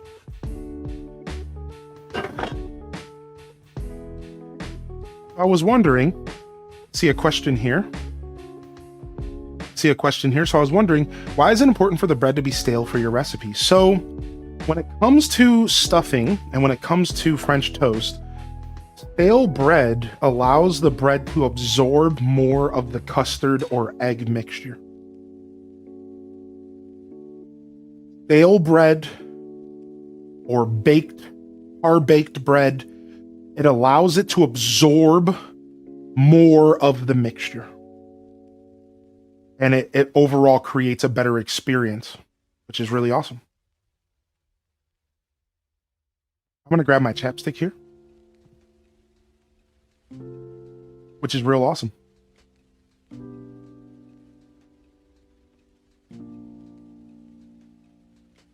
All right. And now, while we're waiting for our stuffing to be finished, which I'm thinking is going to take like 40 minutes, we have a little bit of downtime to catch up those who are popping in. We made our Alton Brown's hot cocoa. We have our cranberry sauce on the stove, our French toast casserole in the oven, our cornbread ready for the cornbread stuffing. We are killing it. And we have one more recipe that we need to get going. We're going to have to wait on it because we need the oven free. And that recipe is, in fact, my delectable Parmesan potatoes. This is a recipe of mine that I have worked on for years. And when I say worked on, I mean I thought about it a long time ago, and I think it's great. So what it is it's potatoes smothered in oil Parmesan, baked at like 400 degrees so that the cheese gets crispy on the potatoes. And you get this delicious roasted potato fingerling covered in crispy Parmesan goodness. This will wow the people in your life. If you've never had a crispy Parmesan potato before, and this is one of the easiest recipes in existence. It is nothing but raw potatoes. You don't even par-bake them. You don't even parboil them. Oil, fresh parsley, Parmesan cheese. So we're going to hold off on that because we need the oven at 400. And I believe our cornbread is going to be baking at a lot lower than that. 375. So we're going to be doing the potatoes last. And for now, we're going to start making the mixture for our cornbread stuffing. The mixture that is for the stuffing. We can do most of it together. We can get most of it together without needing the cornbread, which is still kind of cooling off and getting a little bit crusty for us. And then we're going to put the cornbread in the oven. So right now, our next step is we are going to bake the cornbread in the oven at 200. Bake it for about 30 minutes or so and let it get nice and crispy. And then we are going to put everything together. So let's go over the steps real quick, and then I'm going to catch up on the chat here. So step 1 would be preheating our oven, getting our 13x9 baking dish, which we're going to use this one. And then in a large skillet over medium heat, we're going to melt a stick of butter. We're going to add onion, celery, salt. We're going to cook it slowly until nice and softened and sweet and sweat. Those onions, we like those nice and sweat. Maybe 10 minutes. We're going to add a little bit of fresh sage if you have it available, some thyme, and we're going to cook and we're going to stir until fragrant and beautiful and delightful. 3 minutes, not long. From there, we're going to remove it from the heat and we're going to continue to stir in the rest of the butter. And we're going to lock into, because this is a very butter heavy recipe. It's a very, very butter heavy recipe here. So I think we're using 1 cup. So 2 sticks of butter here. So 1 stick in at the beginning, 1 stick in at the end. And I think we want one of the sticks melted. I think. Anyways, it doesn't matter. So we're going to go ahead and We're going to, again, melt 1 stick of butter in this pan. So there you go. Onion, celery, salt, cook it, add thyme, add sage, cook it a little longer, remove it from the heat, and add a little bit more of your butter goodness. From there, in a large, measuring cup or whatever you have, we're going to whisk the rest of the eggs.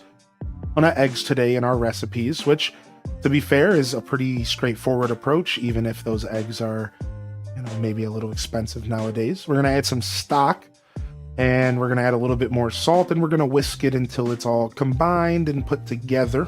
Again, this recipe is available in the Discord if you are trying to follow along, and in the future, when this is on YouTube, we'll put the recipes in the description of the YouTube video. After that, in a big, massive bowl, we're going to take the cornbread and the onion mixture, and we're going to toss it, and we're going to get it all going. And then we're going to drizzle our egg mixture over it, and we're going to get it all going. And then from there, we're going to put that mixture into a dish, and we're going to bake it for about 30 minutes or so.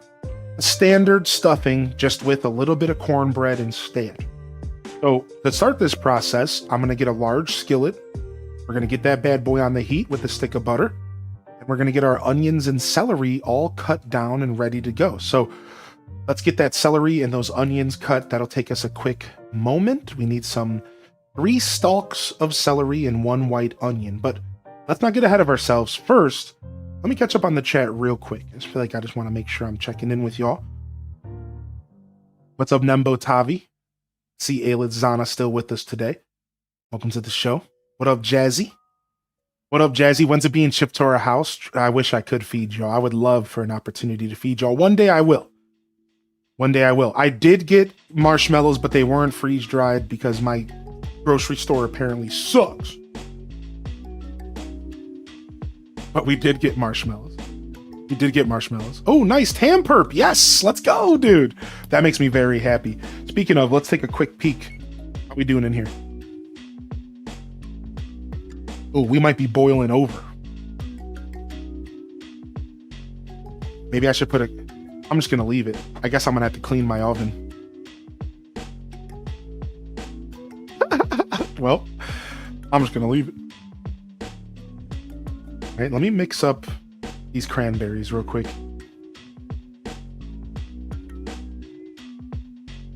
All right, get this cranberry sauce nice and cooked down.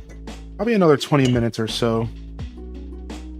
Unfortunately, I did not have it at a high enough heat before. I think it'll be better now. All right, so let's go ahead and jump into our next step here today. And we're going to start off by just listing off all the ingredients for the stuffing. We need 1 cup or 2 sticks of butter, which I'm going to go grab out of the fridge. Put everything away as a reset, but we still need a couple of those things. While I'm in here, I'm going to go ahead and grab my thyme and my parsley. And my last 2 sticks of butter here. Oh, good thing I bought enough butter, man. All right. Thyme, parsley. We need celery and we need 1 onion. And we got that onion right here in the cabinet. Grab that. And we need our parsley. Or sorry, our celery. Boom shakalaka. From here, we need salt. We have that. We need some fresh sage. We have that right here. We need some finely chopped thyme. We do not have fresh thyme, but we do have thyme up here because ain't no one got time for that. We need 4 more eggs, which we're going to be grabbing out of the fridge, and 2 cups of low sodium chicken stock. Let's go ahead and grab that. Got my eggs right here. I don't think we'll need the milk anymore.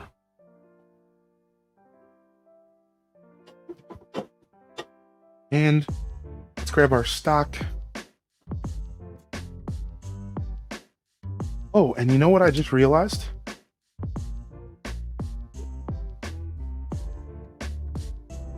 Oh, there it is. It's starting to drip in the oven. I'm going to just put a cookie sheet under it real quick. I'm going to take care of future me. I smelt it I smelt it hitting the bottom of the oven, dude. I'm gonna just put a cookie sheet under here real quick because future me's gonna hate me, dude.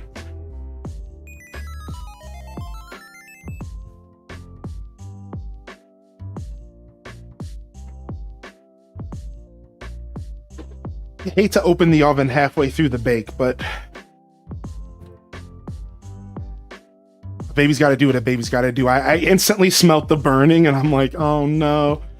I'm either having a stroke or we have spillage.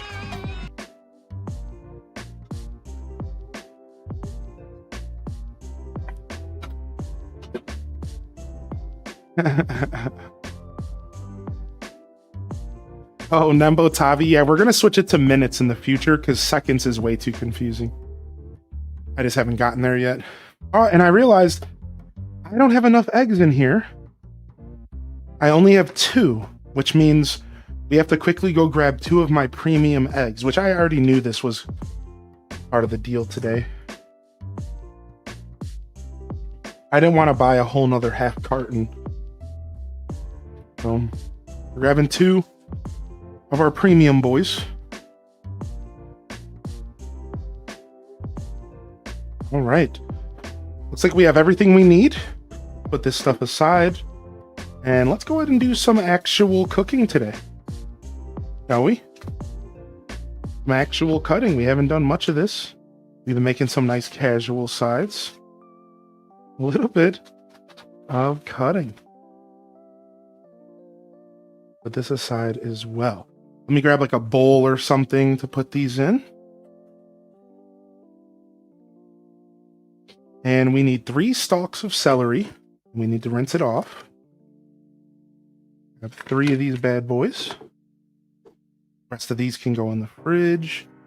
And it looks like I'm going to be making some soup later this week. And no better way to use some celery up than some soup, huh? And then we want this to be nice and thin. We want this to be nice and thin. We're going to cut that top off there.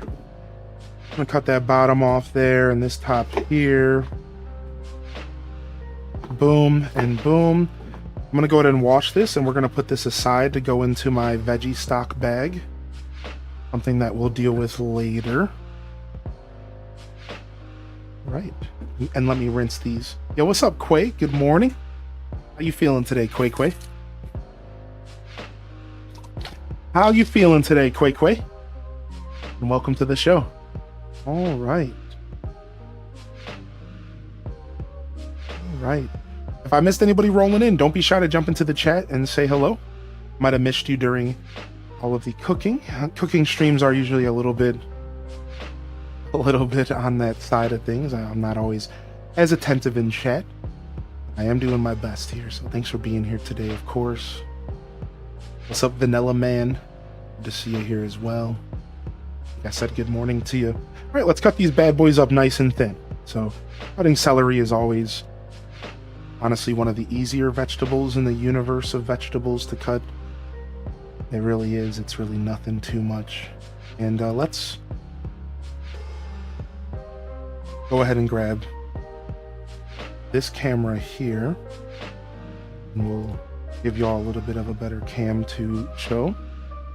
Taking a quick look at my cranberry sauce. Hopefully I didn't ruin it. I'm a little worried, but that's okay because we only make the most bodacious of accidents here. Nothing that can't be corrected. And I'm just gonna take this stuff and I'm gonna use the bottom of my blade. Remember, it's all about the bottom. So you want to have the tip of your blade never leaves the cutting board. This is how you prevent injuries. And you're gonna use the front of the blade and you're gonna rock into the bottom of the blade because the bottom of the blade is the sharpest. I'll show you that again. You rock into the bottom of the blade.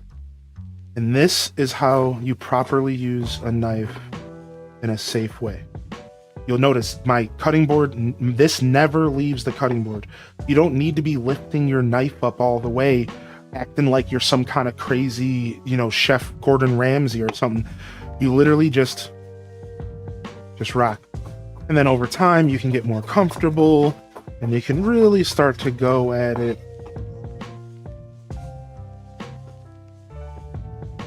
And I'll tell you a secret on how chefs go fast but keep themselves safe is it's called the knuckle rule. You take your knuckles and you use the knuckles to guide, so your fingertips always go in. Not like this. If you're holding it like this, you're going to cut off your tipsies. It sucks. I've been there. What you want to do is you want to hold tips in, knuckles your guide. And look, I literally rub my knuckle up against the knife so that I can feel that the knife is moving. I can feel the control of my knife. And this way, you can always go super fast because you're in complete control. You're in complete control. And this is how you really get into the kitchen when you're stressed and you have to cut up, 1,300 onions lightning speed because your lunch is in 2 hours. But when in your own kitchen, this isn't an episode of The Bear. So take your time. I like to show off my skills a little bit here, but this isn't an episode of The Bear. All right? You don't need to be yes chefing yourself and rushing. Take your time. Take your time, dude. You should turn cooking into an activity that represents self-expression, that's you expressing yourself in a way that has been passed down to each other as humans since the dawn of our existence. This is one of the most important skills you can pick up, and it shouldn't be considered a trade. In my opinion, listen, I love cooks and I love the idea of being a master chef, but that's one of the philosophies of Scuffed Eats. This isn't just a trade. This isn't on the same level as being an electrician. All right? This isn't being a welder. You understand? This is cooking. This is our lifeblood. This is what humans have been doing as they've slowly explored the universe and reflected upon it. We take nature's bounty and we turn it into these wonderful experiences. And I understand that cooking's not for everybody. And that's okay. But I really do think that if you ever have the gumption, give it a try. Start off with making yourself a grilled cheese.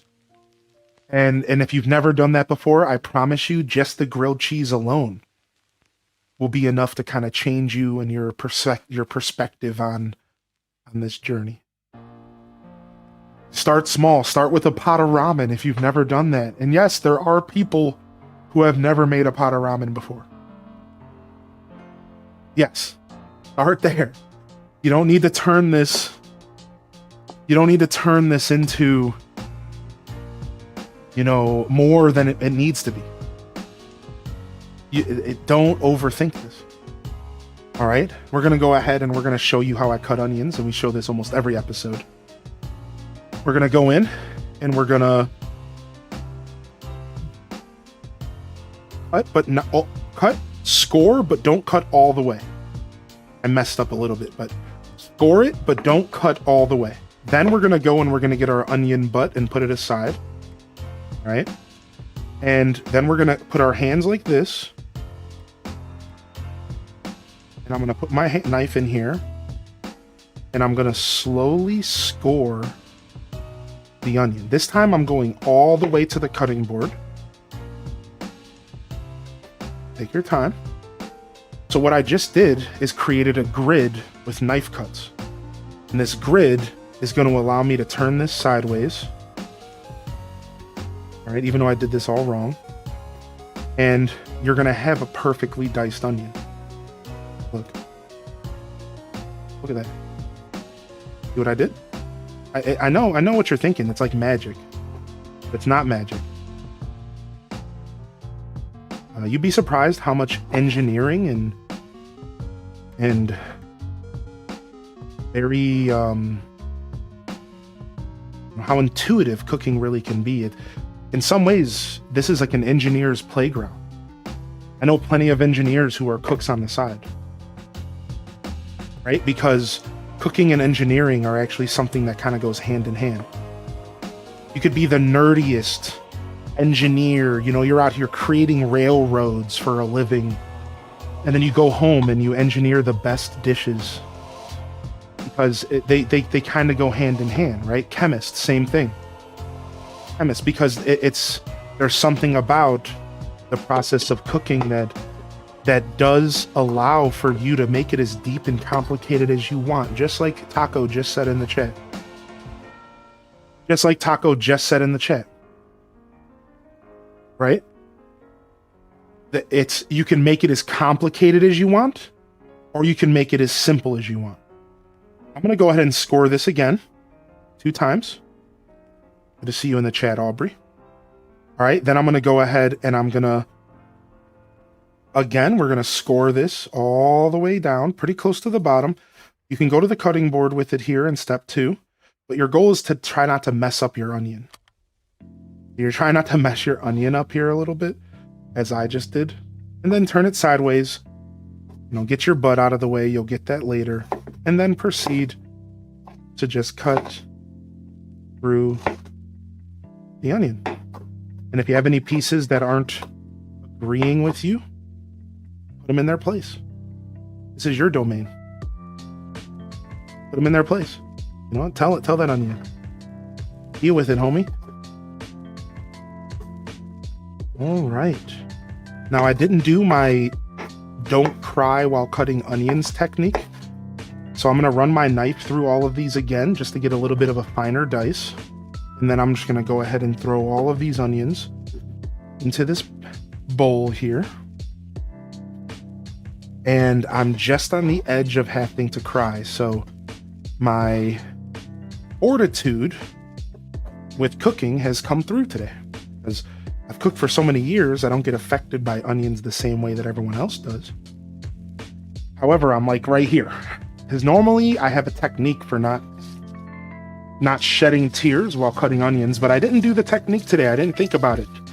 And to explain what that technique is, I will freeze my onion just about 10 minutes before you cut. Freeze your onion for just about 10 minutes before you cut. This is the pro tip. You freeze your onion. You're not freezing it, but you put it in the freezer for about 10 minutes, then you pull it out and you cut it right away. And if the onion is cold, it can't release the pheromones and juices that make you cry. There you go. So, I've only been watching this channel since yesterday. I really wasn't expecting to be live cooking on Twitch today, but this is really enjoyable. Dude, thanks, Vanilla. I'm glad you're enjoying the show, man. Nice to have you here. All right, looks like we still need plenty of time on the French toast bake. So we're going to let that go ahead and do its thing. And onions and celery are cut up. Onions and celery are cut up. We're good. Next step. We're going to go ahead and jump over here. And we are going to get ourselves a saucepan ready to go. So let's get a large skillet over medium heat with a big old piece of butter. I don't really have a large skillet. This is a problem. So instead, we're going to just use this not so large skillet. And we're just going to make it work, because that's just my life at Scuffed Eats. We just make it work, man. That's the beauty of cooking. You just make it work. All right, we're going to throw a stick of butter in here. Thank you. You just make it work. It's one of the beautiful things that cooking will teach you. Just like in life, sometimes you just have to make it work. All right, meanwhile, we have our cranberries on the stove, and they look pretty good so far. Take a look. But they're not, I don't think they're done yet. I don't know how cooked down they're supposed to be. Do you mash these at any point? Remove from the heat and cool and serve. No, you don't. Right, so we do want these to be cooked down even more. Okay. We're going to cook these bad boys down even more, and then eventually it should be a good cranberry sauce. So, again, I messed up a little bit. I didn't have this on a proper simmer earlier. So I think it just, like, is taking longer than it should. I think the pot's too big as well. Maybe we should have used the smaller pot. I don't know. We're melting our butter. We're melting our butter. Melting our butter. Thank you so much, Tamperp. I appreciate you, man. Thanks for saying that to me. I'm having a good time with y'all today. Yo, what's up, Mike Travis? So welcome to our Christmas sides episode. Today we are showcasing 5 Christmas sides to enhance your holiday season. We've created Alton Brown's hot cocoa mix from Good Eats season 1. We've also started our first ever homemade cranberry sauce with apples, some Granny Smith apples to really elevate it. I'm really excited to see how it turns out. If you remember from Thanksgiving, we really wanted to do our own cranberry sauce, so here we are. From there, we have French toast casserole in the oven in a pie pan because we didn't have room to put it anywhere else. We're also doing cornbread stuffing, and the cornbread is ready to go and cooling, and we're going to throw it in the oven here soon to get crispy. Meanwhile, we're hanging out with butter in this pan because we're doing the actual stuffing part of the stuffing, if that makes sense. Like the onions and celery and, stock and, the good stuff. Good stuff. And last but not least, I am sharing my secret Parmesan potato recipe with everybody that I've made for years and I haven't made in a long time. So what's up, Avo? How you doing today, Avocado? I always have to say avocado first to wrap my head around your name. All right, in a large skillet, we're melting a stick of butter, y'all. We got a big old stick of butter here, and we're going to be adding onion and celery and salt, and we're going to cook it until it's softened, and that the onion is sweet and the onion is sweating, and like I am right now because I'm a big boy. All right, let me get some salt up in this piece real quick. Boom. And let me go ahead and give it a little bit of a mix-a-do. What we got in here is celery, salt, and onion, and a stick of butter. We're just gonna let that bad boy cook down and get flavorful and sweat a little bit until we're ready to add some sage and some thyme, and we're gonna cook it for a little bit longer. So let's go ahead and jump over and cut up some fresh thyme while we're waiting.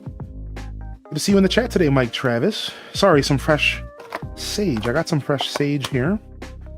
I love fresh sage, and I was really excited to have an opportunity to buy it, but like guilt-free.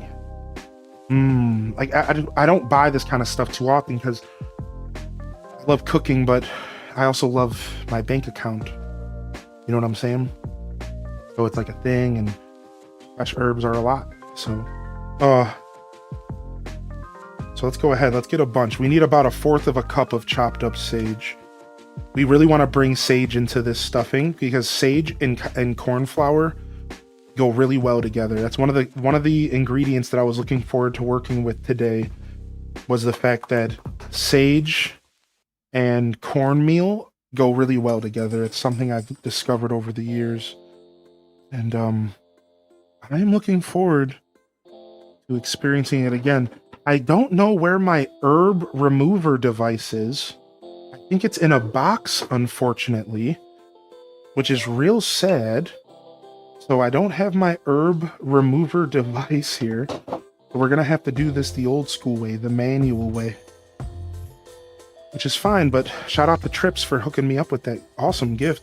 I guess it never left the box when I moved. And I have to go find whatever box that bad boy is in. So we're gonna do this the old school way. Yo, we'll see you later, Vanilla Man. Thanks for being here. Cooking streams are always fun to watch. Yeah, we have a good time here. This is roughly our 50th episode, y'all. This is roughly our 50th episode of Scuffed Eats, my cooking show I've been doing since 2020? 2019? I think 2020 was our first cooking stream. I want to say it was 2020 because we did October stuff. We did chocolate chip pumpkin bread for episode 1. And then episode 2, I don't remember, but and then we had Thanksgiving. So there was 3 episodes, the first 3 episodes we ever did. And it was chocolate chip pumpkin bread. Then we did Thanksgiving, and then there was one other thing. And those episodes are actually on YouTube, ! YouTube, if you ever want to check them out. Those episodes are available, actually. All right. We got some sage here, and we're supposed to cut up about 1/4 of a cup. Whatever. I think this will be a plenty. Yeah, thank you, unexpected lady. I think this will be plenty. I'm just going to go ahead and give this the classic rough chop. Ah, I knew that was about to happen. I knew it. I got to figure out why this light is all of a sudden starting to be such a snot nose.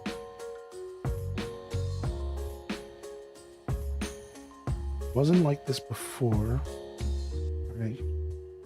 That's one thing about my setup is I used to do everything that you're seeing attached to a counter that was bolted to the ground, and now I'm on a table, and I can shake everything if I'm not careful, so I can't do the same crazy stuff that I used to do. Oh, because everything will shake.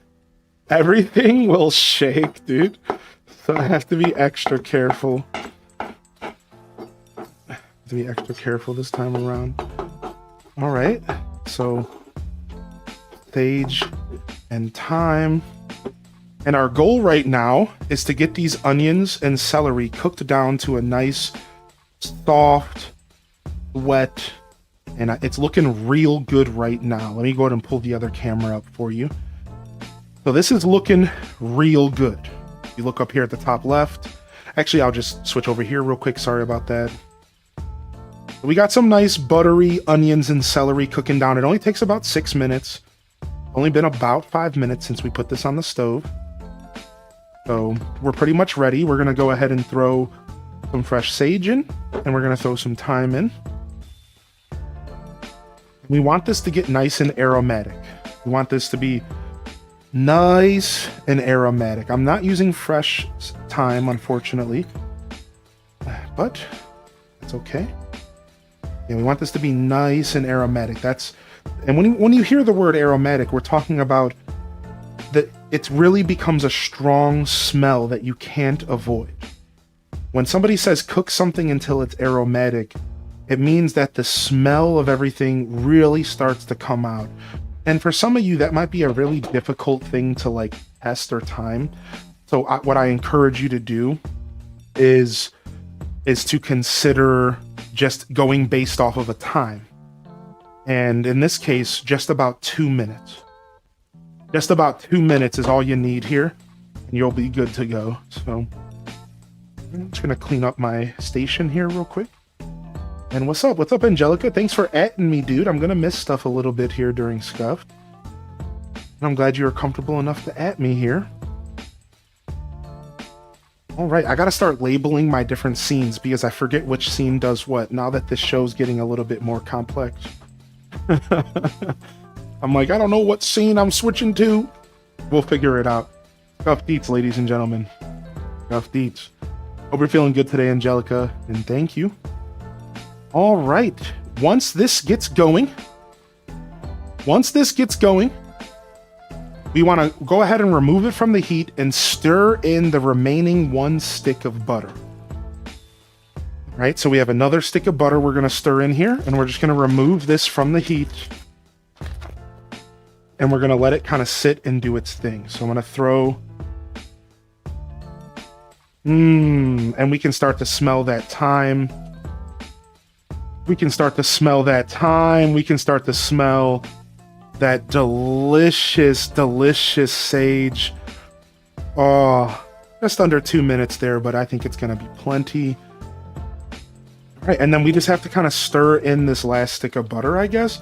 I'm assuming the reason this recipe wants you to do the second stick of butter after you remove it from the heat is so that you don't overcook the onions, and that the butter maybe isn't getting cooked this second time around, but it's more so just kind of melting. Now, the only problem is that my butter was not room temperature. So I'm thinking we probably want to put this back on the heat just like a little bit. We'll see in a minute. Let's just stir this around. Oh, it smells so good. Oh, that fresh sage with the dry thyme. Now imagine if there was fresh thyme in here as well. I wouldn't have time to talk with y'all because I'd be too busy eating. I could smell it through my monitor. Yeah, dude, you know you can. Let's get y'all the smell-o-vision cam. All right, everyone, take a big whiff. Smell-o-vision cam. Oh yeah. Smell that. Oh yeah, boy. I don't know why I turned into Macho Man Randy Savage, but you know how we do around here. All right, so we got this delicious melted buttery goodness. All right, and let's go on to the next step here. So in a large glass measuring cup or whatever, we're just going to use a bowl. That might not be glass. We'll see. We want to put 4 eggs and some stock and some salt. So this is pretty easy. 4 eggs, some stock, and some salt. So we need 2 cups of stock. We got that right here. We got our 4 eggs right here. So let's go ahead and do that. Again, I'm going to put this back on the heat for just a moment because I don't think it's going to melt fully since the butter was so cold. I'm going to just put this on low for a second and introduce a little bit more heat to it.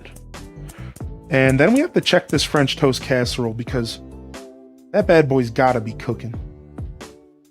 That bad boy's gotta be cooking. So while that's got a little bit more heat introduced to it, let's grab our rack and let's take a quick pause from the stuffing and let's check the French toast really quick. All right, let's check it real quick. So I'm a little nervous about the French toast. It's the one thing I've never cooked here today. And I don't and because I had to doctor the recipe to fit this pan, I'm like a little scared because doctoring recipes can lead to, bad baking. Now the center needs to be set. How would one check if the center is set? It feels set. Do I do the knife technique? And try that? It looks set. It's not jiggling. Right? It's not jiggling. I know that's like the word set. There's no jiggle. I don't have a toothpick, but I can use a knife, right? Or like a fork. Somehow I don't have toothpicks in this house. Let me see. I mean, that looks clean, right? That looks clean. I'm just going to kind of dig into it. It looks good. I think it looks good. I think it looks good. I think we're good. We're going to let this cool. And now we can lower the heat here. Well, we don't have to. We can just take the cornbread out in a minute. All right, so I'm going to put this aside. We got to get this out of our face. We're running out of space to put stuff around here. All right. And let's go ahead and get this cornbread because I put it in here 350 because I didn't want to wait until the oven to put to 200. So I have to be extra careful with this cornbread because I put it in here at 350 instead of 200. So I'm gonna go ahead and put it back, and we're just gonna turn the oven off for a second, right? And we're just gonna like let it sit for a second because we don't need any more heat in there. And then I'm gonna make sure that I turn off the heat here from my butter and onion mixture. So I'm just kind of letting you guys know what I'm doing, even though you can't see everything. So our butter and onion mixture heat has been removed. Probably should have removed the heat a little sooner than I did, but whatever. And we have our cranberries that look like they're doing a really good job in here, but it's kind of hard to tell I feel like the cranberry sauce should have been done a long time ago. And it looks like it's done. All right, nice. Let's go ahead and grab the cranberry sauce. And let's take a look. Ooh. Now, we might have cooked it a little too long, but it looks and smells amazing. And I caught it right before it burned. You know we love a good camera fog, everyone. Welcome to Scuffed Eats. It ain't Scuffed Eats until you get that camera fog. There it is, baby. Look at that. The pot camera here. Let me get the true in the pot camera for y'all. Y'all ready for this? The true in the pot camera. Look at that. This is our cranberry sauce. We just made it fresh for the first time. And it's got Granny Smith apples in there. Fresh cranberries, sugar, and water. That's it. And we got our first ever homemade cranberry sauce. I think I did a pretty good job. It looks like a really good consistency. I'm gonna be honest, I don't know what I'm looking for because I don't even know if I've ever eaten fresh cranberry sauce. I don't even know if I've ever eaten fresh cranberry sauce, let alone made it. So I don't even know. I'm just gonna taste it in a little bit. And we're gonna find out. We're just gonna taste it in a little bit. I don't know. So let's go ahead and put that aside. All right, and now that we've taken care of the French toast casserole, we've taken care of the cranberry sauce, let's focus back down here. Focus. Back to the cornbread stuffing. Back to the cornbread stuffing. I'm gonna get the oven back on now that it's had a chance to cool down for a minute. And I'm gonna turn the oven back on to 200. We're gonna let this cornbread sit in there for another 10 minutes. While we get the rest of our stuffing together, right? So while that's cooling down and we're chilling, we need to get ourselves a glass bowl to whisk some eggs in. A glass bowl that's not dirty to whisk some eggs in. And yeah, let's go ahead and boom shakalaka, one egg. Now I want y'all to pay attention to something. You see the yellow of this egg here? You see those two eggs right there? Watch this. Watch this. Look at the difference. Even through the camera, look at the difference. And you guys aren't even seeing the full difference through the camera because the camera is a webcam. What you have here are two $1.50 eggs for 6 and two $4.50 eggs for 6. And these are way more orange. And this is one of the biggest differences we were just talking about. Look, can you identify the difference?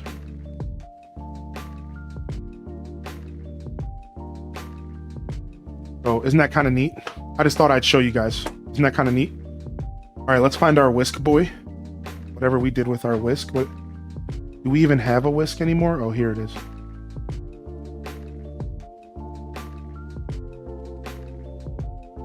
You hear me, dude? I instantly start catastrophizing. Do I even own a whisk anymore?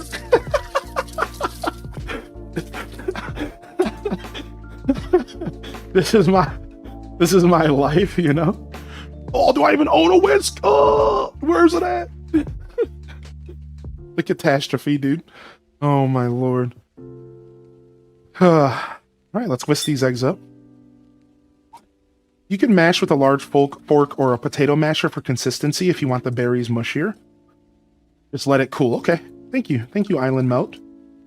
Pro tip, if you like for dressing to taste like stuffing, use turkey stock instead of water. Nice. You know, I was going to make turkey stock this year, but I ended up not doing it. For whatever reason, I was just feeling lazy. Well, we did make turkey neck stock during Thanksgiving. By the way, just not regular turkey stock. All right, and then from here, we're just adding a pinch of salt. And I think that's it, right? Let me double check.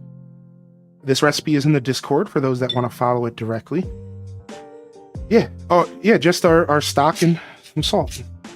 All right, a little bit of salt and 2 cups of low sodium chicken stock, I believe, is going into this as well. Now, this is 4 cups. I didn't measure. We're just going to go half. 4 cups. I'm just kind of checking it.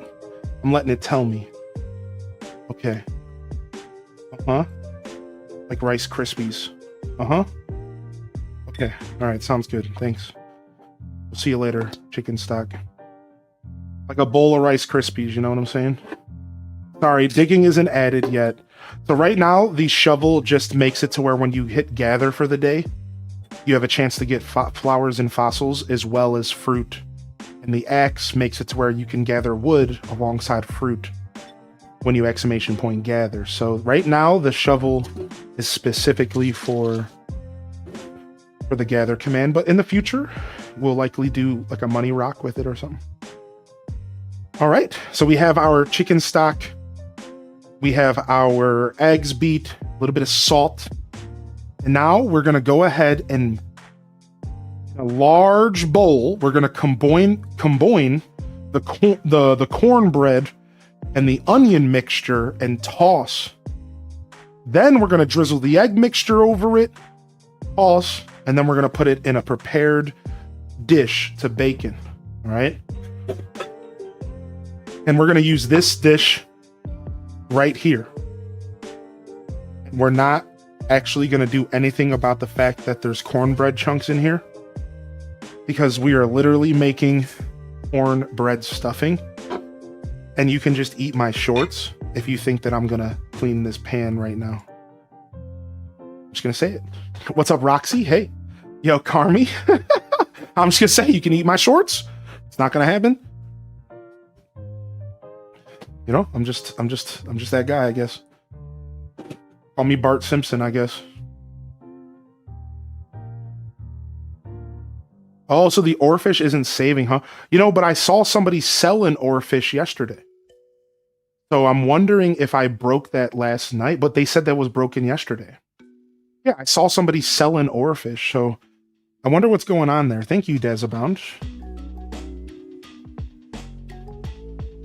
Thank you, Dazabound.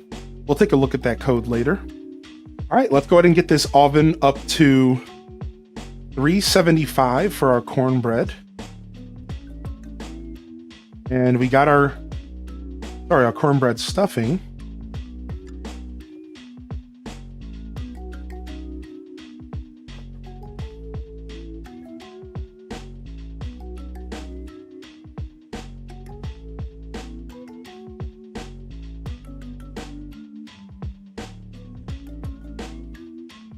Yeah, I did make it to where the inventory is organized. All right, so this feels good and dry and crispy. That's what we wanted. I think it could be drier and crispier, but hopefully we can just go for it. Okay, so it is there, and it might have just been that one time that Dancing Pearls had a problem. All right, so now we need a massive bowl, and this is the part that's gonna suck. I don't know how many bowls I have that are big enough. This is as big as it gets. This is as big as it gets. All right, so here we go. Let's maybe not put all of the cornbread in here. Maybe we made too much cornbread. Yo, the next time you're gonna kick a villager, try selling the villager instead for a little Easter egg.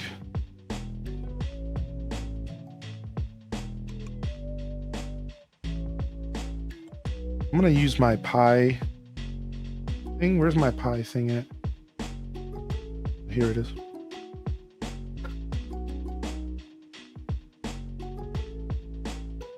You can call me Pearls instead. Thank you.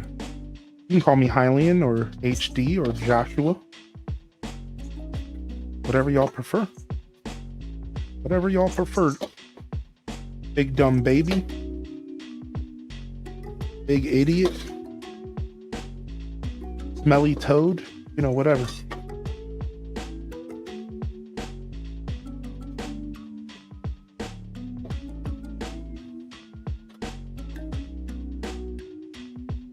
You know, whatever. All right, let's hope that the cornbread's good. Or we might have our third officially failed stuffing happening live on stream, which would be quite the journey if that's the case.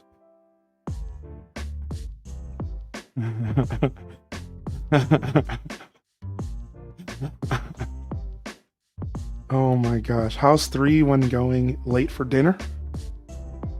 The shovel. So the shovel right now just makes it to where when you gather, you can actually collect flowers and fossils for your daily gather command. Eventually, I think we'll add a money rock. I don't think there will be a dig command. That's just too much. You know, I'm trying to keep it simple. So for those that are trying to keep up with what I'm talking about our AC Island game in the chat. So to keep things simple, we probably won't add a dig command. Instead, it'll just enhance your gather. And then we'll maybe add a money rock. We might add a shining spot. Does that make sense? So like a shining spot every day so you can get some bells. Stuff like that.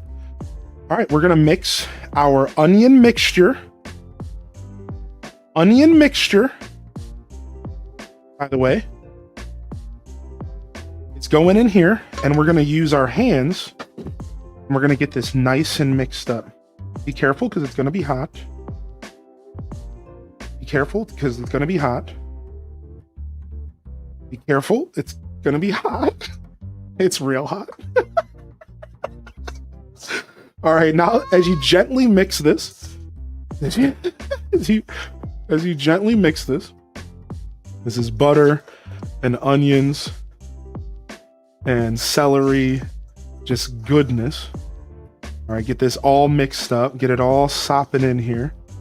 All right, give it a nice mix. Then we're gonna take our egg mixture and we're gonna drizzle it over.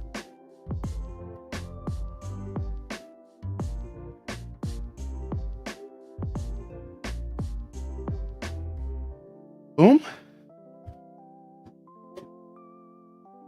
And then we're going to do the same thing. We're going to just make sure everything is evenly coated. I'm trying to be gentle because I don't want to break up some of the larger chunks.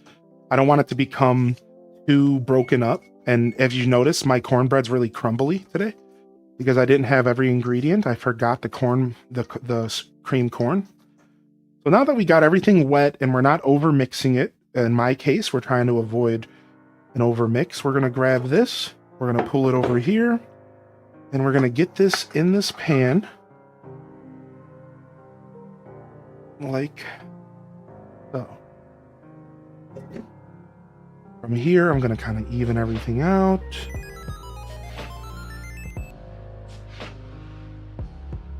Right. And you can do this in advance. You can actually cook the cornbread the day before and just let it naturally get hard. Okay. And here we have it. Here we have it. Look at that. If I send you an empty container and $50 to the P.O. box, will you fill it with cranberry sauce? Sure. All right, we're going to throw this in the oven. You could put it on a cookie sheet. I don't think it matters. Not this time. Last famous words.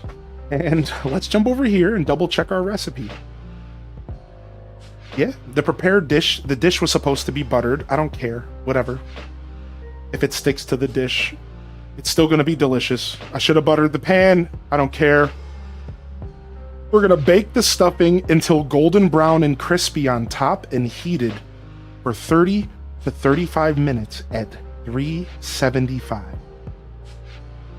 All right, so we have just about 30 minutes here till about 2 p.m.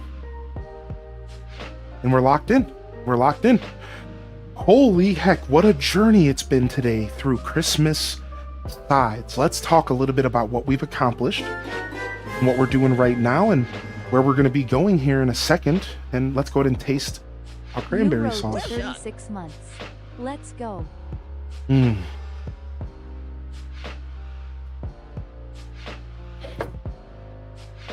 Yo, Cryptic Chaos. 36, dude? 31? 31? Road to 36. Nice. Road to 36. Nice, dude. Welcome in here. Thank you so much, Cryptic, for 31. Thank you, Detective, for the 60 streaker. Thank you, Bobby Girl, for the 33. I did miss the Merry Christmas. And thank you, Cloveran, for the gifted to Vanilla Man. So I have been missing a couple alerts. Thank you for your patience. Pessimisaurus, if you're still out there, thank you for the 35 as well. I did miss a couple. I've been in the zone today. I've been in the zone. I do promise y'all, I will get it to where I can hear alerts during Scuff Deets. I've been slacking on that, so I just can't currently hear alerts. I just don't have it set up, so thank you for your patience, everyone. Again, Pessimisaurus, thank you so much, dude. That was 58 minutes ago.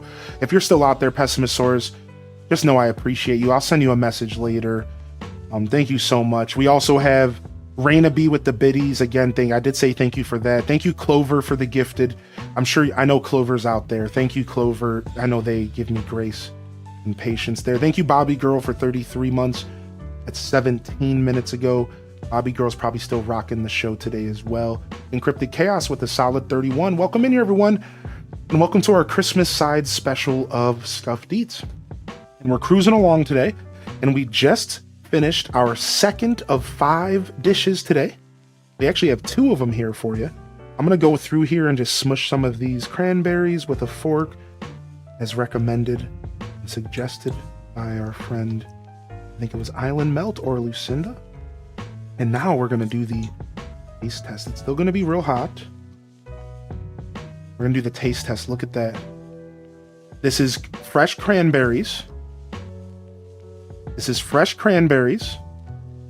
If I can get, let me see if I can get y'all a nice focus. I have this new light and it might be messing with my possible focus. Let's see if we can make it happen. Ooh, there it is. But I did a twist. I added Granny Smith apples. So this is fresh cranberries. This is Granny Smith apples. All right. This is sugar and water, and that is all it takes to make a fresh cranberry sauce. I've never made anything like this before, and it's my first time making it. Let's try. Oh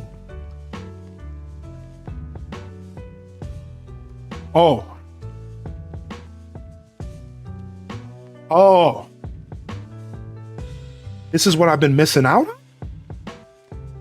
This is what I've been missing out on. I'm going to get some of these cranberries crushed up in here. This is what I've been missing out on. Fresh cranberry. This tastes...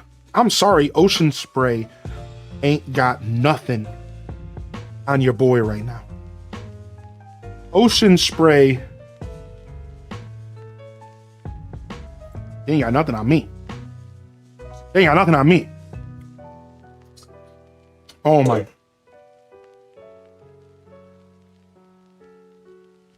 Oh my gosh.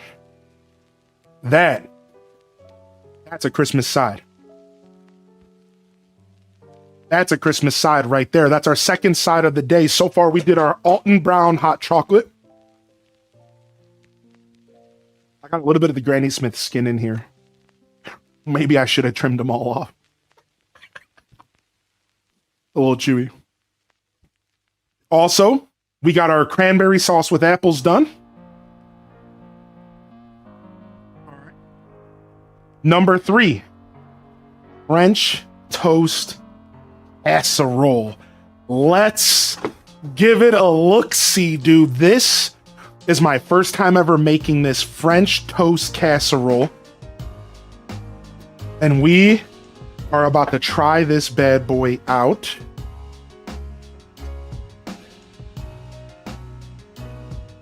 Right now, where is my pie device? I just had that pie device. Where did it go? Oh, here it is. Let's try it out. Now, you would normally cook this in a massive pan, like a 9 by 13 or whatever. But I didn't have that, so all we had was this stupid pie pan, so we went with it. Now, there's a step to this that we haven't done yet, so that's why we're not quite done yet. We have to make the topping. We have to make the topping here.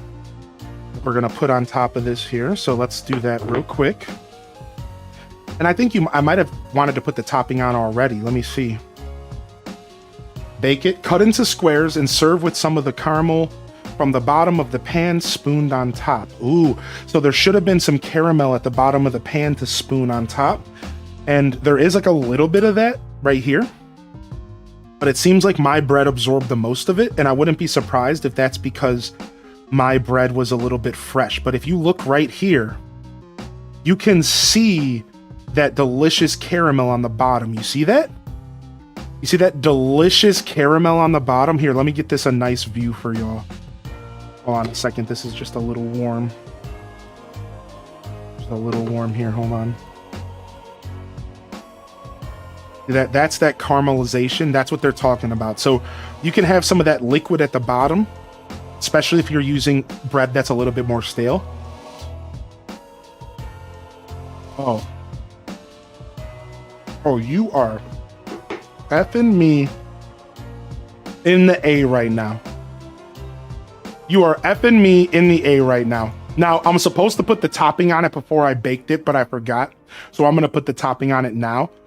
And that's the only thing we messed up. So if you're cooking this at home, you want to put the topping on before the bake. For some reason, I didn't even think about it. And we're going to make the topping now, and I'll show you what it looks like. And then we'll put some maple syrup on it. All right, so give me just a second. All of these recipes are in the Discord in the Scuffed Eats channel. That's right. That's right. That's right. You can go follow this recipe yourself. All right, so here, let's get a quick small bowl. And we need brown sugar crumble. And then you would melt this brown sugar on top. We're going to use the microwave. And we're going to use brown sugar and cinnamon. All right, so 1 tablespoon brown sugar to 1/4 of a tablespoon of cinnamon. All right, so let's go do that real quick. I think my brown sugar is in here. No? Oh, we left it out. Nice. So we're going to put a little bit of brown sugar in here.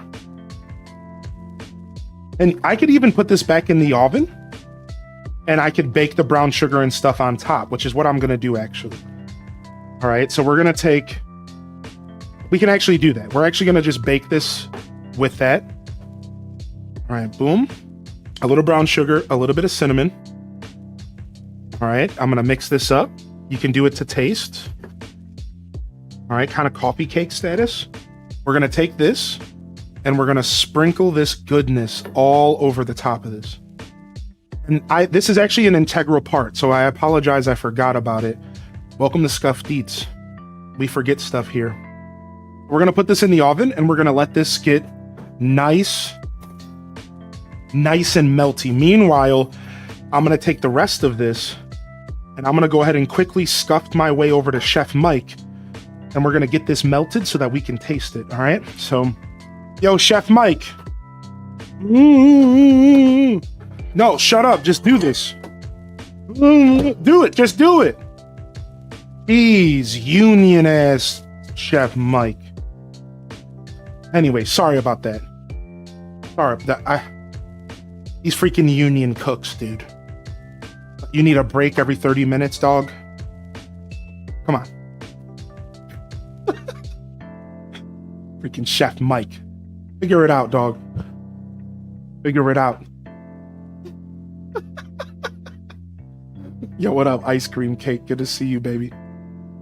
I'm telling Chef Ramsay you're using Chef Mike. Get your breaks after 12 hours like normal. He prefers Michael.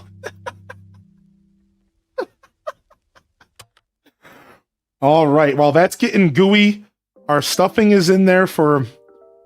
How long is our cornbread stuffing going? For 30 minutes. All right. Oh, Chef Mike is cooking up a storm. Homie, you're a real chef. You're a real chef, Chef Mike. He's really doing it. Every time you see this makes you chuckle.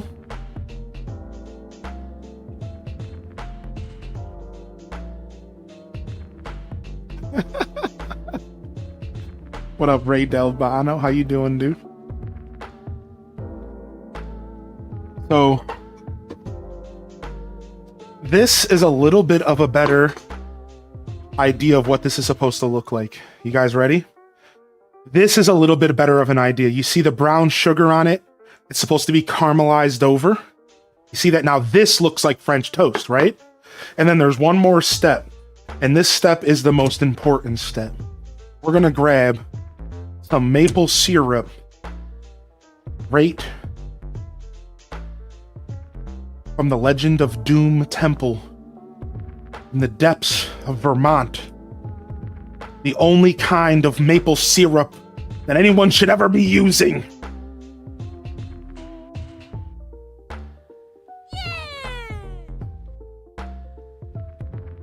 Yes, my friends.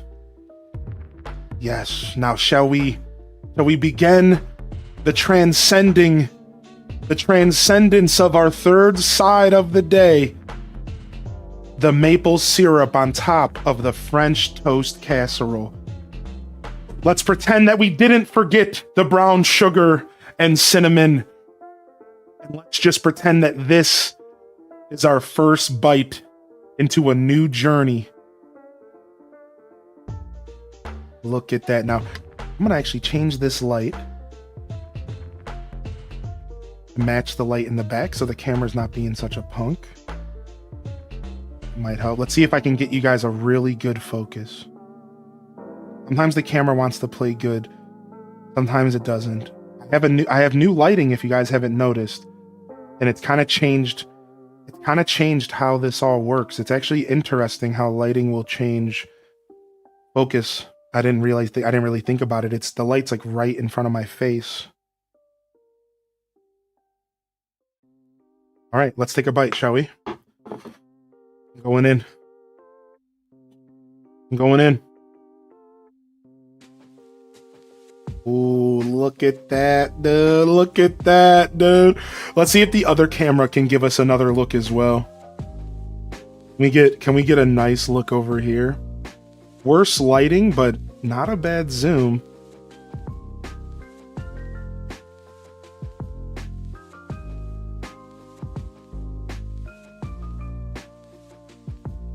Oh.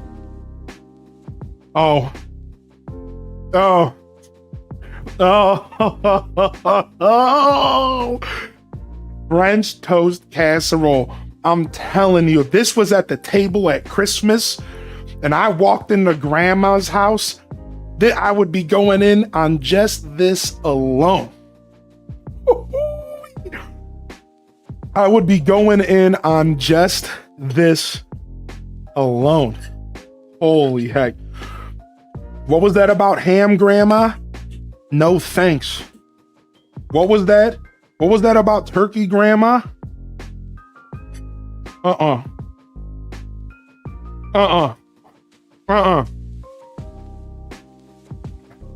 Oh my gosh. I gotta do laps around the house. This is so good. I gotta do laps around the house, man. Oh my God. I gotta do laps around the house, dude. Oh my God. Oh. Our third side, y'all. Our third side of the day. French toast casserole. Christmas sides. A first ever special Christmas side edition. Bringing sides to your world that you can take and bless the family around you. Now, so far today, we've done Alton Brown's hot cocoa. We've done cranberry sauce with apples. First time. We've done French toast casserole. Our cornbread stuffing is in the oven. And one more dish remains. Highly in descents, famous Parmesan potatoes. Let's go ahead and talk about what we're doing here today. You will need 2 tablespoons of olive oil, 3 garlic cloves, nice and grated or minced down. You're going to need about a half a teaspoon of kosher salt, whatever. Some salt, some pepper. We're not thinking about all that stuff. I wrote down a recipe for those that needed it, but whatever. We're also going to do some cayenne pepper. We're also going to do some chopped parsley. We're going to be putting the parsley in the oil mixture, but we're also going to be putting that fresh parsley on top at the end as a garnish. Or, you don't have to do either. Your kitchen, it's your world. We're going to also go ahead and get ourselves about 1.5 pounds of potatoes, baby potatoes. And then we need 2 ounces or so, maybe 1/3 of a cup. Sorry, 3/4 of a cup, 2/3 of a cup of grated Parmesan. And you're not just going to be doing regular potatoes. We want those baby taters.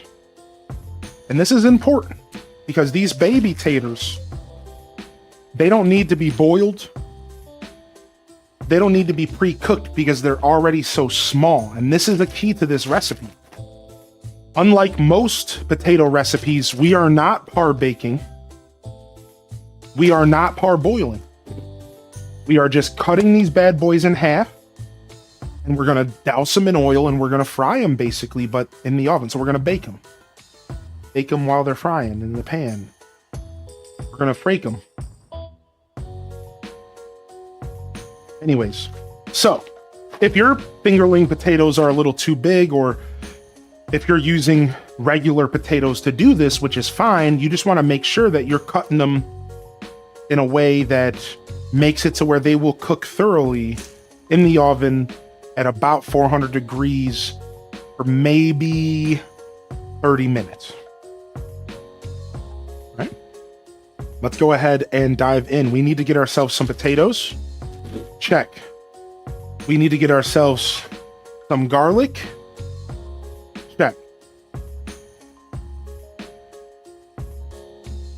Got myself a nice fresh sleeve of garlic here.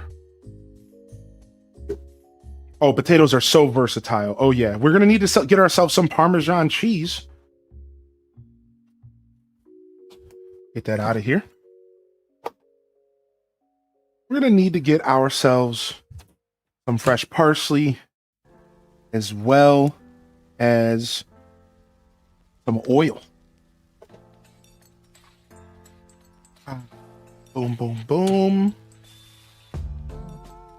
Oil, Parmesan. All right, we got the cayenne pepper on deck.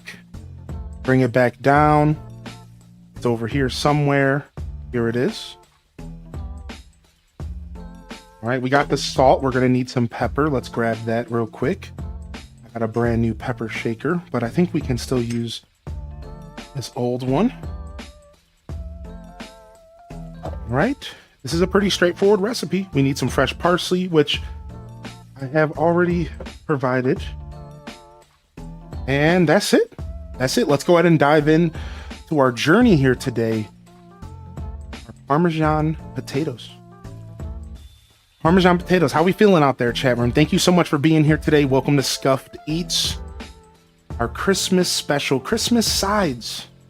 And we've been cooking some pretty cool stuff up today. We're on our own here. Yo, Tam Perp, no taters in the house.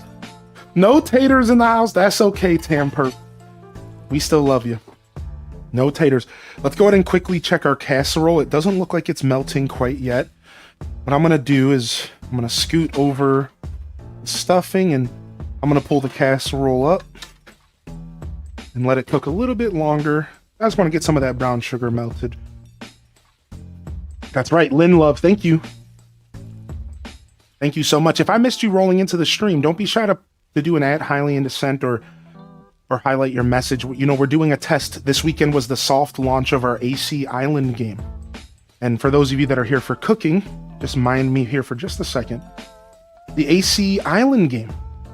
It's a brand new experience that we're offering to the chat. I completely custom made chatbot that allows you to play this island game that I created. It has a daily rotating shop and rotating NPCs, and you can hunt for villagers, and you can fish, and you can bug. So if you're curious what you're seeing in the chat while you're hanging out, welcome to our little custom experience, all right? You can ask questions. You're welcome to do whatever, but I'm happy to have you here hanging out with us, all right? So let's go ahead and get this potatoes ready to go. And we're going to start off with tough stuff, which by tough stuff, I just mean a little bit of garlic. Not that garlic is the most tough thing to deal with, but, you know, garlic tends to be one of the more off-putting things that you're going to cook, you're going to cut, because it's just so annoying. But I try to make it fun. I try to remind myself that garlic is just one of those things that you got to do. It is a little bit of a chore, but you can go ahead and make it fun by just remembering some of the coolest rules out there. You know, that stuff that begins with taking out a little bit of frustration, as we like to say around here. I'm gonna go ahead and grab a handful of these cloves. Now, my recipe calls for like 3 of them, but in all reality, you're gonna base your garlic off of the size and the shape and all that stuff. So I'm gonna add about 5 of these bad boys, since 2 of them are tiny. We'll add a 6th, we'll add a 7th, because 2 of them are tiny. And we're gonna take this and put it away. And let's get that out of our way as well. So now we have our garlic here. And I know a lot of you might be saying, hey, you know, garlic sucks, and I use the stuff that's canned. You know, I use the stuff that's jarred. Anybody here? I'm outing you right now. Jump in the chat. I'm outing you right now. Yeah, what, you use that jarred stuff that already comes in that weird liquid, huh? Already diced up, already minced up. You know, you're using some garlic powder, and you're like, garlic salt, and you're like, yeah, dude, this is garlic. I love this. All right, that's true. There's nothing wrong with using a little bit of garlic. But what I'm here to do is to encourage you to consider regular garlic, because it's this simple to prepare. You go in, you crush it. You go in, you crush it. Yeah, really let that frustration go. Really let it happen. Really let it happen. Let that frustration out. We're going to go in here. We're going to crush it. We're crushing every piece. I'm thinking about all the fans of Weeknd's music. Ugh! No, I'm just kidding. I hate to keep bringing that back up, but it's so funny to me. I'm just kidding. I would never do that to you guys. I would never do that.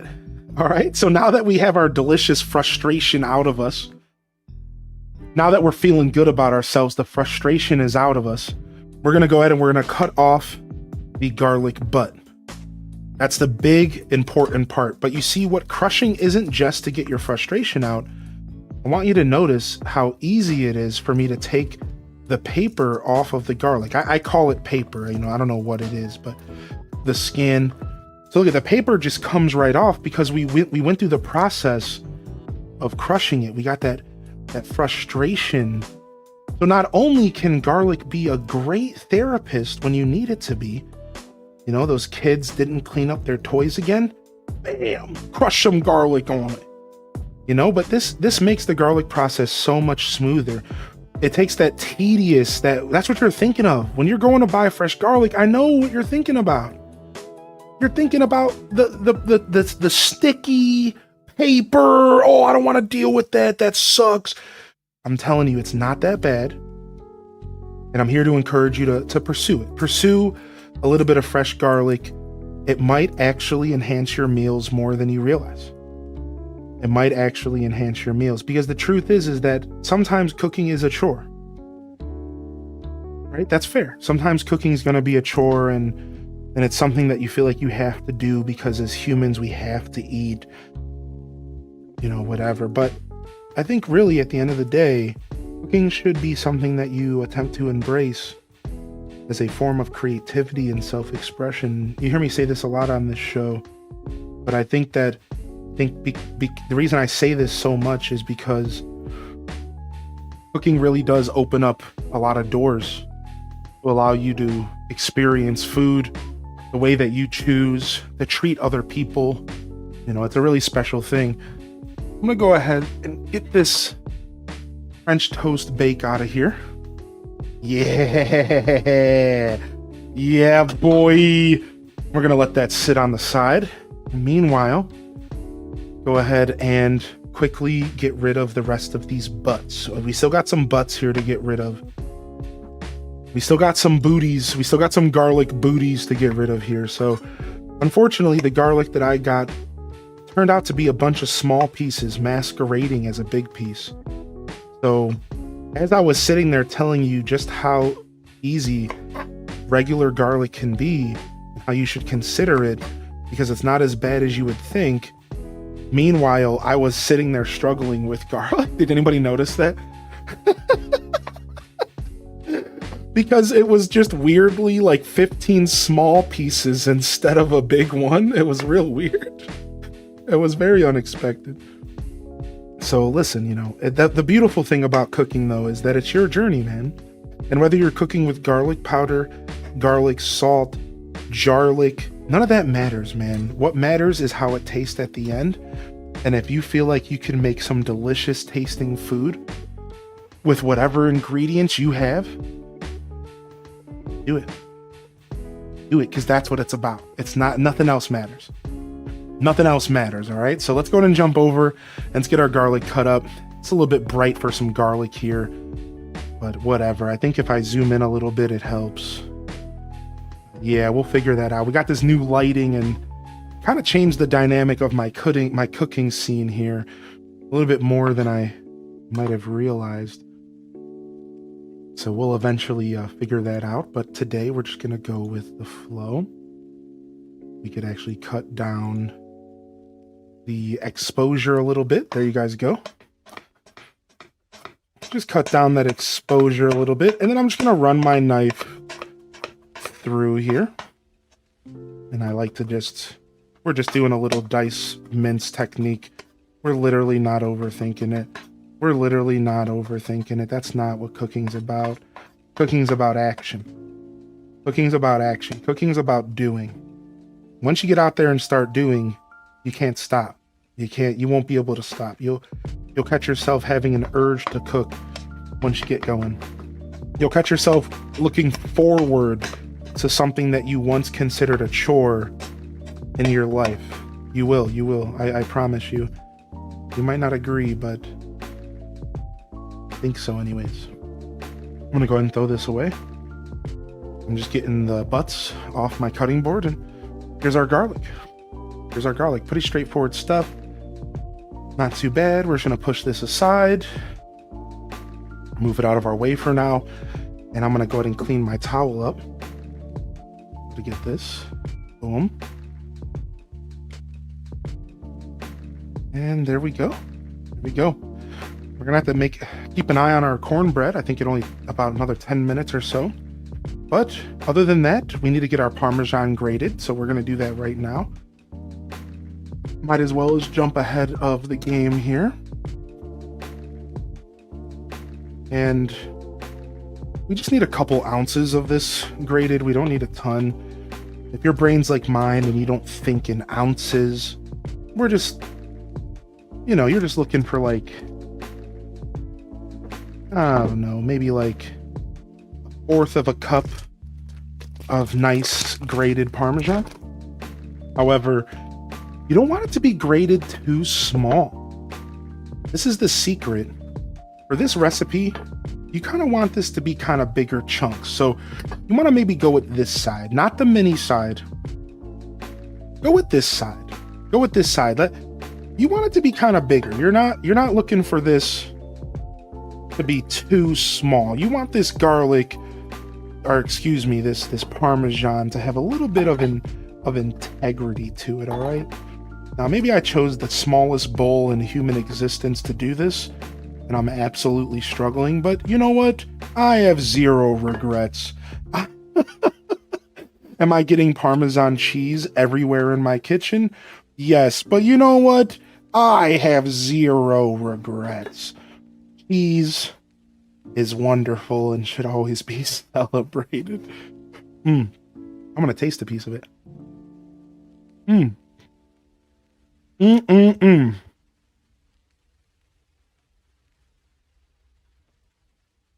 I love me some fresh parm.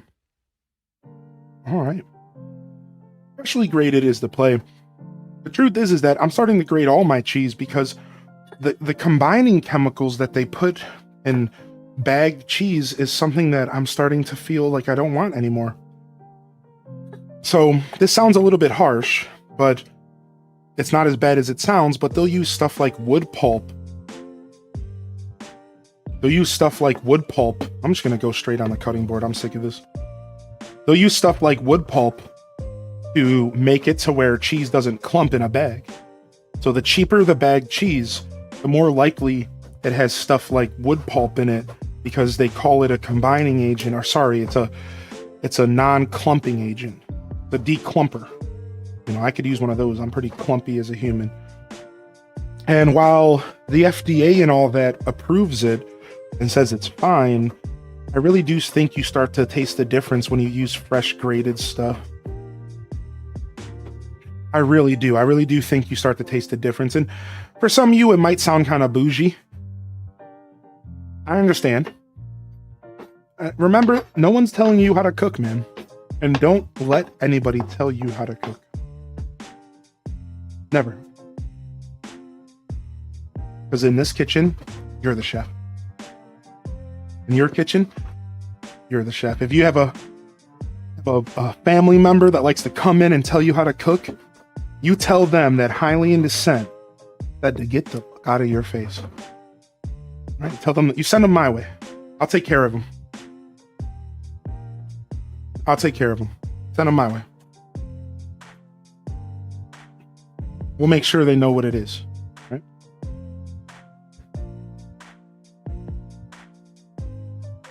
All right. Oh yeah, I love just taking bites out of blocks of cheese. I'm glad I'm with my people here today. Nothing better than a 3 a.m. block of cheese bite. Now, I learned this from one of my chatters. Apparently this isn't just a handle for the cutting board, but apparently these holes are actually designed for this. Take a look. I didn't know this about cutting boards. I've been cooking for 8 years professionally, and I had no idea. Apparently that's actually not just a handle. And that's actually a life hack that you just got schooled on. I had no idea. How about that? All right, let's go ahead and put the exposure back on. I think they made that up. No. I believe them. But a lot of life hacks are made up. I understand why you said that. I do understand why you said that, but I think they're right. It makes too much sense. I think they made that up. All right. So we got our Parmesan cheese grated. All right, we got our Parmesan cheese grated. We got our garlic cut up. What we need now is we need to get our parsley chopped. We need a tablespoon. And we also need our potatoes all cut and ready to go. So we're going to do parsley first. And then we'll dive into the potatoes. All right, that's so funny. I think they made that up. You're probably right. Let's be real. Here's your life hack. Did you know that if you wear your hat on your caboose, people might forget that your face is actually on top of your neck? Life hack.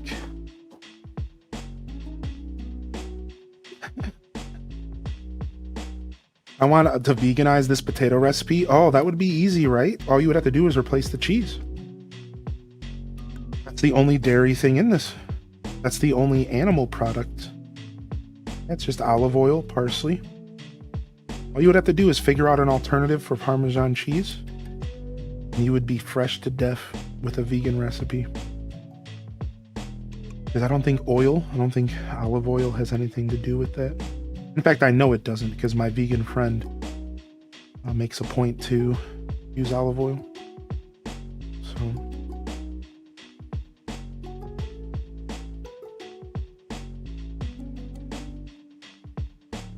food transfer. Position the hole over your bowl and sweep the ingredients through for a mess-free transfer. Oh my gosh. So if I decided to cut some stuff up on top of my GameCube, in theory, my GameCube is a cutting board because it has a handle that could also be used as a food transfer hole. So now we're talking real life hacks.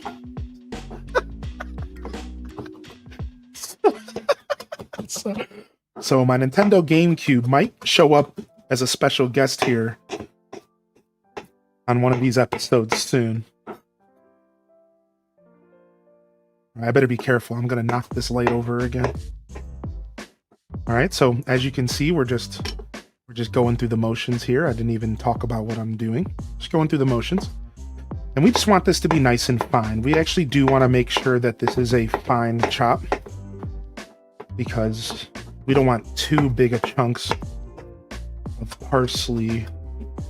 And now I'll show you real quick how I handle herbs just in case somebody needs this. So the way that I've been handling herbs my whole life, and you can do this slow, you don't have to do this fast, so pay attention. As I put my hand here, all fingers, not a ton of pressure, and I just rock the knife. And I just rock the knife. You can just do small little cuts, right? Small little cuts, you don't have to overthink it, just, you can take your time, you can just go like this.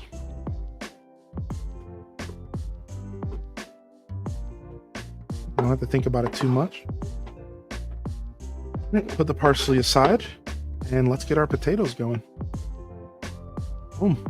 Last step here is the taters, and we just got to cut them in half. Ooh, nice. Ryan Perp. Tamperp killed it, dude. I can't wait to check out some pictures.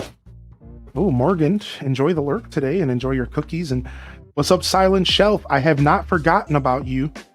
We'll be getting Subnautica Below Zero up soon, all right? All right, let's check our cornbread. Oh my God. Oh my God. Hold on a second, baby. I think our cornbread might be done. I think our cornbread might be done. We got some cornbread. It might be done. It might be done. Ooh. Take a look at that. We got some cornbread. It might be done. I don't know if you heard. It's fun. We got some cornbread. It might be done. Take a look at that bad boy. Let's get this oven up to 400. And we are perfectly in time to get our potatoes done here today. Perfect. Look at that cornbread. It's gotta be done. I know you heard about me, hun, because I'm out here making fun. I don't know. I'm just talking smack, dude. Look at this. This looks good. This might be the best stuffing I've ever made. I might have finally succeeded in making stuffing for the first time ever. I might have finally succeeded. I have failed making homemade stuffing twice on this channel, 2 Thanksgivings in a row, and we finally might have got it on our Christmas side special. How about that? I think so. We'll check it out later. We're gonna let it cool, and let's go ahead and finish up these taters. All right, so I need a bowl to put these potatoes in, but we're running out of bowls. We are running out of bowls in the house. I have so many dishes I need to do. All right, we're gonna use this bowl.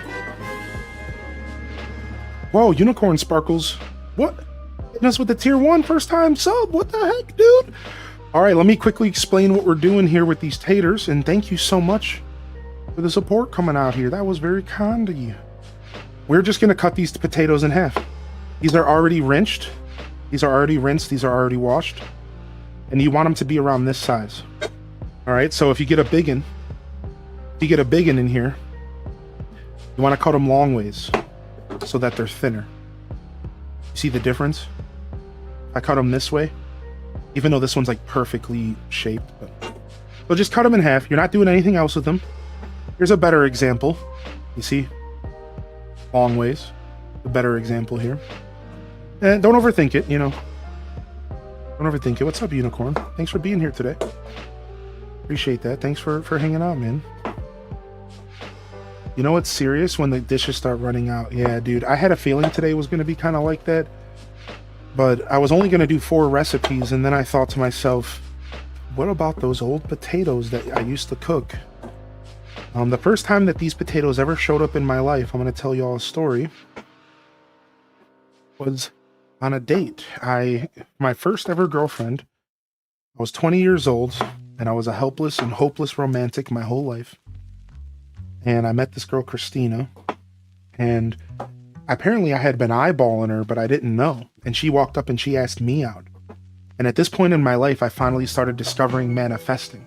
Started finally discovering when you let something go and you stop chasing it, it comes to you. This is a real thing, and maybe one day we'll talk more about it on the show.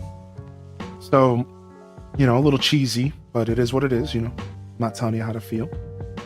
And while we learned about this, you know, while I started realizing this, I started realizing I can just like let go. Stuff started happening in my life. All of a sudden, my first ever girl walked into my life and asked me out. Yeah. Imagine being the person who asked Magilla Gorilla out. And she was like, hey, you know, do you want to go on a date? And the best part is she was super nervous. And for the first time in my life, the coin had been flipped to the other side. They were the nervous one. And I was just some guy hanging out. And I was shocked. So I started dating this girl, and it was the first time I ever got to like really be romantic. So I tried to do all sorts of cool stuff, like showing up to her house at 10 at night with chocolates and a stuffed animal and, you know, the stuff. Dude, come on. And one time for Christmas, I invited her over to my house and I made her a 4-course meal. And it started with these Parmesan potatoes. Made her a 4-course meal. We had an appetizer. We had a second dish, a main course, and a dessert.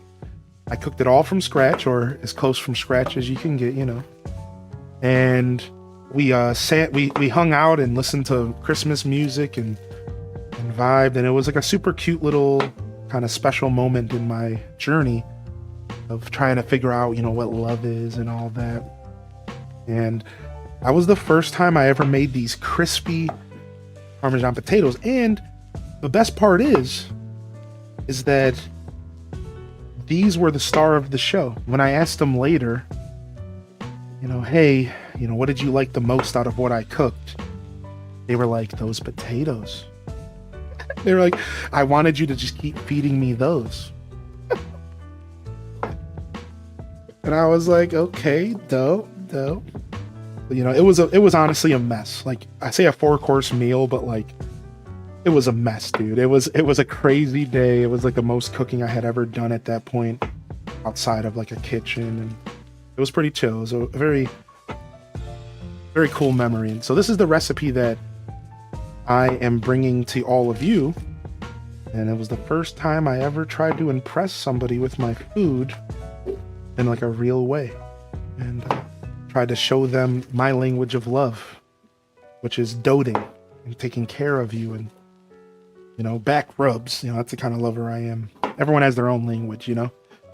My language is touch and feel and doting. That's what I do. That's my top 2 things I like to do as a partner. The music was perfect. Nice. All right, we got our potatoes, and just like that, one story later, the potatoes are here. The potatoes are here. Now, y'all, we got to go ahead and douse these potatoes with a bunch of garlic oil. Right, a bunch of garlic oil, dude. So now, what you could do is you could make the mixture first.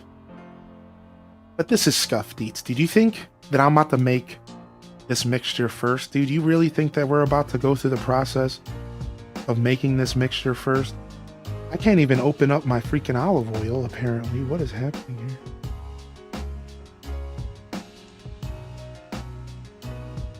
Right, there we go.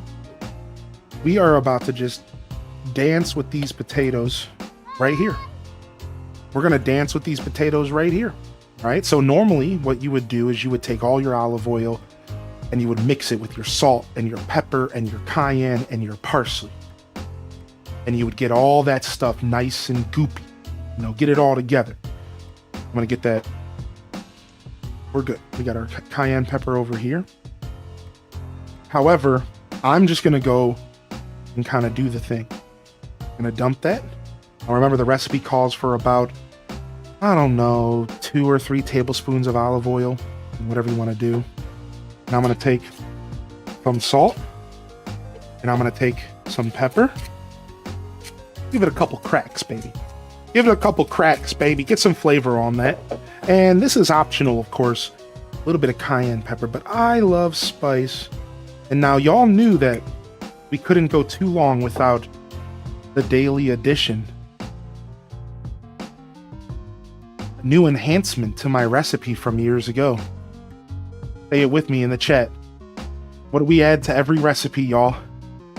We're gonna throw a little bit of that fresh ginger in there, baby. You already know. These are gonna elevate these potatoes to the next level. Now, I did buy some fresh ginger for the first time in my life. And I haven't yet used it, but I think I just have to peel it and grate it, right? And I'm gonna put it in some tea here soon. All right, let's get one hand in here. And we're gonna go in. Look at that, boom. We're gonna go ahead and add our parsley, almost all of it. And we're gonna go in. We're gonna keep some of that parsley for the end. We're gonna get a teeny bit more oil in there. Put the oil in my hand first. And there you have it. There is your oily parsley, salt, pepper, cayenne pepper. Boom. Look at them hands, baby. We're greased. We're greased, dude. All right. Let me rinse my hands off here. Oil them up. Oil them up. That's right. Grease is the word. All right, we're greased. All right, so boom. Now we got that. Now, you probably noticed, but wait a second. What about the Parmesan cheese? Didn't you say these were Parmesan potatoes? They are. We're going to add the Parmesan to the potatoes, and we're going to toss until just coated. But we don't want the cheese to clump. So that's what I wrote down in the Discord for y'all. So we want to toss. We want to toss this. All right. All right, we want to toss this. We want it just to be a nice little coat. So we're going to go ahead. We're just going to, again, we're trying to avoid some clumping because we want this to be a nice even coat. So you'll see what I'm doing. I'm just literally shaking it. And we're just going to kind of pour that Parmesan on. And you don't really have to get in there with your hands or anything. All right, you don't need to do all that. Just do a little of this. And again, this is kind of important, so pay attention because you don't want that cheese to clump. You want that cheese to be nice and coated because then that's how you're going to get that crispy, super crispy covering that we want with the cheese. That's our goal here, is to get a nice crispy covering. Looking killer as always. All right, boom. We're going to put that aside. And now we just need to get this bad boy onto a cooking sheet. All right, so we're going to get this on a cooking sheet. You can line it with parchment paper, which is what I'm going to do. I'm going to get some parchment paper out, and we're going to lay these potatoes face down, which again is a super important part of this. All right, so go ahead and do that. I'm going to use a little bit more of this cheese real quick. All right, boom. So let me go ahead and get myself a cooking sheet and see if there's one available. Boom. This might be the biggest one in the house. And I don't think you have to cover this if you're worried about the parchment part. I don't think it matters. You probably don't have to, you probably don't have to cover this with parchment paper, but I'm going to do it. Because I have the parchment paper, so it's kind of a why not for me. Oh, at least I thought I had parchment. That's press and seal. Here it is. Reynolds parchment paper. So I do encourage you to get some parchment paper for the house if you have the extra money. It's very versatile. It's very versatile, but you know, don't overthink it.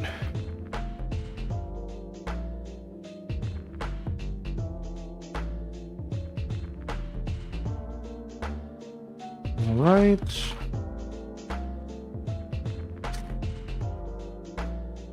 I suck at ripping parchment paper so much. I'm so bad at ripping it, dude. Anyways.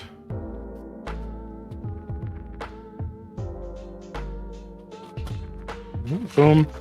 And then I'm just gonna go around and rip off some of the excess. I don't need all that excess. You know what I mean? We're just trying to keep the potatoes from sticking a little too much. Boom. I ripped a little too much off, but who cares? All right, and I'm trying to avoid damaging my parsley, but I'm gonna put the camera here, and we're gonna get these potatoes in here. And the key to the potatoes, all right, is you wanna put them face down, and you'll see as the camera comes into view here. That's the key. So as you pour these potatoes on here, don't overthink anything else. All right, don't overthink it too much. Just make sure the potatoes are down. It doesn't matter if they're close to each other. But the reason why you want to make sure the potatoes are face down is that I've done this a couple times, and I've learned over the years that if you actually put them face down, the potatoes are going to actually get really crispy on the bottom and get this nice, almost like shell of Parmesan oily goodness, almost as if they're kind of frying in the bottom of the pan a little bit. If you can kind of imagine that, right? So I just like to pour them all on here and then get my hands a little bit dirty and just go around and find spaces for them. It doesn't matter if they're close. You're not baking cookies. They're not going to spread, you know. So now obviously you don't want to overfill a pan. You never want to completely fill a pan to the brim. It could affect the cooking, you know. So, you know, yeah, try to use any kind of old cooking you might have done as a guide, right? Like if you try to roast potatoes without all of this goodness, there is a point to where you can have too many potatoes on the pan. So, but again, don't overthink it too much. I'm going to take the rest of my parm mixture and I'm just going to kind of dose it, you know, just kind of throw it around. Boom, boom, boom, boom, boom, boom, boom. Whatever, get rid of that. And I'm going to get my hands wiped off and we're going to throw these bad boys in here. All right. I hit the camera. Did I? Did I hit the camera? Sorry about that. All right, let's go. Let's get our Parmesan potatoes in. Oh, excuse the camera hit. And boom, we are good. We're gonna go ahead and cook these bad boys for about 20, 30 minutes. And we are going to rotate them about halfway through. So in about 15 minutes, we have to rotate them. About 2:35, we have to rotate them. And Dazabound, if you're out there, it sounds like 3 o'clock was way more on the nose than I thought. That's funny, man. I'm usually not that good at guessing my times for cooking. All right. We put the potatoes in the oven at 400 degrees. Flat side down. All right. Oh, I see what you're making fun of, the fact that I say oven the way I do. That's okay. It's charming. It's one of my charming qualities. I don't remember the context. Oh, because earlier I said I would be done by 3 o'clock, and I thought that you said something about that earlier.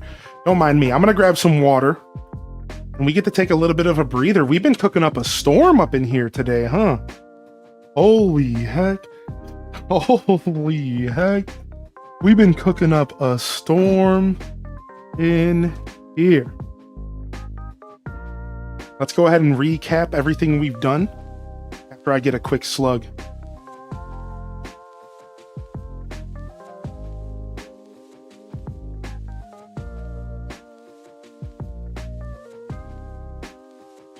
Because I I've been forgetting to drink water. Hi. Forgetting to drink water. All right, so for those that are just tuning in, welcome to Scuffed Eats, our Christmas side special. And we're here today, and we have managed to cook 4 out of 5 Christmas sides, but we haven't checked one of them. Let's take a look at our stuffing cornbread. If you're just tuning in, exclamation point menu, we have made Alton Brown. We have made Alton Brown cocoa. Alton Brown hot cocoa.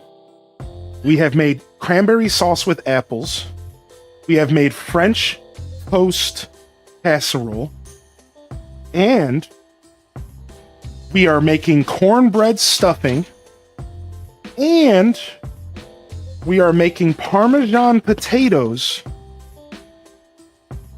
A recipe from me directly from my home. And I forgot to put the garlic on them. We're getting a little bit far into the show today, and I'm a little tired. But we caught it. So how about that? We got the garlic on before they cooked too long. Yo, we did it. We didn't forget the garlic. And boy, does the garlic matter. Boy, does the garlic matter when it comes to these potatoes. So I got the garlic in there. Super happy about that. So welcome in. This is our Christmas side special. We've cooked to completion 3 Christmas sides. 1 remains in the oven and 1 remains unchecked. Let's see what we accomplished with our cornbread stuffing. All right. Let's see if we managed to make cornbread stuffing work. Now, in my day, I've never had a cornbread stuffing before. Never enjoyed this delicacy before. Now, I almost added some sausage to this. Some kind of meat to this, but I decided against it. And take a look at what we accomplished together today. What you could accomplish at home with honestly such a simple process, right? Nothing too crazy going on here. Nothing too crazy going on here, man. Look at that, boy. Now let's go ahead and grab it. And let's take a bite. How'd it turn out? How'd it turn out? The cornbread. The cornbread flavor hits you first. And then you get the onion. Then you get the onion. The sage. Oh, and the thyme. The sage and the thyme. I forgot we put that in there. Oh, man. Now I got a crispy end piece.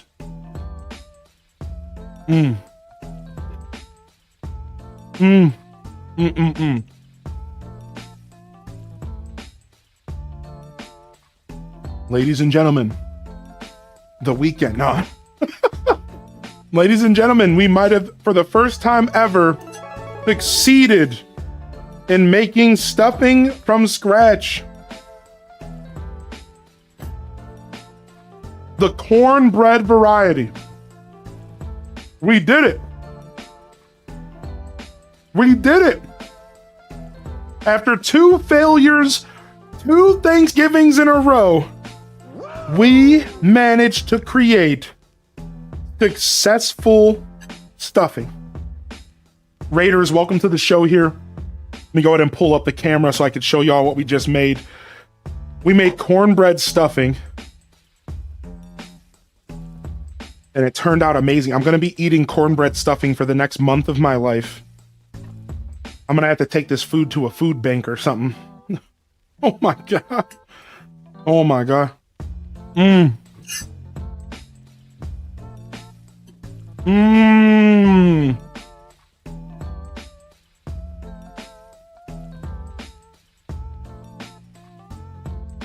All right, I got to get in here a little bit more before I judge. Let me get a non-crispy piece. Let me get a non-crispy centerpiece. Oh, that's good. Oh, shut up. Shut up. Shut your mouth.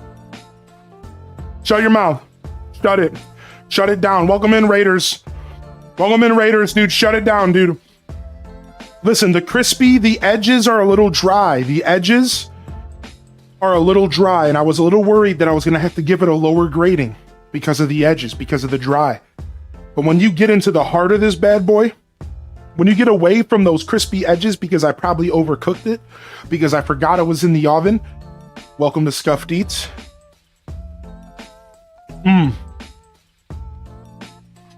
It's juicy. It's got moisture, onions. My first ever successful stuffing. And all it took was cornbread instead of regular bread because we kept messing up the bread every year. Because we kept messing up the bread every dang year, and the cornbread was the savior. The cornbread was the savior. We did it, dude. Welcome in, Raiders. Thank you so much for being here, SPS. Holy heck. If you're just tuning in, this is Scuffed Eats. And I'm your host today, Highly in Descent, and we are doing a Christmas special called Christmas Sides. Our Christmas Sides special this year, I wanted to showcase a handful of sides for you to take to your Christmas party and to elevate your own holiday endeavors this year. And that was the concept of this year's holiday episode. I went on the internet and I looked up a couple recipes, and I even grabbed one from my own think tank, and we developed 5 solid out there sides that you could take with you. And I say out there because I didn't want to go with the green bean casserole. I do that all the time on Scuffed Eats Thanksgiving. I didn't want to go with the Brussels sprouts because I do that, and I've done that on the episode before in the past. So I wanted to do something that felt fresh, that was unique, that would maybe potentially put you in a position where people would be saying, wow, about your food. So we went with Alton Brown's hot cocoa mix, and I'll show you it real quick. This is what we made earlier today. We have Alton Brown's hot cocoa mix. This is a homemade hot cocoa mix that you put some hot water in, or you put some warm milk, add a couple marshmallows, and it turned out amazing. I have more hot cocoa than I ever am going to need for the next 3 years. Next up, we did a homemade cranberry sauce, and it turned out divine. My first ever cranberry sauce, and a challenge that I took on because I had never taken on cranberry sauce as a challenge before in my cooking journey. And now I finally got myself my first ever homemade, homemade cranberry sauce. All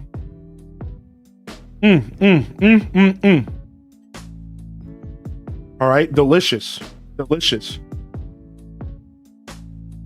Oh, do I have a delay on the stream? Did it delay up? Do you try refreshing? Has it been going on for long? It's very slight. There might be the longer the stream goes kind of vibes here. Let me turn off my mic and turn it back on real quick.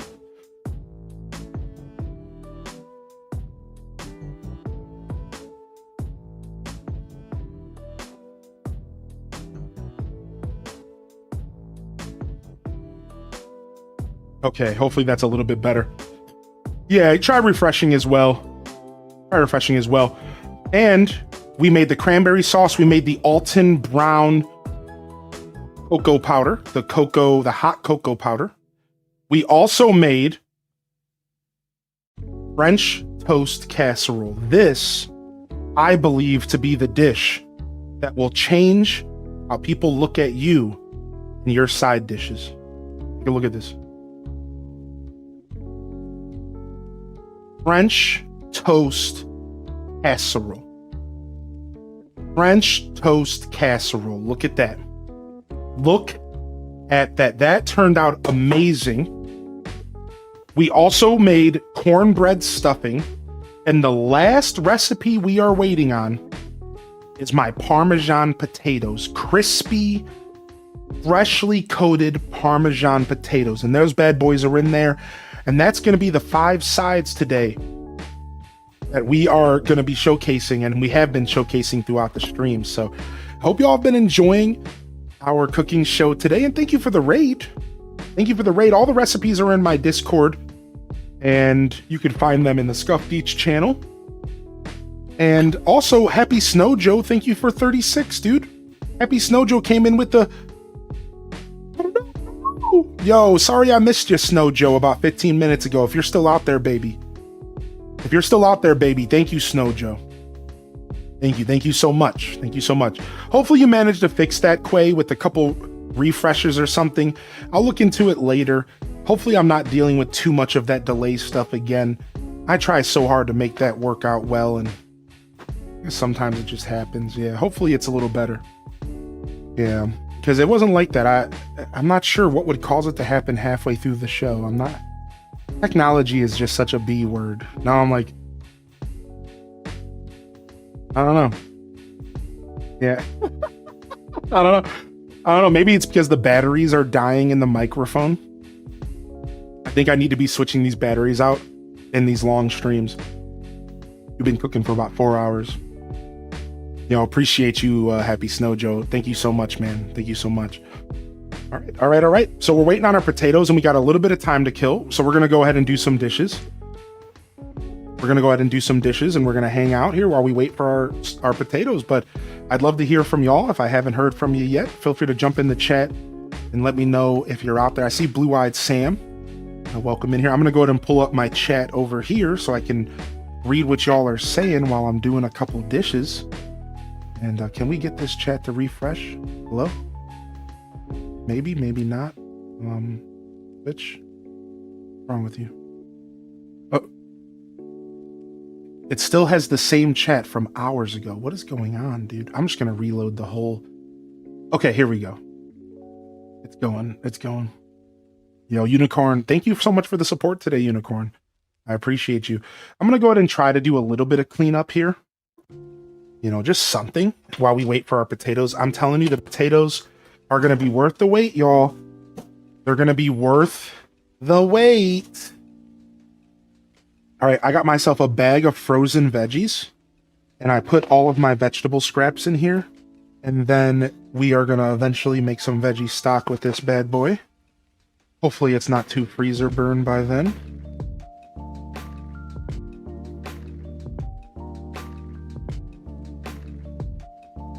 Get that in the freezer. Is there anything that needs to be refrigerated right now? Chicken stock and eggs. Some cheese. Boom, boom, boom. Some fresh sage. This way, we can hang out and play some games together. I don't have to think too much about all the food I got sitting out here. Right, put this stuff aside. Now we are going to have to figure out... Whoopsie. We are going to have to figure out packaging up some of this food here before we pull away. Oh, it smells so good in here. Oh, I locked chat in the cupboard. Also, why did my phone turn off? Oh, because the video's not playing. Okay, we'll mute it. Yeah, thank you so much, Raiders. That was so cool of you. Thank you, SPS. Hope y'all had a good time today, and that you are continuing your Pokemon journey. The continuation of the Pokemon journey. What's up, Schmuddle? Hey, welcome to the show today. Welcome to Scuffed Eats. Dude. What's up, baby? Thank you, Tifa. Yeah, the recipes are in Discord. We have a whole channel called Scuffed Eats where I post the recipes, usually a week in advance, so that you can cook along with me if you're ever interested. So that's actually the goal of a lot of my cooking episodes, is I would like you to cook along with me. And I try to get the recipes out a week in advance. This week, not so much, but you know, we'll get there. Gotta get those recipes a week in advance for y'all. Now, I think I need to rotate these potatoes. I don't even know how long it's been. I'm really not even paying attention. I think we need to rotate some taters here, though.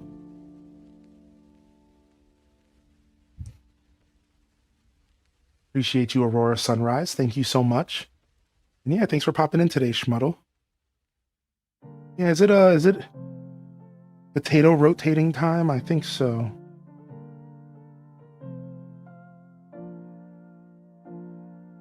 Oh, these bad boys are roasting. These bad boys are roasting.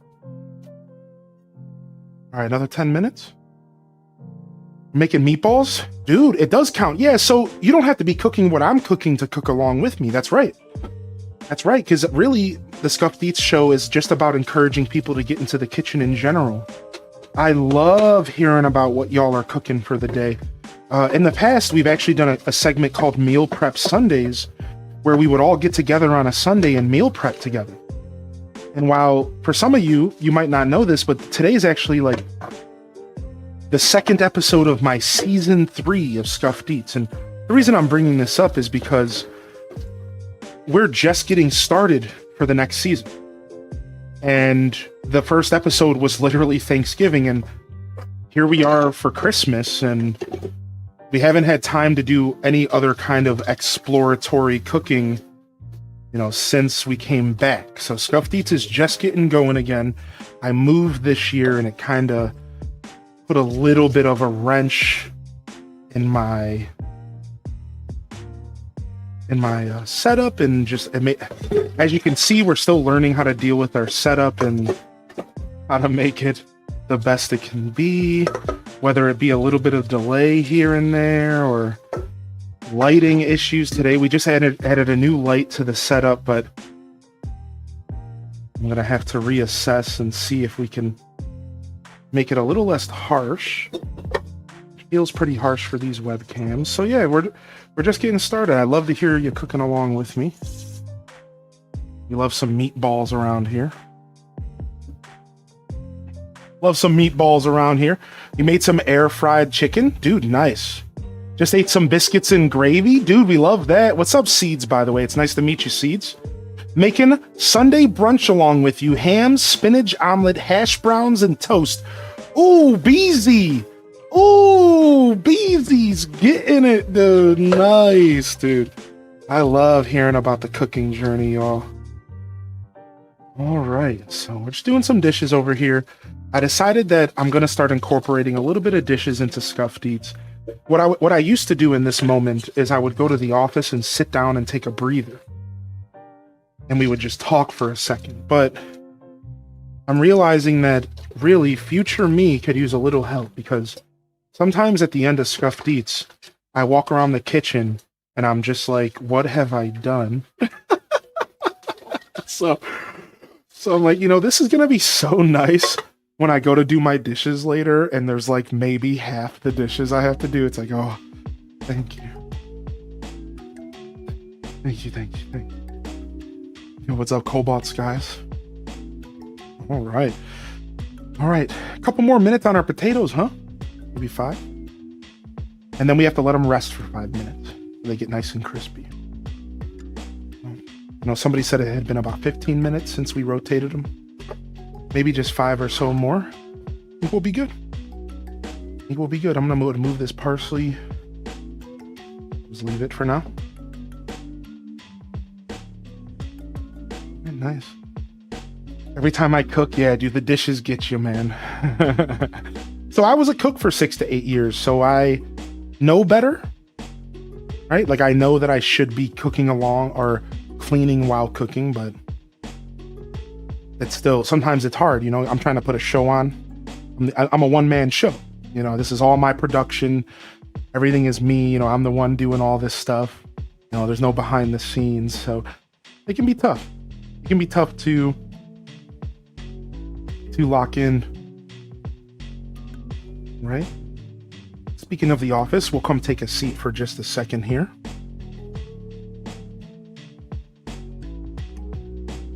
All right, mic check.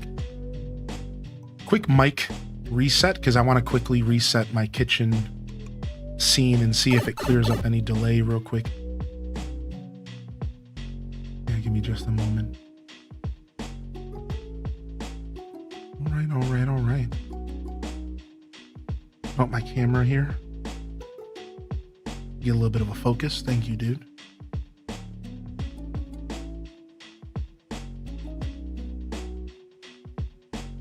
Thank you, dude. All right, let's go ahead and turn off the kitchen real quick. And let's see if we can refresh it here. It might just have something to do with like how long my show is. Like I said, I think it's the batteries, because anything that has to do with batteries sucks, as batteries take time, you know what I mean? So very much could just be the batteries. So I'll keep that in mind for next episode. We're gonna make Scuffed Eats the best it can be. And thank you for letting me know it's like a light delay. I saw that message, by the way. Yeah, I saw that message, by the way. Yeah, thank you. Yeah, we're almost done. We're about to take these potatoes out, all right? We're about to take these potatoes out here shortly. I just wanted to come and check on the setup here real quick. All right, we'll be right back. Oh yeah, this microphone's always good. Oh yeah, thank you. Oh yeah, we're good here. It only has to do with my crazy setup where my computers are talking to each other over the internet, and there's always like little problems that can occur, and it's just crazy, right? All right, we'll be right back.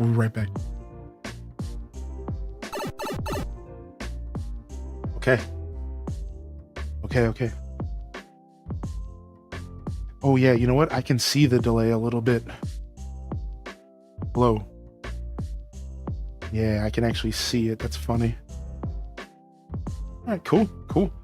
Anyways, today was going to be one of those days where I do a little bit of experimenting and stuff. Sometimes I like to focus on just the show and the food, but I knew going into today that I was going to focus a little bit on some of the production, because I'm trying all this new stuff, new lights, new you know. You did your meal prep for the week, dirty rice. Ooh, nice, dude. We were just talking about dirty rice with Sister Honey earlier. Holy heck. And I saw you, Happy Snow Joe, jump into the chat and say some kind words. Thank you so much. Yeah, Tifa, it's a really light thing. For those of you that are trying to figure out what we're talking about, the delay is really only noticeable for people who just have a really keen eye for it, or, you know, something like that. So most of you, if you're not noticing it, good, because you shouldn't be, because hopefully my show is crisp. But if you are noticing it, you know, it's not that big of a deal. Hopefully you're still able to enjoy the show and it's not too intrusive. Just know that I'm always going to try to provide the best experience possible here for Scuffed Eats. All right, let's go ahead and see. I think these potatoes might be done. I don't know if y'all have been keeping track of the time, but I think our taters might be done. I think our taters might be done around here.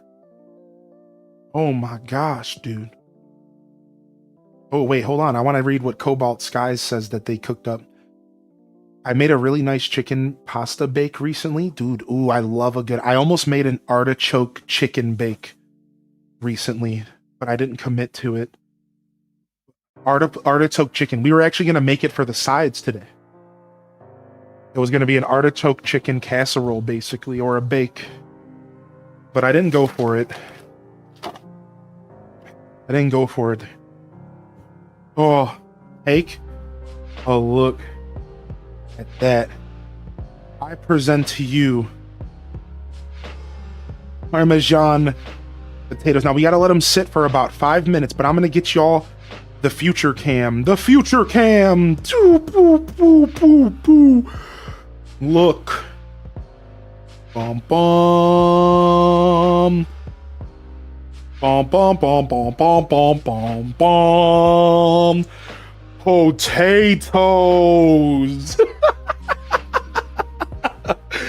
Bum, bum. Potatoes. Look at that, dude. All right, dude. We got these crispy little monsters here waiting for us. We're going to let them cool for about 5 minutes so I can show you the crispy goodness that brings this all together. The crispy goodness. That's what it's about. So if you eat them too fast, don't touch them too soon. You want them to sit for about 5 minutes to get them crispy. So don't touch it. And I know it's going to be hard. You're ready to burn your taste buds just like I did earlier with that hot cocoa. I know. But you gotta let them sit for about 5 minutes because then you're going to get that crisp, and that's what we want. So hopefully we get the crisp. I'm going to try so hard to avoid touching them for just a second. My potato citizens. My German butt needs those. They sure do, Lizzie J. And Wise would be proud. Who is driving the chat bus to Ohio today? So this recipe is real simple. Now, it's in the Discord. This is a recipe that I wrote myself over the years. This recipe is just olive oil, garlic, fresh parsley, salt, pepper, optional cayenne pepper, a little bit. From there, you take some small, either fingerling potatoes or baby potatoes, and you cut them. You're not going to parboil them. You're not going to par-bake them, and that's a big thing. Most of the time when you do this with no par-baking, no parboiling. That's why you want baby potatoes. So you get your potatoes and you cut them in half. You douse the potatoes in garlic oil goodness. And then you sprinkle Parmesan over the already oiled potatoes. That's the thing.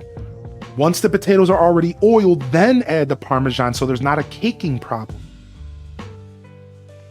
And that's how you get Parmesan potatoes. All right. And again, you can go through the VOD today. I will have this available eventually on YouTube, outside of the live VOD, because we are live on YouTube right now. If you're looking for more of my show, ! YouTube in the chat. I don't have a ton of my cooking content on YouTube yet, but it will be there. I promise we'll get it. So if you really like my cooking content, if you're here for this vibe, I got about 50 episodes for you. I'm going to get up on the YouTube. All right. So I'll do my best to get them out here soon. But yeah, this is a nice lighthearted recipe. It's in the Discord. You could always @ me on social media. ! Socials. Thank you, Random, for being here today. That goes to both of you. Both randoms. Yeah, you can check me out on social. If you want to just @ me on Twitter or Instagram, if you're not a Discord person, that's okay. I try to be accessible. Not everyone's a Discord person. So if you want to reach out to me for some recipes that we cooked today, but you're not going to go into the Discord to get them, @ me on social media. Send me a DM on Instagram. Send me a DM on Twitter. Whatever your preferred path is, all right? That's all my social stuff right there. I'm usually pretty okay about seeing the DMs, maybe not answering them, but oh my gosh, am I ready to eat some crisp? Oh my, All right, y'all. Now it's time for y'all to see the glory of the Parmesan potato. Take a look at this. Take a look at this.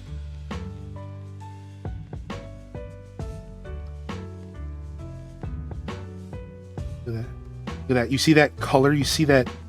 Look at that's a crispy shell. Look, you don't understand. Like, this is a crispy shell of Parmesan. It's almost like it's fried. Yeah, the camera almost gave you a quick one. Let me pull up another one and show you. Look. Look at that. It's like a crispy shell of Parmesan goodness. And as you said in the chat, it goes to show you don't have to spend a bunch of money to make good tasting food. Oh. The crisp. The crunch. The Parmesan. The potato. The cayenne pepper.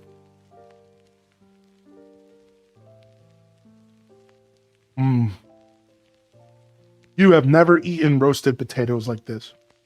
You have. Let's get a big piece of that. Oh yeah, look at that. Yeah, look at that Parmesan, dude. Yeah, boy.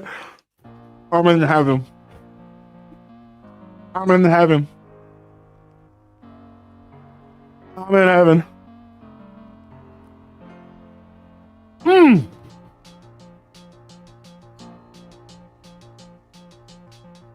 Ladies and gentlemen, this been Scuffed Eats, your Christmas special this year. Christmas sides to take to your holiday gathering. 5 recipes from traditional hot cocoa. You can blow people away. It ain't got nothing. Swiss Miss ain't got nothing on this hot cocoa, I'm telling you. Give it a try. Cornbread stuffing, an alternative on a classic. Are you sick of the boring, the same old stuffing? Year in and year out, try something new. Add some sausage to it, some chorizo, who cares? Make the kitchen your domain. Become the master of it. Use it as a way of expressing yourself through creativity, painting, crafting, Animal Crossing. These are all cooking. It's right there. All a wonderful creative experience. Something you can get passionate about, something you can have fun with, you can experiment. You can find your own stride. That's the thing, you can make this custom to you. Like you're customizing a character before you start your adventure in Morrowind. You can customize this experience. You want to be a cheap, simple cook, do it. You want to be a light ingredient person, do it. This is what I do. I like light ingredients. I like to showcase the freshness of the vegetables. I'm not the kind of guy I'm not out here cooking elaborate, extravagant, 3-star Michelin dishes. I like the taste of carrots, so I don't really overseason them. I like the taste of potatoes, so I keep things light, and that's my stride, and I hope that today you're encouraged to find yours. I really do. This has been Scuffed Eats. A cranberry sauce with a delicious, kind of melted down and softened apples, the Granny Smith apples, and a little sweet and a little tart to go along with the cranberries that are a little sweet and a little tart. And that was my first journey making cranberry sauce, and I thank you for being here for it. We did French toast casserole, kind of silly. I know this one has been a little silly, it's over there. It was a fun one though. It's good for breakfast. I think I saw a lot of people say Christmas morning breakfast. Right? And I hope that the French toast casserole becomes a staple in your home. And of course, it wouldn't have been this journey without these wonderful Parmesan potatoes. Oh.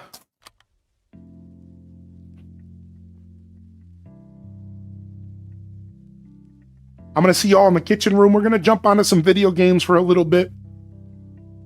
But this has been Scuffed Eats Presents a Christmas side special. We're going to jump over. We're going to play some games. I'm going to grab some water. All right, so give me a minute. Get some more water. Freshen up in the bathroom real quick. And we're going to lock in. And I'll see y'all here soon. Thank you so much.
Oh. Oh.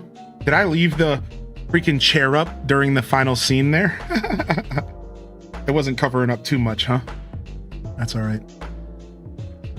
Hopefully I didn't leave the chair up.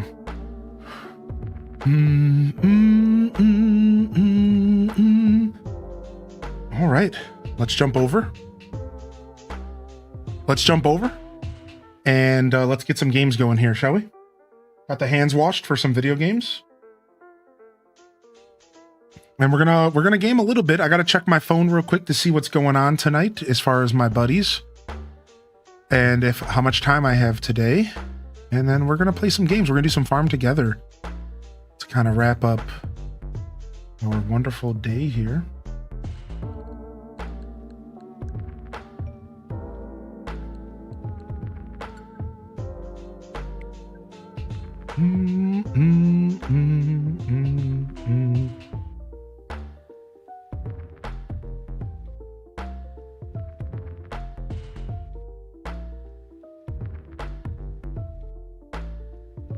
Right. Boom, boom, boom. Farm Together 2 is loading. I got to switch my title and stuff. Thank you, everyone. Thank you, everyone, for hanging out today. Yeah, no worries if you got a skedaddle, of course. It's been a long day here. Thank you for hanging out for as long as you would like. As long as you would like, whether it be a minute or two, whether you're here all day. Thank you, man. What up, Tiff Trilla? Thank you, Cosmic. I appreciate you, man. Thank you for making my Tim feel welcome, dude. Yeah, it was cool to have Tim in the chat. That made me happy. Thank you for making my day. I went to make myself something to eat and I come back and Hylian seems to be having some kind of attack. Yeah. Did I leave the chat? Did I leave the chair up on the scene for the last little section of the potatoes there? I think I might have. Yeah. I'm not sure. I see VK out there. Yo, if I missed anybody rolling in, jump in the chat and let me know you're out there, all right? Jump in the chat, let me know you're out there, dude. Let me go ahead and change my titles and stuff up because we're switching over to some games. And so people don't think we're ending, which sometimes that happens here. Let's jump over and we can get some games going. All right, over to gaming. I didn't notice if it was. Okay, cool. It might not have been there, so that's okay. Yeah, no problem. I thought so. Man spends hours in the kitchen cooking up a feast and still has the energy to play with us. Respect. Oh, of course, man. You know we're here, baby. You know it, baby. Thanks for saying that, dude. All right, we're logging in and we'll get the code on the screen so y'all can join if you want. Anybody's welcome to join us, of course. You know, goes without saying. Sorry I missed a lot of your stream. Night Owl Mom, that's okay. You never need to apologize, man. Never need to apologize. No worries. Husband and I love your cooking show. We watched while making brunch and we hung out playing video games. How special is that, dude? Y'all are gonna make me cry. Stop.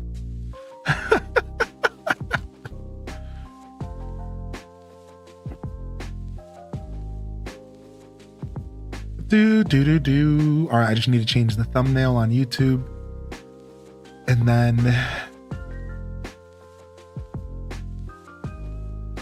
then we can switch up the Twitch stuff. All right, nice. Ooh, look at that. We got 250,000 as our daily reward. We are sitting on stacks. Y'all ready to get our farming on? What? Everything is Christmas. Wait, what? What the heck? There's Christmas presents all over and snow? All right, here's our code today. 6MKM. Oh, sorry, 6MKM. 6MKM. Yo, Tam Perp for sure. All right. Here, let me go ahead and change my setup really quick. Let me go ahead and change up my setup here on Let me go ahead and change up my setup here on Twitch real quick. It'll take me just a second. Farm together too. Sometimes when I switch in and out of the food category, it runs an ad. I just want you to know I don't run ads here. But sometimes Twitch just runs them and I don't have anything, have no control. But only pre-rolls and only this circumstance. Normally streamers do have all the control. But for some reason, when I switch categories, Twitch just thinks that they're the boss, that they're the queen, and I'm just the sorry people. Now we're not gonna get a ton of time for Farm Together 2 in here today, so just know that we're gonna play more tomorrow. All right, just know that we're gonna play more tomorrow. And, you know, we never really got a money shot from all the food that we made. Yo, either Random Reject or Random 18. If you have the ability to go back in the video, would you be able to go back in the video briefly and grab a quick clip of the potatoes? That would be really cool. If not, just let me know in the chat that you can't do that. That's fine. I'll figure it out later. But I realized I never did a money shot of all the food together because we cooked. It was a very disjointed episode. You know what I mean? So I didn't think about it, but I guess just the potatoes would be good enough just to at least have a clip to represent the episode. Yeah, I didn't think about it, Random. I didn't think about it. Thank you, man. Yeah. So just anything so that we could put it on the command, you know, the Scuffed Eats command, and just so that people know what we did. Would be really cool. Take your time, no rush. I can do it later if I need to. What's up, Jess MP? Yo, we got a couple people in here. I gotta work tomorrow. Sorry, bud. So yeah, next Sunday, I think we're gonna do another community game night. Next Sunday, we'll do another community game night.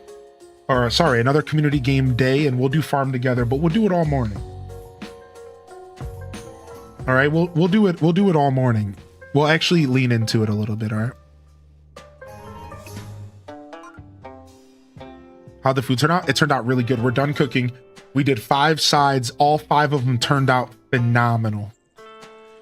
It was a lot of fun. Yeah, it was a lot of food though. Like, I'm gonna have to figure out how to package and eat all this food. So I'm gonna leave it out for another hour or so, and then I'm gonna get it all in the fridge and get it packaged up and stuff. So let me just quickly check and see what's going on here.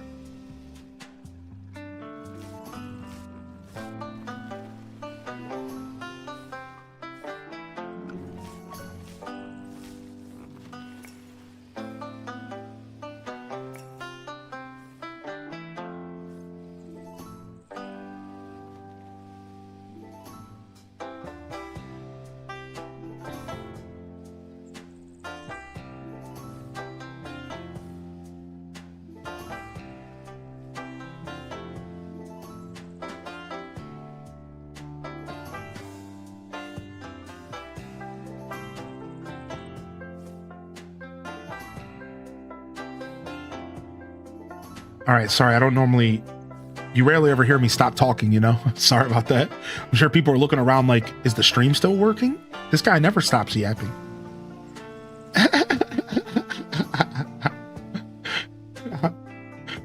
Yeah, I have to think really hard. I have to think really, really hard to text people. I don't know why. It takes a lot of my brain. Sorry, here's the code, 6MKM. Oh, thank you so much for taking care of that, Random. I'm not sure. I think all my settings are normal, so it should work if you use the private code. Do I have to give y'all permissions again? Do I have to give everyone specific permissions again, or are all y'all good? Let me see. Full. Yeah, you guys are good. All your permissions saved. Okay. Hylian fell asleep. I feel that. Yeah, 6MKM should work. Okay, Sister Honey's in. Okay, good. Yo, what's up, everyone? Yo, we're back to the farm, dude. We're back to the community farm, dude. All right, let's figure out how this game works again. It's been a while. Yo, we got a bunch of money, by the way. We are sitting on stacks right now. We are sitting on stacks, dude. Spring just started. We don't have any watermelons down. I'm gonna do some watermelons here. Oh no, we do have watermelons. Where I thought it tells you when, if they're in the field. Owned 39. There it is. There it is. There it is. Owned 42. Okay, so we don't own any peppers. So I'm going to put some peppers in the ground. These bad boys take 24 minutes. Do you want us to plan any presents for the event? Sure. I don't even know what the event is. Yeah, sure. Whatever. Yeah. Let's have fun. Yo, what's up, Samara? So we took a break from doing Stardew Valley. How do I ride my... There we go. We took a break from doing Stardew Valley.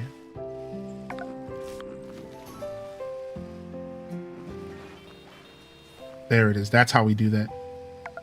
Yeah, we took a break from Stardew Community Farm because our Stardew Valley Community Farm kept dying. So we haven't done Stardew Valley Community in a little while, and I apologize about that. Just know that we will probably try again in the future, but we're not going to try again anytime too soon. We will be playing some Stardew as we go into the new year, but as far as multiplayer, this is going to be our multiplayer farming focus for now.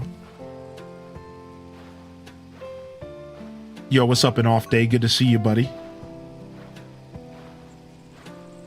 Okay, Zoldar, I got you, dude. This might be your first time joining, bud. Thank you for letting me know. It might be. I'm not sure, but let's get you taken care of real quick. Farm settings. User permissions. And let's get you taken care of real quick, Zoldar. Oh, no, maybe you, Oh, you know what? I have to do it from this screen.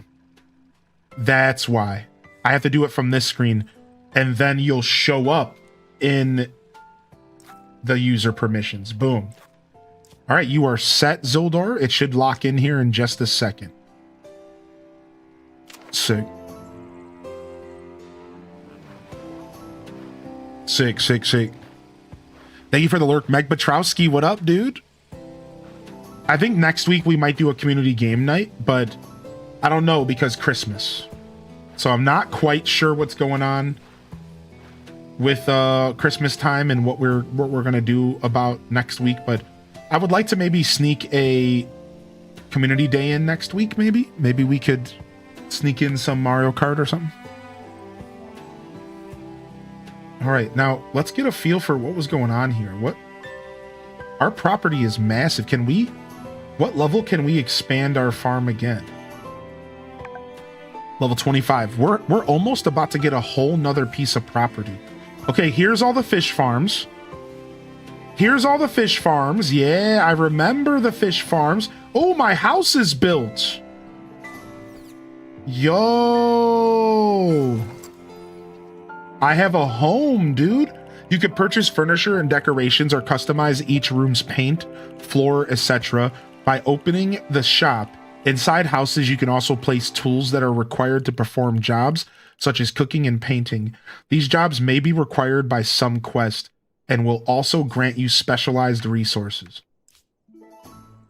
Yo, Zoldar, you came into my house, dude. Nice. Welcome in. I don't know how the house works. I think I'm the only one that's allowed to have a house. I think I'm the only one since it's my farm. But can y'all decorate? Y'all can take some rooms if you want. Everyone, if you're welcome to go claim a room in my house if you can decorate. And then we can work on making the house bigger. Right? I think so. We might be able to upgrade the house. I'm not sure. Just finish it for your house. Is there a different pond for each kind of fish? That's right. Every pond is a different kind of fish. So this is a clownfish pond. These are all clownfish ponds right here. All right. We have a lot of clownfish, don't ask. And then over here, Right, we have trout. We have salmon. We have blowfish. And then over here, we have swordfish. So, and we have every pond at the max size recommended. Because if you go any bigger than this pond right here, then you're actually getting diminishing returns, which just means it's not as worth it. So you don't really want to have too big of ponds. Random question, but which game in your opinion is better? Story of Seasons Grand Bazaar or Fantasy Life The Girl Who Steals Time? Dude, you're asking me to pick favorites between my children. Like, what the heck? That's really tough. I guess if I had to objectively decide, you know, not considering any bias or if I'm in the mood for one type of game versus the other, if I just had to outright say this game is just objectively better than the other game, I'm going to go ahead and I'm going to say Fantasy Life is better. Because I just think Fantasy Life offers a more fulfilling experience, whereas Grand Bazaar is just a farming sim, and you just have to love farming sims to enjoy it. But Fantasy Life is everything. It's an RPG, it's decorating, it's got cooking, it's got adventures, it's got story, and honestly, it does all of those things I just mentioned really well. It's not even like it's watered down or anything. So I'd say Fantasy Life is probably the better game. Again, if I had to choose, whoa, Daza Hill got some prezzies planted, baby. Yeah, dude, don't worry, Brittany. Fantasy Life is getting an update for Christmas. Fantasy Life is getting an update for Christmas, a free DLC, and we're going to be revisiting the game. And I'm looking forward to it. I'm looking forward to it. Appreciate you. Yeah, appreciate you, man. I'm glad you came and asked. No problem. No problem. No problem. Man, our cooking show today was fire, dude. Our cooking show today was fire, dude. That was fun, man. I'm really proud of our cooking show. I just got to get that food in the fridge so that we can eat it. And YouTube's been killing it today as well. Thank you for 33 likes over on YouTube. And thank you all for hitting that follow button here and hanging out today.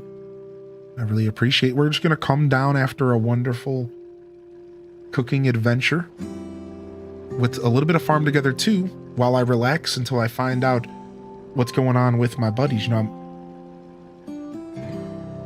I might be going to see some buddies for like a winter solstice party or something today. You know, by party, I just mean some tea and some relaxing, you know, whatever.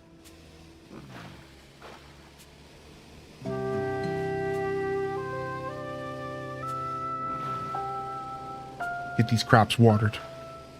Get these crops watered. Yo, we got a raid coming in from Kells. What's up, Raiders? Hey, dude. Yo, thank you so much, Random. Dude, you're the best, man. I appreciate both of you. Thank you, mods, for taking care of me today. Appreciate that sincerely. Oh my gosh, I haven't checked out our farm. Look at this. I haven't checked out our animal farm. I forgot that we had a bunch of animals. We got eggplants planted over here. Look at this. We got a bunch of mamminals. What's going on over here?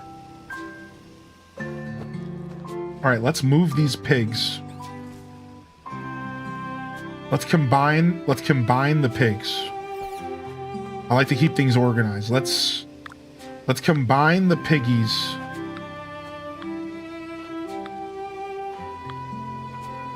Yo, what's up, Raiders?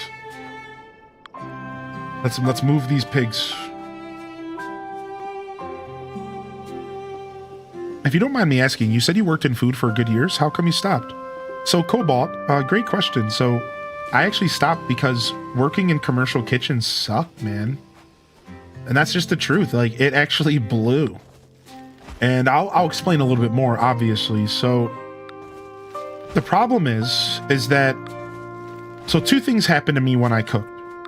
And the first thing that really hit me was that I realized that kitchens are volatile. Working in the industry sucked. and everyone was out for themselves. And even though cooks were always pretty friendly to like cook, to like show each other how to cook, like I always met some really wonderful people who were down to teach. For the most part, it always felt like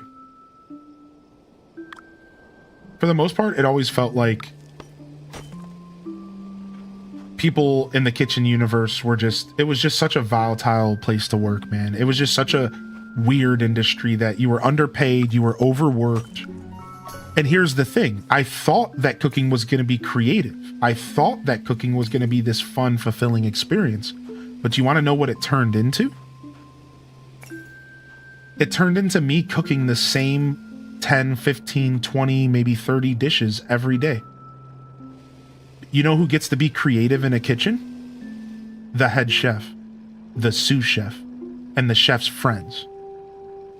The owners. As a cook, you don't get to be creative.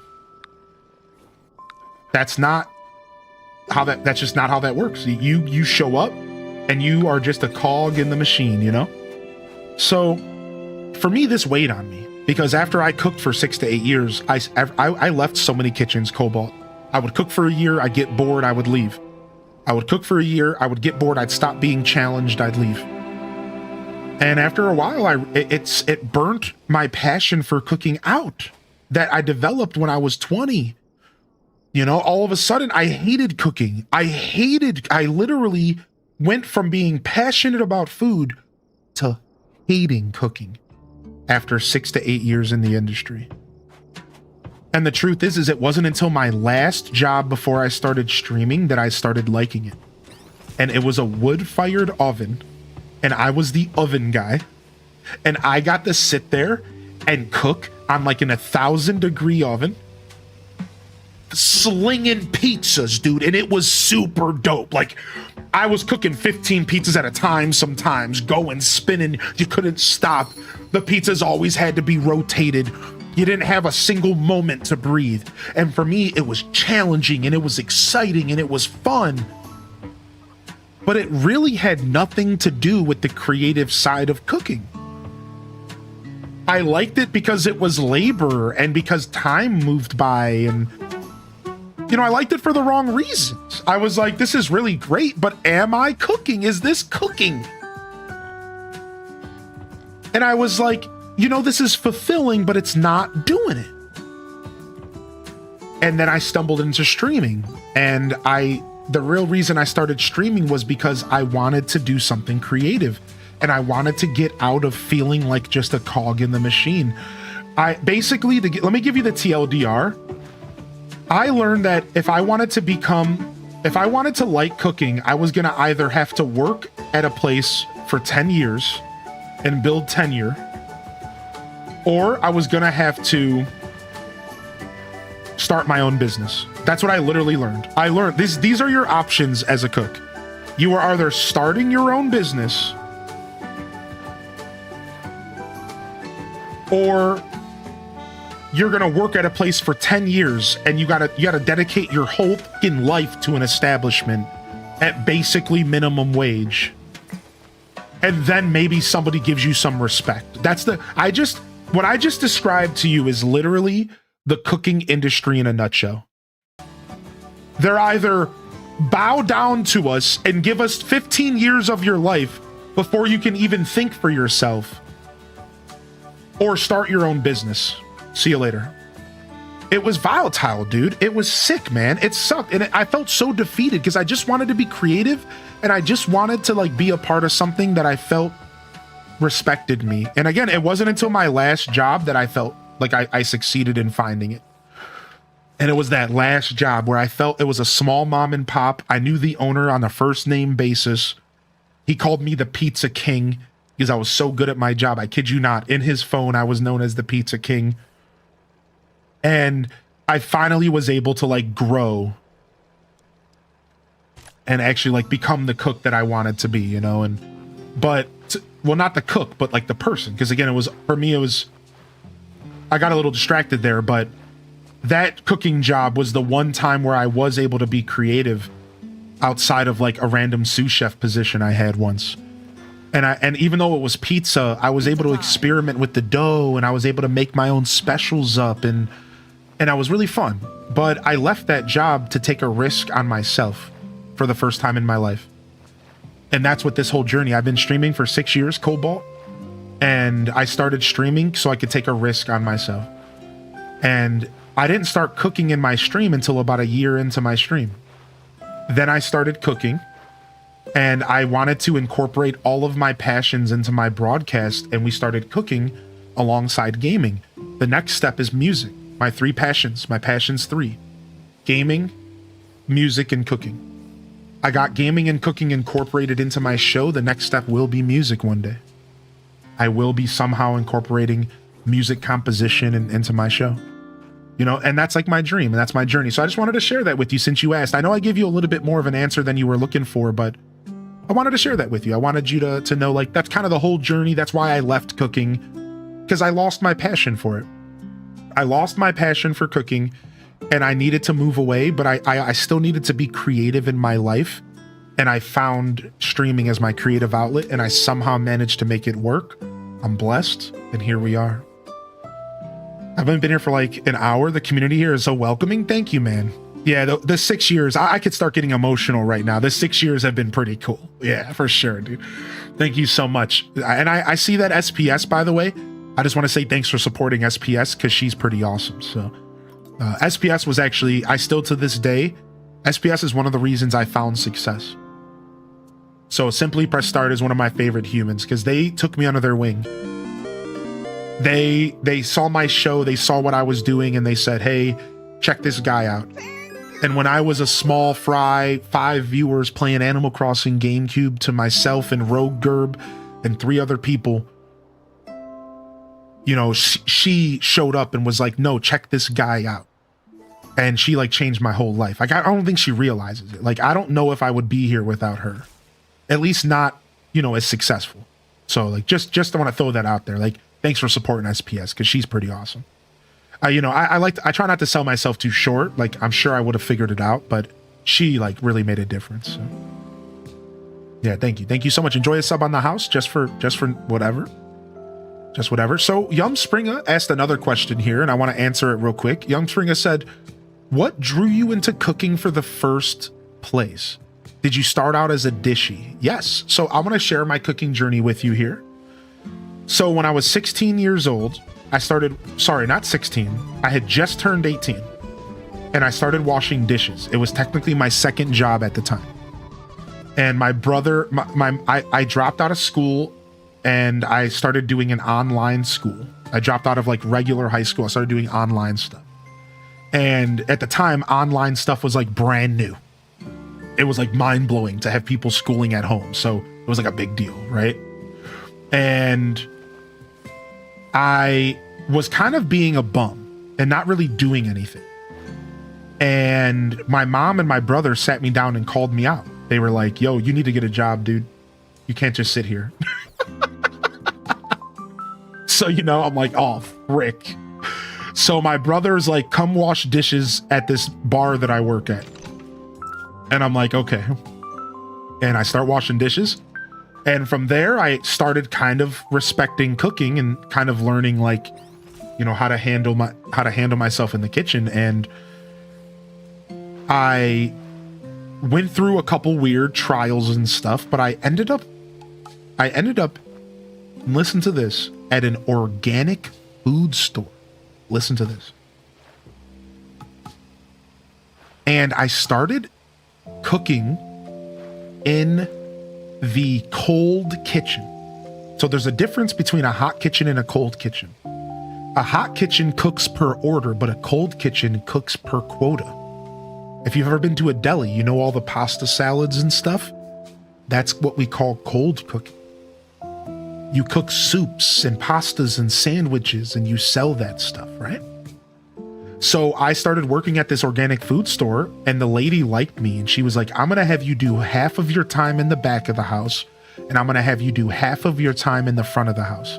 So every day I would work from 8 to 12, and I would cook, and then I would cook from 12 to 4, and I would cook, and then I would cook from 4 to 8, and then I would go to 4 to 8, and I would work the deli. as like the customer service guy. And I kid you not, when I first walked into the kitchen, I'm like somewhat passionate about food, but this guy, Chef Ernie, the first day I walked in, Chef Ernie was like, yo, so I heard you're kind of interested in learning how to cook. And I was like, yeah, you know, my brother cooks and I think I could be good at it. And I've washed dishes, and he goes, okay, well, how about instead of teaching you how to cook, I teach you a new career. And I said, what? And he said, you're my protege from here on out. And he taught me everything he learned. Everything he knew. He decided that was my journey now. And this guy, Chef Ernie, was so cool. And that's how my cooking journey begun. So it all started off as just a dishy. And Chef Ernie really changed my life and taught me how to cook and respect cooking, you know. And then there's the final part to this story. So I'm cooking at this deli, I'm working at this deli, and I kind of start hitting a wall. And I'm not really learning anything else. And I'm like, man, I really want to learn how to cook. So guess what? All of a sudden, this new restaurant opens up. And there is a minimum wage position to wash dishes. At the time, minimum wage was $7.20. And I was making $13 in the deli. I walked into my office of the deli and I put my 2 weeks in. And I said, I want to go learn to cook, so I'm going to go take this minimum wage dishing job because I want to enhance my life and I don't care about money. And my manager was blown. She's like, what? You're going to leave for a job that pays less? And I'm like, not just less, ma'am, $6 less.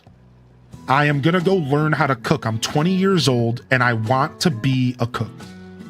And I left my cushy, comfortable job and I went to a grody, disgusting dish tank of a brand new poppin' restaurant and I got my booty destroyed for a month. But the reason I did this is because I went into the job and I told myself, I told myself and everyone else, watch me. I'm going to be on the line in 2 months. It took 3. I washed dishes for a month. Then I got into prep. Now I was the prep guy. A month after prep, I was on dessert and garnish and charcuterie boards. And I was officially a line cook 3 months after. From there, I got a pay raise of $1. I continued to learn every station in the kitchen and never made more than $8.20. Fun fact, that deli job was the highest paying cooking job I ever had until I was 27 years old. And I worked at a 4-star Italian restaurant that paid me $15 an hour. So that $13 an hour job that I had when I was 20 years old that I left for washing dishes for minimum wage was the best paying job I ever had for 6 years after that.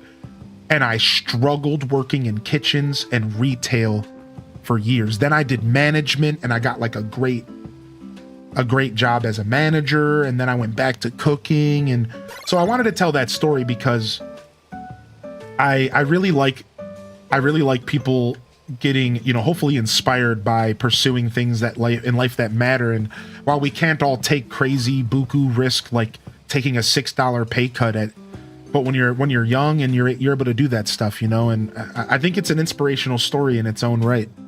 I feel that way, and I'm not trying to, yank my own chain here, but that's how I feel. I think there's a lot to be learned about young me, who was willing to just go into the wind and to just throw it all to the wind and say, I'm going to go do this.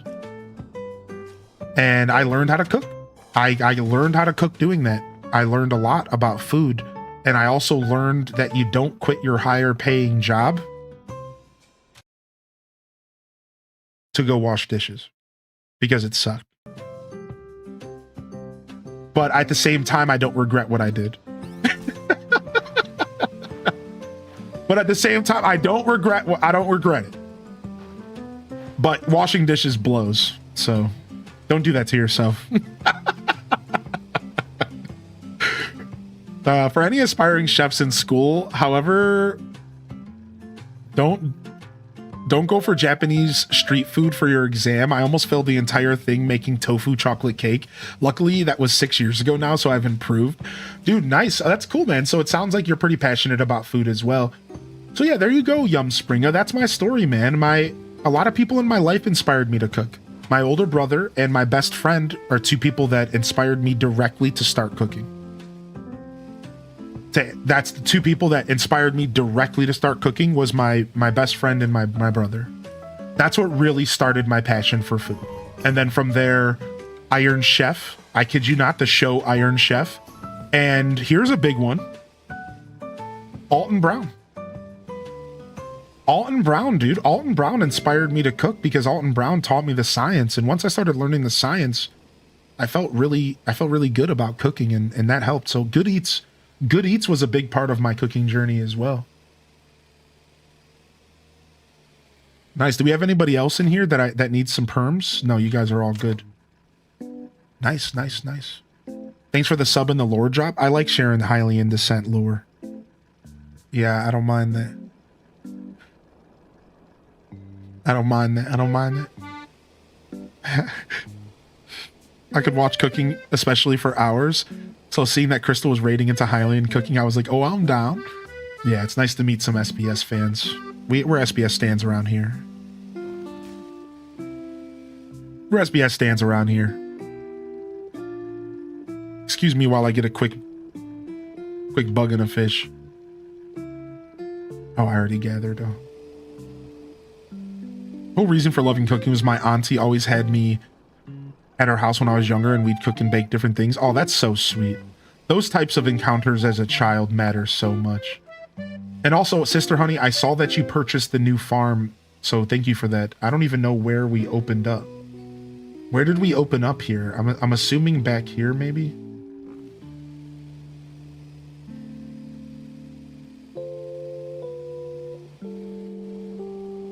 Yeah, I'm not sure. Let's go find out where we opened up.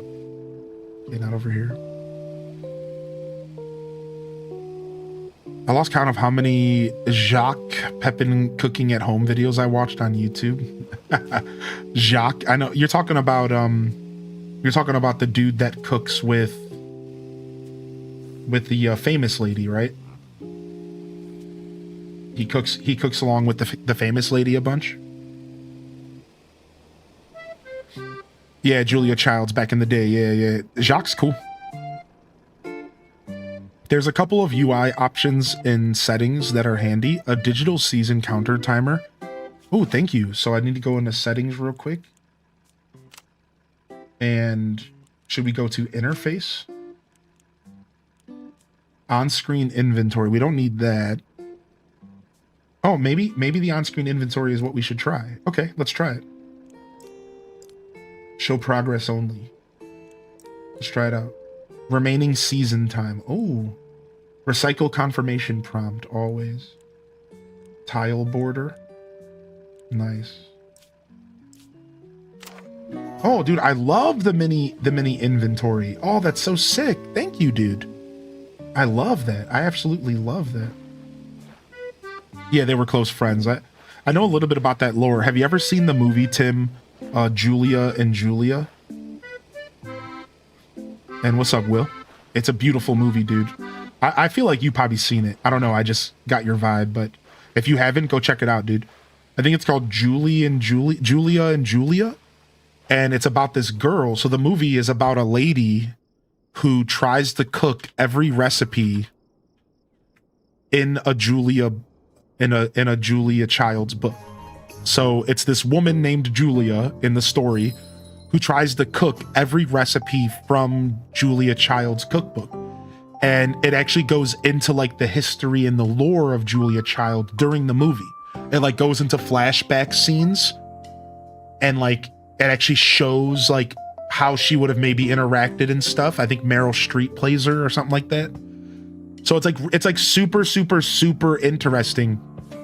And it's great because it's a really good, almost like homage to Julia Childs, while also creating a pretty interesting story about somebody pushing themselves to challenge themselves in life.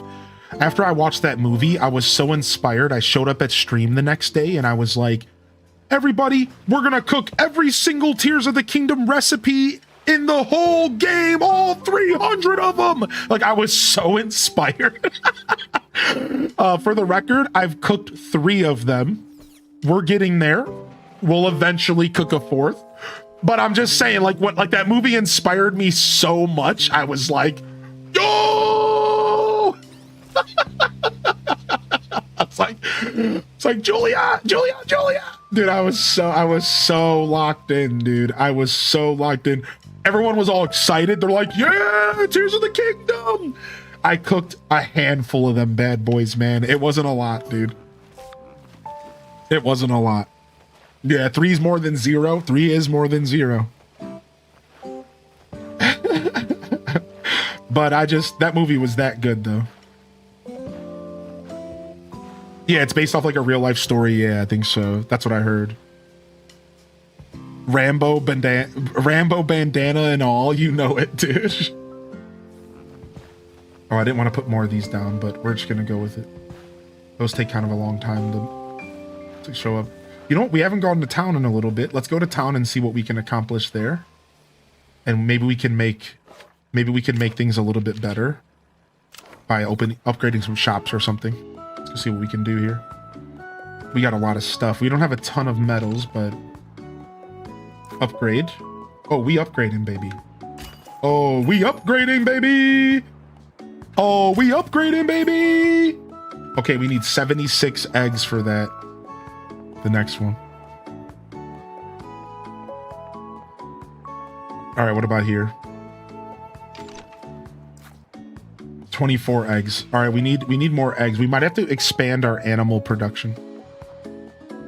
He cooked for presidents, but he uses anything he has. Square cheese, little bits of stuff saved in the freezer. He's humble and practical. That's like, you just described like kind of the essence of my Scuffed Eats if you haven't kind of caught on to that. I don't know how much you watched, you know, I'm not assuming anything, but yeah, that's kind of the essence of what I'm trying to accomplish, because I want to show people that you don't need to be, you know, you don't have to go to school. No offense to people who did go to school, right? Good. I wish I had professional training, but you don't have to have that training to be a good chef. You don't need to have, you know, as the member of our chat here said, Cobalt Skies, you don't need to have a crazy expensive ingredients to make good food. Not at all, man. And so it is important to me that, you know, that we channel that, and that we just focus on what really matters with food. And what really matters with food is that you are creating. And I say this a lot, so I'm gonna get off my soapbox, but it's about creating with your hands, man, because that's, as humans, I think that needs to be always valued and always on your mind. Creating stuff with your hands, creating stuff as a person, I think it's really special.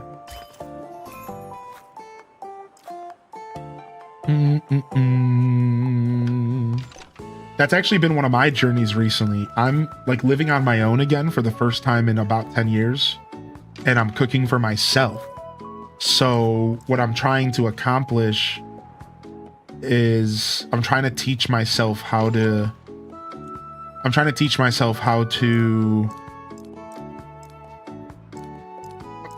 enjoy cooking, but tiny and like small portions.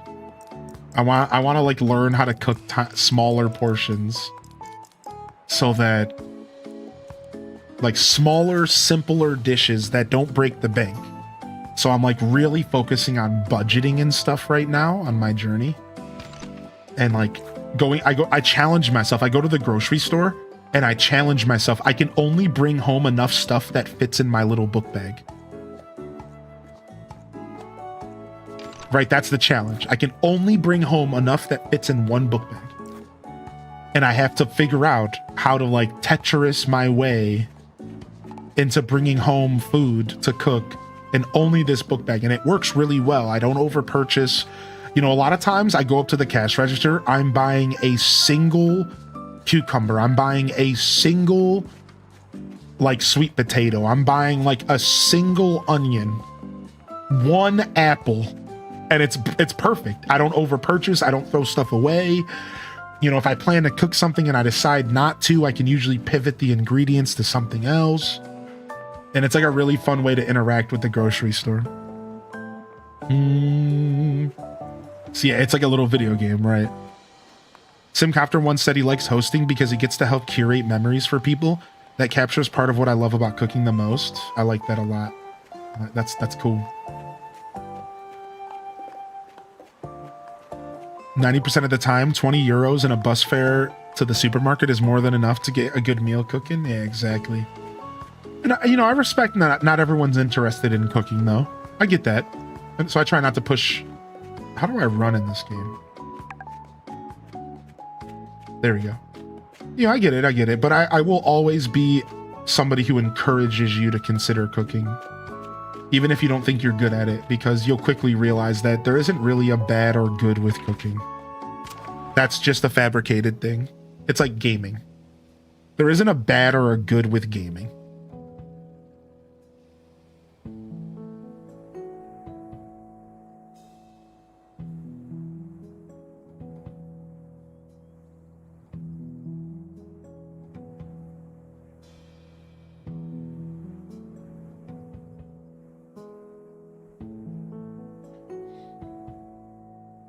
All right, so my book bag would be all Reese's Christmas trees because everyone knows that's the best peanut butter to chocolate ratio. You're not wrong about that one. Oh, I see where we opened up our new farm. There it is. I can't make toast. I burn it every time. That's fair. We all have our strengths and weaknesses. We all got our strengths and weaknesses here. Ooh, there's Sister Honey. She's in the desert over here. Sister Honey opened up that new area for us. She's out here getting it. She's out here getting it, dude. Yo, Sister Honey, you got some animals? No. Okay, good. Nice. I see you got a cute little dog. Yeah, I think I'm going to go ahead and expand our animal area. We can move these trees to the orchard as well. I'll let you handle this, though. I'm not going to step on your toes. Yo, Cosmic, what up, dude? I'm about to start the journey of cleaning out my car.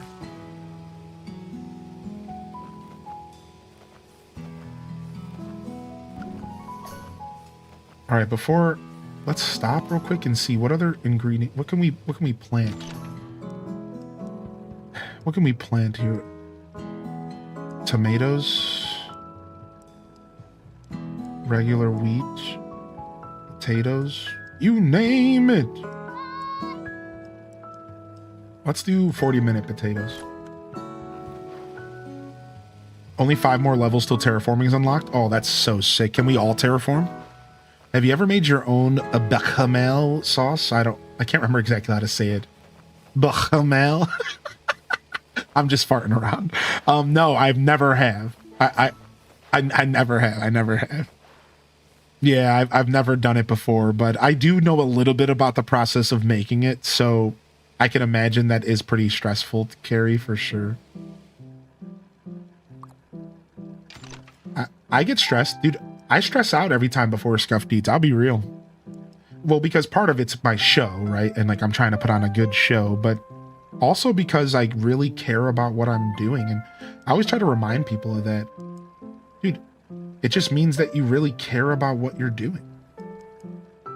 You know, a lot of times like that anxiety and that nervousness is just a reflection on you really caring about what you're doing. I will now be pronouncing it like that from here on out.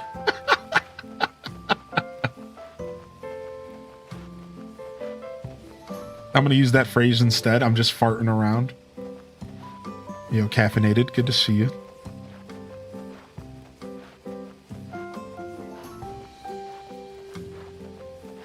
Nice, tons of potatoes here. We're almost maxed out on eggplants again. I might go sell some. I might go sell some eggplants and some cabbage so we don't cap out. I just increased our warehouse, but it wasn't by enough, apparently. We need a little bit of a bigger warehouse. Poached eggs and hollandaise took me forever to get right. Poached eggs in general is something that causes a lot of people a pain in the kitchen worlds. Poached eggs in general is a big one for people. I've learned. I've only poached eggs every once in a while. Chaos Queen cash infusion? Wait, what? Chaos Queen came and dropped off some cash? Dude, get out of here, dude. What? Production buildings. Wait, what is that? We just unlocked production buildings? We just unlocked production buildings. What is that? I'm so mad at my house because there are no Parmesan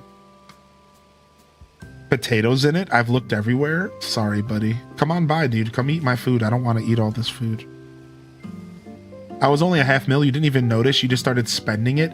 I'm gonna be real. I thought that I earned that money. I'm like the stupid rich kid who, like, his dad secretly helps him pass high school, but the kid thinks he's real smart. And he, oh, look what I did. Look what I can do. Like Stewie. Look what I can do. I'm just like the rich snot-nosed kid who doesn't even know what's going on, dude. Okay, great. This is my life, dude. You had like 57 gold. I swear, I thought that we just earned it all out of stellar farming. Looks like we got some new fish to put down. I don't know if we have sturgeon fish down yet. I think they were too expensive before. It looks like we got sprinklers. Sick. With how many players we have, sprinklers actually don't even really make sense. Because we can keep stuff watered. It looks like we got a kennel.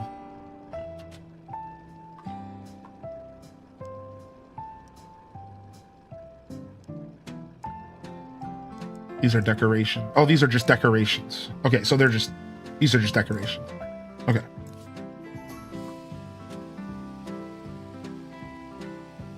I didn't grow up privileged. I only had 100K in my bank account to start my own business. Yeah. What do you mean privileged? I had to start my own business out of the $100,000 in my bank account. You think I got that from my dad? That money was there since I was like 3. That's my money. Production buildings take resources to make an end product you can sell for ribbons.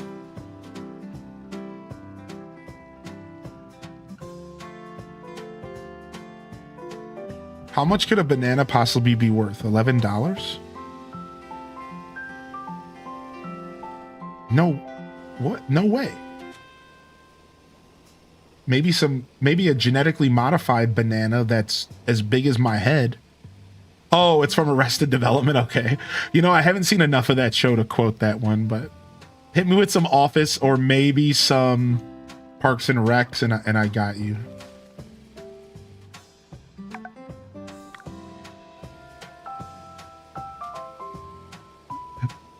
I've seen a little bit of Arrested Development, though. All right, let's go ahead and gut the farms over here, and let's turn this into Animal Sanctuary.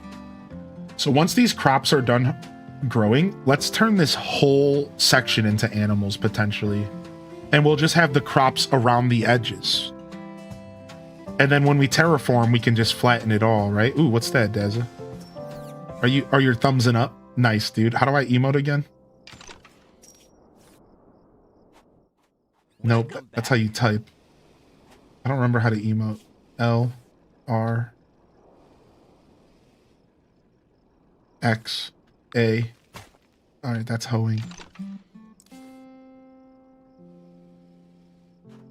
I don't remember. Not him pointing and running away yet. A recession indicator, $11 bananas. Holy ass, so many animals. We have a lot of animals, yeah.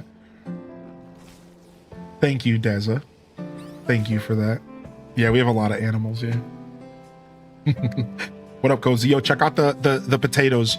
So we just did one clip of one of the 5 side dishes we did, but check them out if you didn't see them. They turned out good. Might be the arrow buttons. Yes, thank you. I'm gonna go and clap Dazza's donuts on. Woohoo! Wait, Dazza, keep going for a second. Hold on. Keep going for a second. Hold on.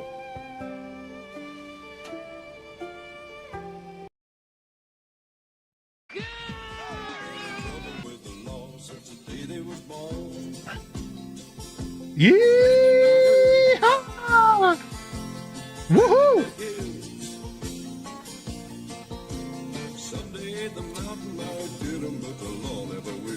dude, the Dukes of Hazzard theme song sucks. I don't even remember it. I just thought that it would be hype. I thought it would be like some banjo action, dude. It's lame as hell. I thought it was gonna be like, you know what I mean? Like, I thought it was about to be sick. It was lame. It was boring, dude. What is that? I'm glad I never watched that show. Do the Hylian version.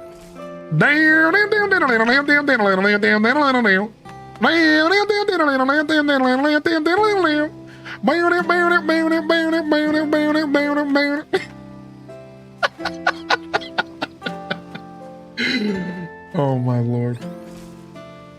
Yo, we'll do Farm Together 2 next Sunday as long as I don't end up needing to take the day off, all right? I don't think I will, but just a heads up.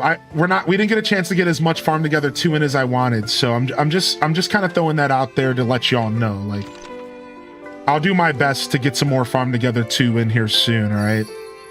Give us till next Sunday. We can even try to sneak it in during the week if y'all are down, because it is Christmas week.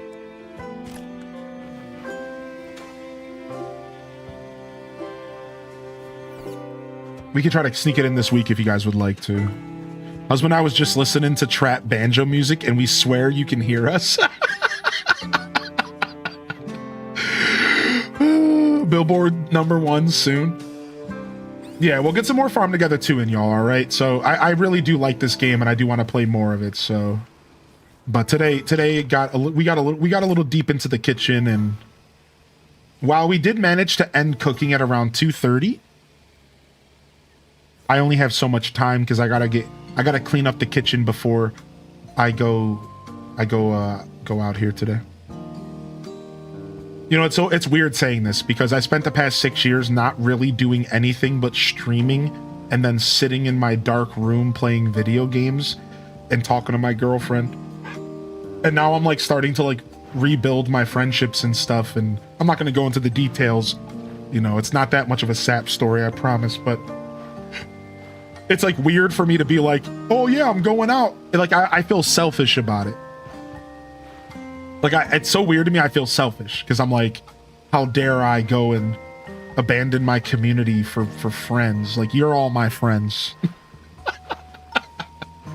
Obviously that's not true as far as feeling that way, for, you know what I mean? But like, I don't have to feel like I'm doing something wrong, but I do though. Like, that's just how hard I've gone with streaming for so long. Is I've gone so hard that I'm like, I feel bad about spending some time with my buddy. like I don't even know what this is like. It's real weird, but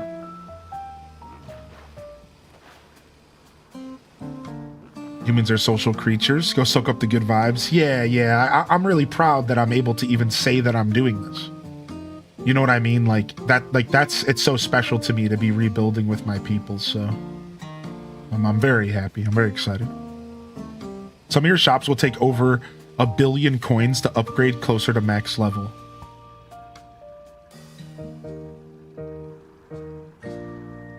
Did you just say billion?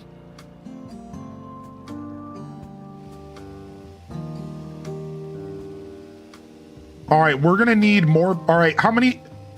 All right, who am I buying this game for? Because we need more farmers. I can't pay you, but I can buy the game for you for Steam. All right, like, I can't pay you, but I can buy the game for you. We're gonna need some farmers.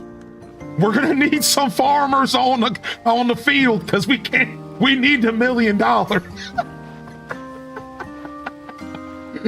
We're gonna need some farmers out here. If anybody wants, if we need some hands.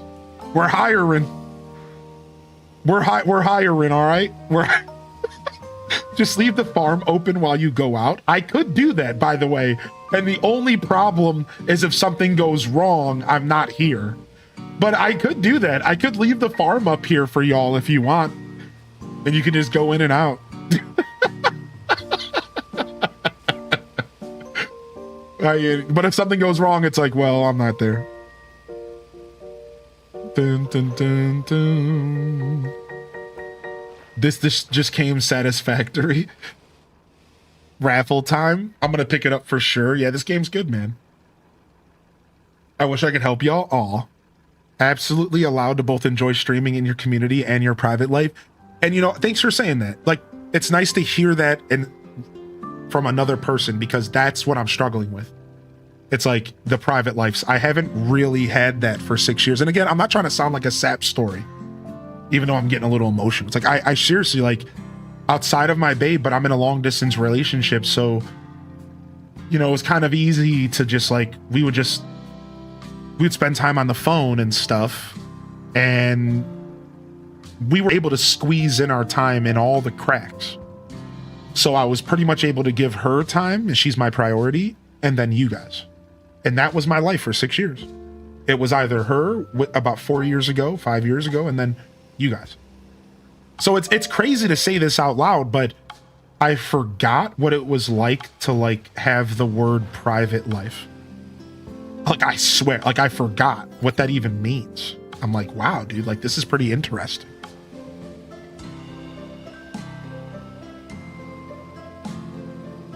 I'm gonna re-download this game. Thanks, Hylian. But I've been where you've been. Yeah, exactly, Cobalt Skies. It's nice to know people understand. But yeah, anyways, like, I digress. It's not all like that. You know, I chose to do that. To be clear, I don't regret any. I chose to put myself in those, because I wanted to build something for myself, for future me, to look back and say, look what you did. But it's nice to be 6 years in and to say to myself, you know what? I'm going to go spend some time with my boys. You know, like, that's cool to me. So very special for me as a creator. What I want to do here real quick. All right. I might get some lag here for doing this. Give me just a second. I might get some lag here. All right. Boom.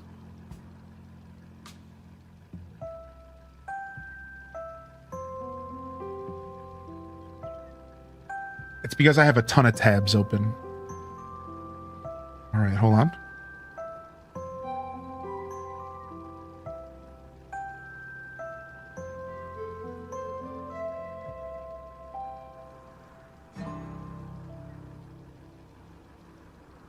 Okay, sick.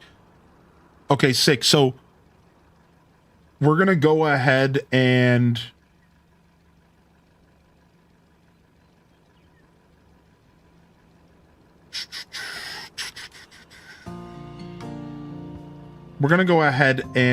this time around, I'm going to be a little weird about this.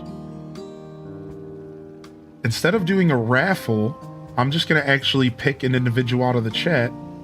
So Island Melt Vibes, check your DMs. I'm actually going to send you a Steam copy of the game right now. And if you can't play it, or if you don't have Steam, then give it to someone else here in the community. Send them a DM and just grab it up. All right, so there you go. I send it to your Twitch DMs, Island Melt. So yeah, feel free to join us. If not today, because I only have so much time, enjoy the game, dude. If it seemed like you're actually looking forward to it. So, and like I said, if for some reason you're like, I don't want this, just whisper Morgso or somebody and just give it to them. You know, whatever. Nobody's ever going to turn down a free game unless they think you're a bot. You know what I mean? Like, so just, if you really don't want it, just give it to someone else, dude. I promise you somebody will take it. Like, yeah, just give it to someone else. I was about to go buy it. Oh yeah, no problem. No problem. I got it on sale. I don't care. You know, I usually do raffles, but I thought today would be cool to just kind of throw it out there. I hope you guys don't mind. I found out my laptop can actually run this game, so I shall consider it. It's fun, man. It's going to be our little community farming game for a little while until we maybe try Stardew again in the future. I'm downloading it. Sick. All right, unfortunately, I do have to wrap it up here. I'll go ahead and leave the farm up during my outro, and I'll leave it up while I'm getting prepared for my outing. So I actually am going to take Daz's advice, and we are going to leave the farm up for a little bit, all right? For those that want to keep playing. Maybe I'll turn it off before I leave the house, just to be safe. So maybe you have like another 30 minutes to an hour to play. But you guys can keep playing. You guys can keep playing, and then if you want to join the farm, here's the code. There's the code right there. I'm gonna sit on this bench and I'm gonna chill out, and we're gonna throw up our outro music. And we have raided 2 days in a row, so we're gonna let ourselves fade today. So we're gonna do our proper outro here, and let's get that started now. All right, y'all, we are out of here today. Yo, thank you everyone for hanging out. A beautiful broadcast, a little Animal Crossing, a little bit of Scuffed Eats gaming and cooking, a Christmas side special, and then a little bit of wonderfully relaxing farm together too. Dude, it's been a great show today. It's been a great show today, man. Thank you, everyone. Thank you so much, dude. I appreciate y'all being here. If I missed you rolling into the stream or anything, look, we're trying something new. This weekend is the soft launch of my chat game. And Scuffed Eats, I'm always kind of missing stuff. So I really do hope that I provided a great broadcast, and hopefully we can slowly but surely incorporate our AC game into our lives, and hopefully it ends up not being too much over time. Thank you, Unicorn Sparkle. It was wonderful meeting you officially today. And I really do hope you have a wonderful rest of your Sunday, y'all. We'll be back tomorrow for the Monday show. I might take off Tuesday, and then we'll be back Wednesday, which is Christmas Eve. Santa Claus is taking over the stream for Christmas, our 6th Christmas together in a row. 6 Christmases Santa Claus is coming to town, and we have maybe a couple gifts in that old magic bag of his to give away. Nothing too crazy this year, but some Legos, maybe 1 or 2 things if I got some stuff around the house. So yeah, I really look forward to seeing y'all here this week. Again, I might take off Tuesday. I'm definitely going to be taking off the day after Christmas, the 26th. And I'll get the schedule up. I didn't get the schedule up today. I'll get it up here tomorrow morning. So look out for me tomorrow. Look out for me Wednesday, Thursday, probably Tuesday if I'm feeling it. All right. Yeah, thank you so much, everyone. Seriously, beautiful broadcast, dude. I just hoped you forget you have to turn permissions on. Oh, you're right. If anybody new joins, they're not going to have permissions. So here, let me get Kaylin real quick so that you have permissions here. Boom, cool. So all you players that have played with us before are good, but if you're a new player, you're screwed a little, yeah? So, all right, y'all, we're out of here, man. Yo, beautiful show today, dude. I seriously am so proud of the broadcast. I think we did so well with the cooking. You know, a little bit of scuffed here and there. We forgot the garlic, but we got it on. We forgot the cream corn, but that's the Scuffed Eats, baby. That's the Scuffed Eats, man. And it was a lot of fun, dude. Thank you so much, Cobalt. You know I'm going to get some of them taters with a little bit of that cranberry sauce. I'm going to go get that right now, dude. Thank you, everyone, for being here today, fam. This is Highly in Descent signing off from another wonderful Hyrule Gaming Group Scuffed Eats production. If I don't see y'all here tomorrow for the Monday morning show, the best way to start your week right here, twitch.tv/Highly in Descent. The Monday morning show is honestly one of the most iconic broadcasts that I do on this channel. Hopefully I see you there tomorrow. If I don't, I'll see you when I see you, fam. Don't forget to game on. And of course, as always, peace. Wrap it up and on to the next episode. Peace.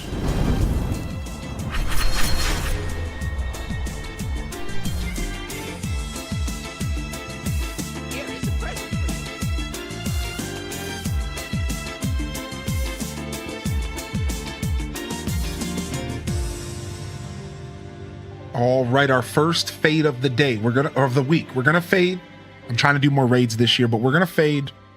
Thank you so much, everyone. Check out the socials, check out the Discord, you know, whatever. Check out the Hyrule Gaming Group. Thank you, everyone. The chat game will still be active when I'm offline, so you're welcome to get in here and get your fishing on and get your bugging on. You're welcome to do all that as well. I love y'all and I appreciate y'all. I'm honored to be a part of your daily routines, and I'm certainly honored to have you as a part of mine. But until next time, this is Highly in Descent signing off. Peace. And hit them cat jams, baby. Peace.